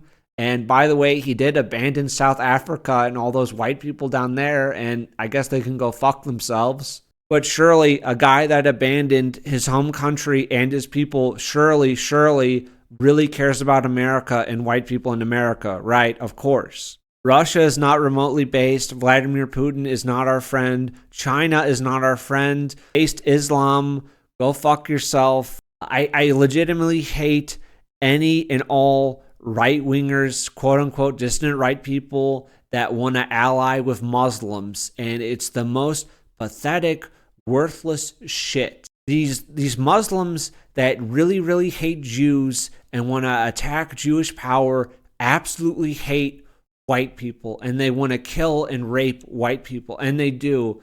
I hate Amerimuts. I'm an American, right? I'm an American. I am not an Amerimut, but an Amerimut really wants to ally with Muslims and brown power, and they just kind of forget about all the Muslims in Europe and all the really evil shit that they do to white kids because we're going to team up with these fucking brown animals and then we're going to defeat the fucking kikes somehow. I'm not like, I can't like listen to all the horrible shit that happens to like white kids in Europe, right? But there's a story a little while ago, and it's like it was in Austria, and this girl got gang raped by these Muslims, these like Muslim boys. But we're going to team up with these shitskins, and it's all going to be fine. I don't think Mike Enoch or those people are remotely relevant anymore. They've kind of fallen to the wayside. But them and just all those people, I hate them so fucking much. You have no idea. I would rather go to war against other right-wingers than I would with the left. Which seems to be accurate because the order talks about all these little groups spread out across the country and they all really fucking hate each other. But they all technically have mostly the same enemies, but they all fucking hate each other and attack each other constantly. But I hate Muslims so much. I think Dead Children in Palestine is super funny. It makes me laugh. It legitimately makes me laugh. And if you don't think Dead Children in Palestine is funny, I don't know what to say.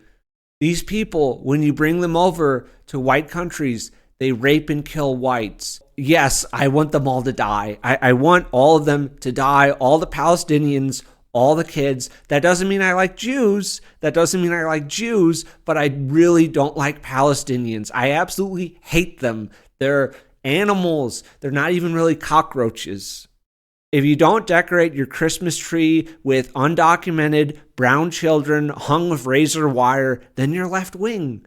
You're left wing. I hate them so much. Like, these group of people hate Jews. It's like, okay, they also really hate white people and they commit a lot of crimes against us. Whatever, they hate Jews. You have all these groups, they obviously don't work together. The Republican vision does not unite them. The liberal vision does not unite them. There might be balkanization on some level that's already kind of sort of happening as the federal government gets weaker. Another point, you might find my comments about like dead Palestinian and Muslim children to be harsh, but I'm simply tired of it. I'm tired of the media coverage. I'm tired that your average NPC normie is upset about all this shit, but they will never shed a tear. They will never express an emotion for dead or mutilated or abused white children.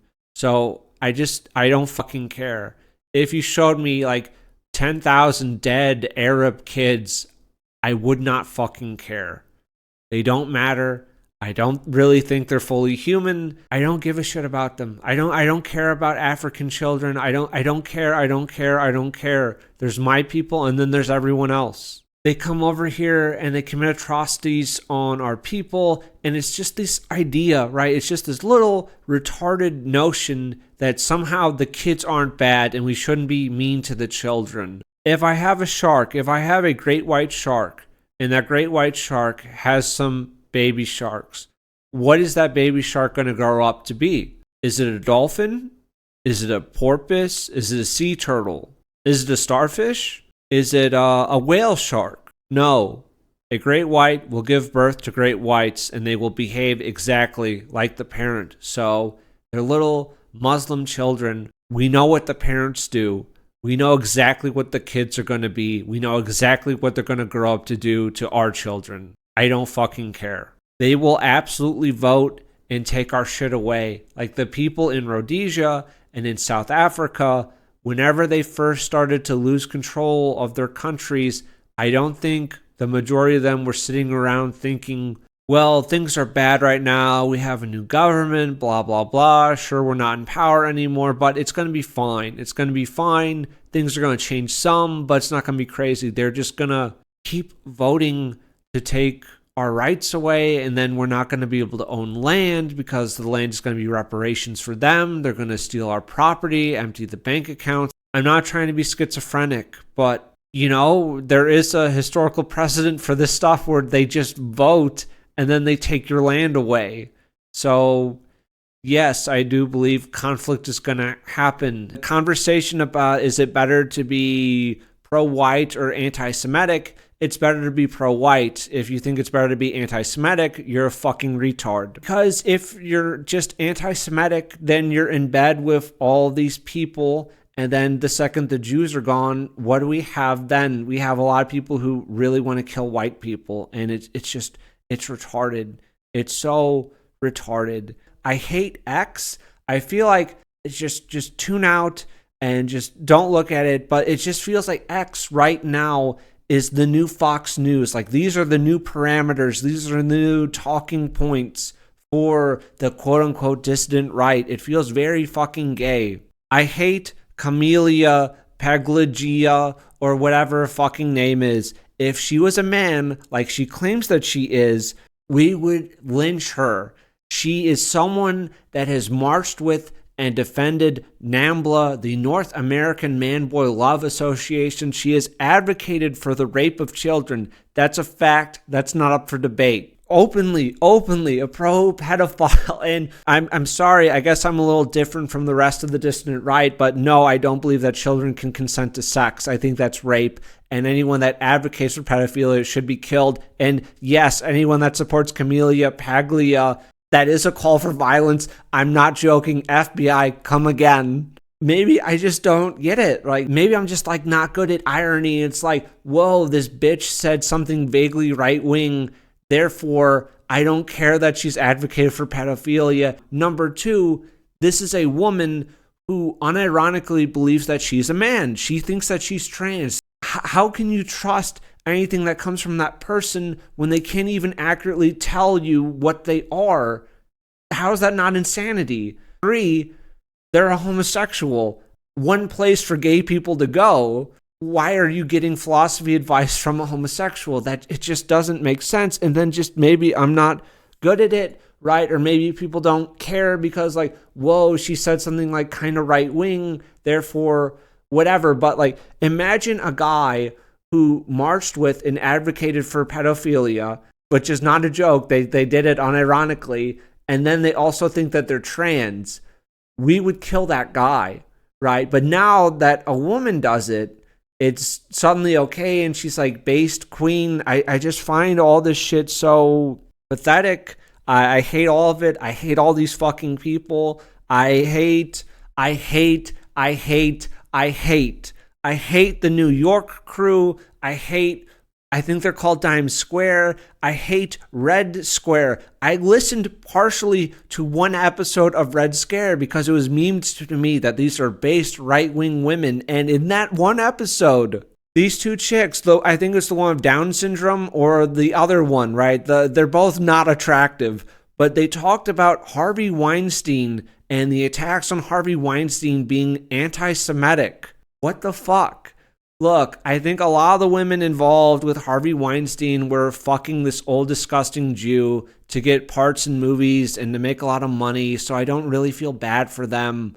But there are plenty of women who just wanted to be actresses and they didn't want to do anything like selling themselves, and this gross Jew tried to rape and grope them. Harvey Weinstein is not a good guy. He's not our guy. It's not like, it's this weird, like, I'm not a feminist. I'm not a great defender of women, right? I'm not.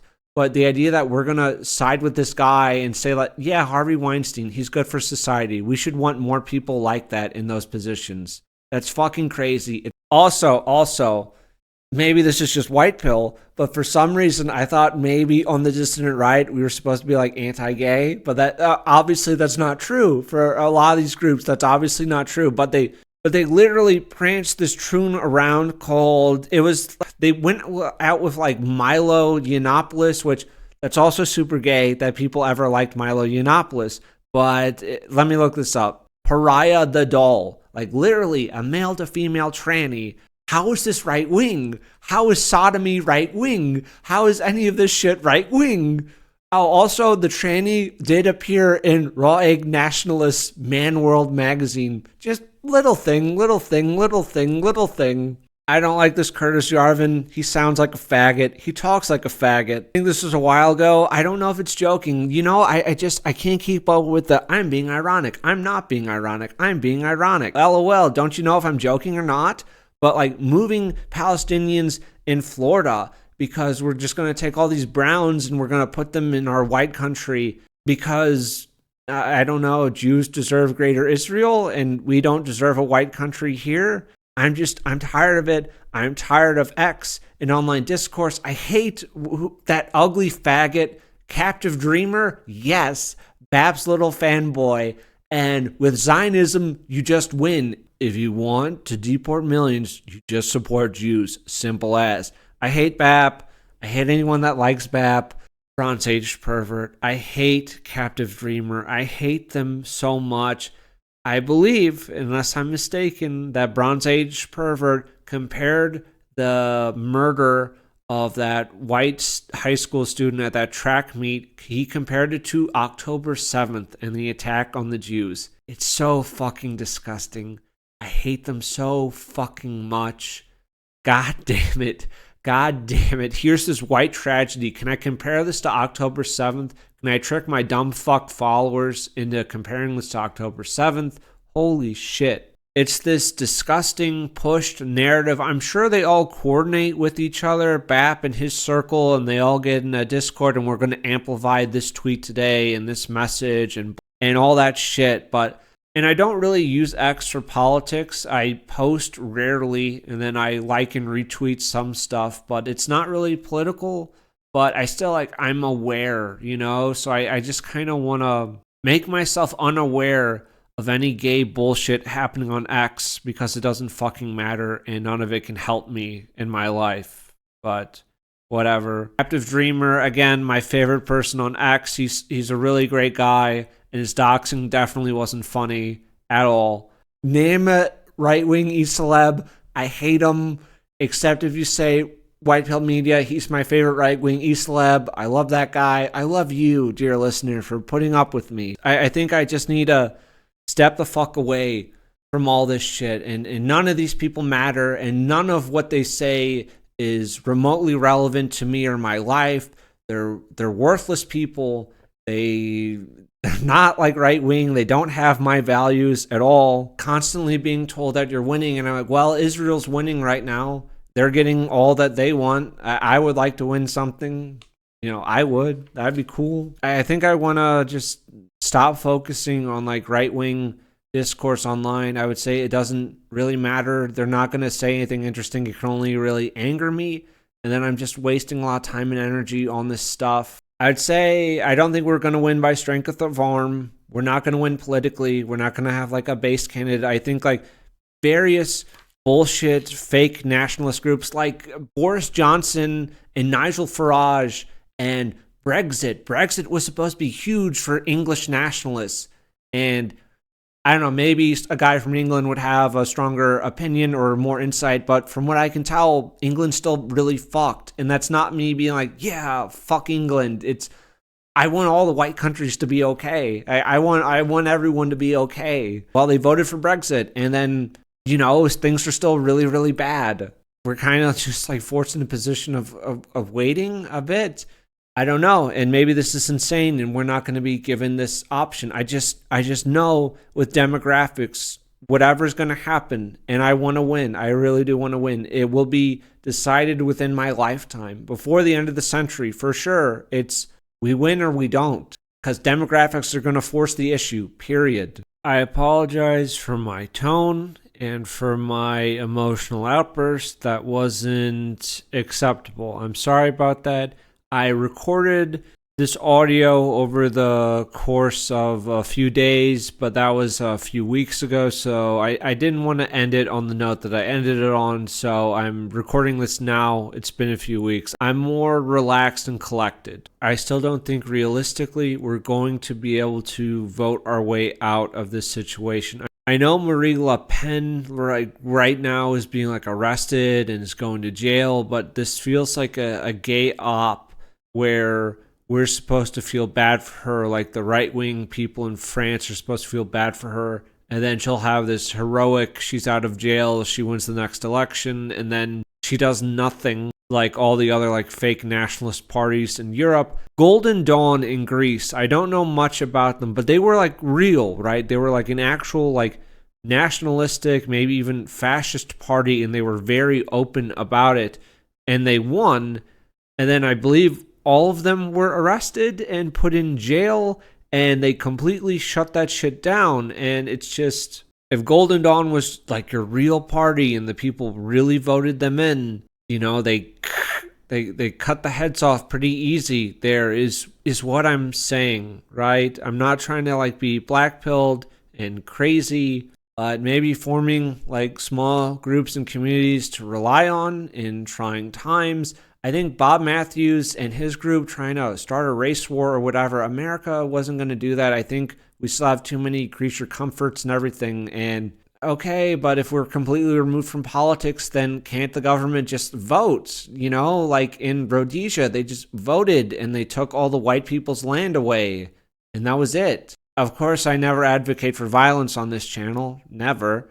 But I think you kind of form your tribe, and then there's going to be we got nowhere to go, and this is our land, and what happens, happens. So I think it makes sense to like organize with people. I don't know. I think, yeah, it's worth it to also like promote like a culture and like for our people. I think that's vital. I do think that is really important, and I still want to like promote and do this stuff. I do believe in that. It's something that I've been weighing around for a few years, but I do have to live a little more rural. I'm not going like anywhere crazy, like super off the grid, but it's just like, this is my land because, you know, I would like to grow grapes. I would like to have a little apple orchard. I would maybe like some animals. I'm not like, I don't think I'm like a crazy guy. If everything was just going to be fine, I would be like, wow, these are my apples. These are my grapes. I'm so happy. Here's my family. Hooray. And I get to write.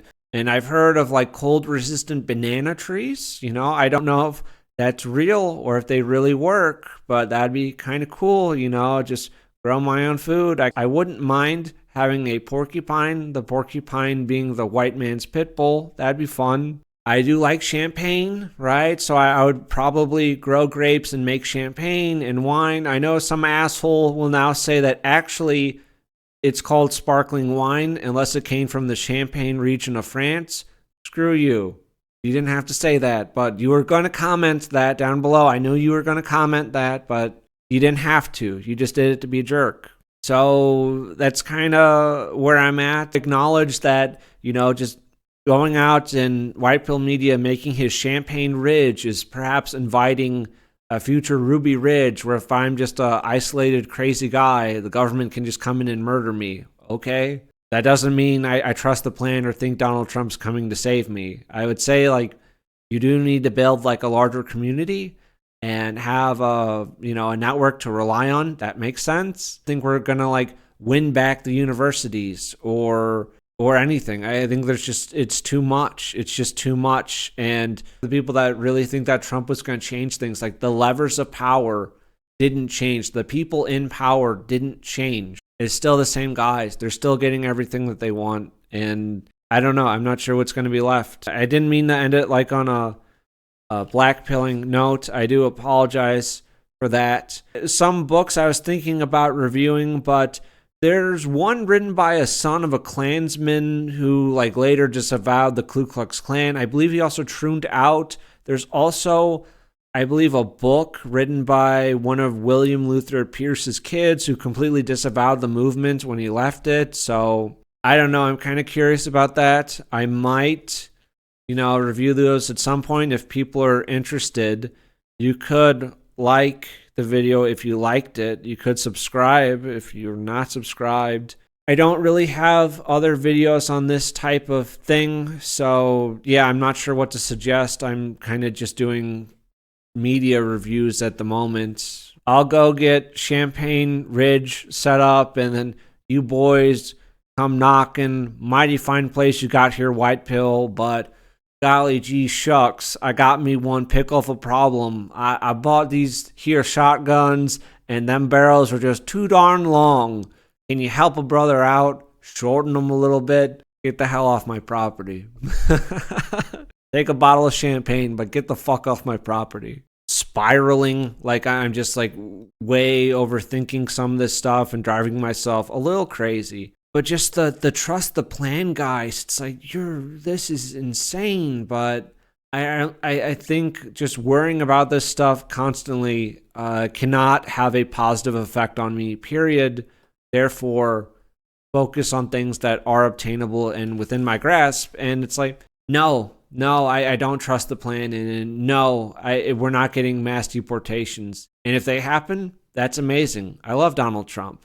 And if it doesn't happen, okay, I'm still working on trying to, I guess, better my life and focus on stuff I can do. But yeah, I'm not gonna like scream happening for like fake nationalism that doesn't help me or my people. So that is going to be it for me. Hopefully you found some of that research interesting. I had a decent time doing it. I think maybe it was a mistake combining Ruby Ridge and The Order just because it really ran into the production length for this video. But it is what it is. I think I should try maybe focusing on shorter form content for a while. But thank you for watching. That's going to be it for me. White Pill Media out.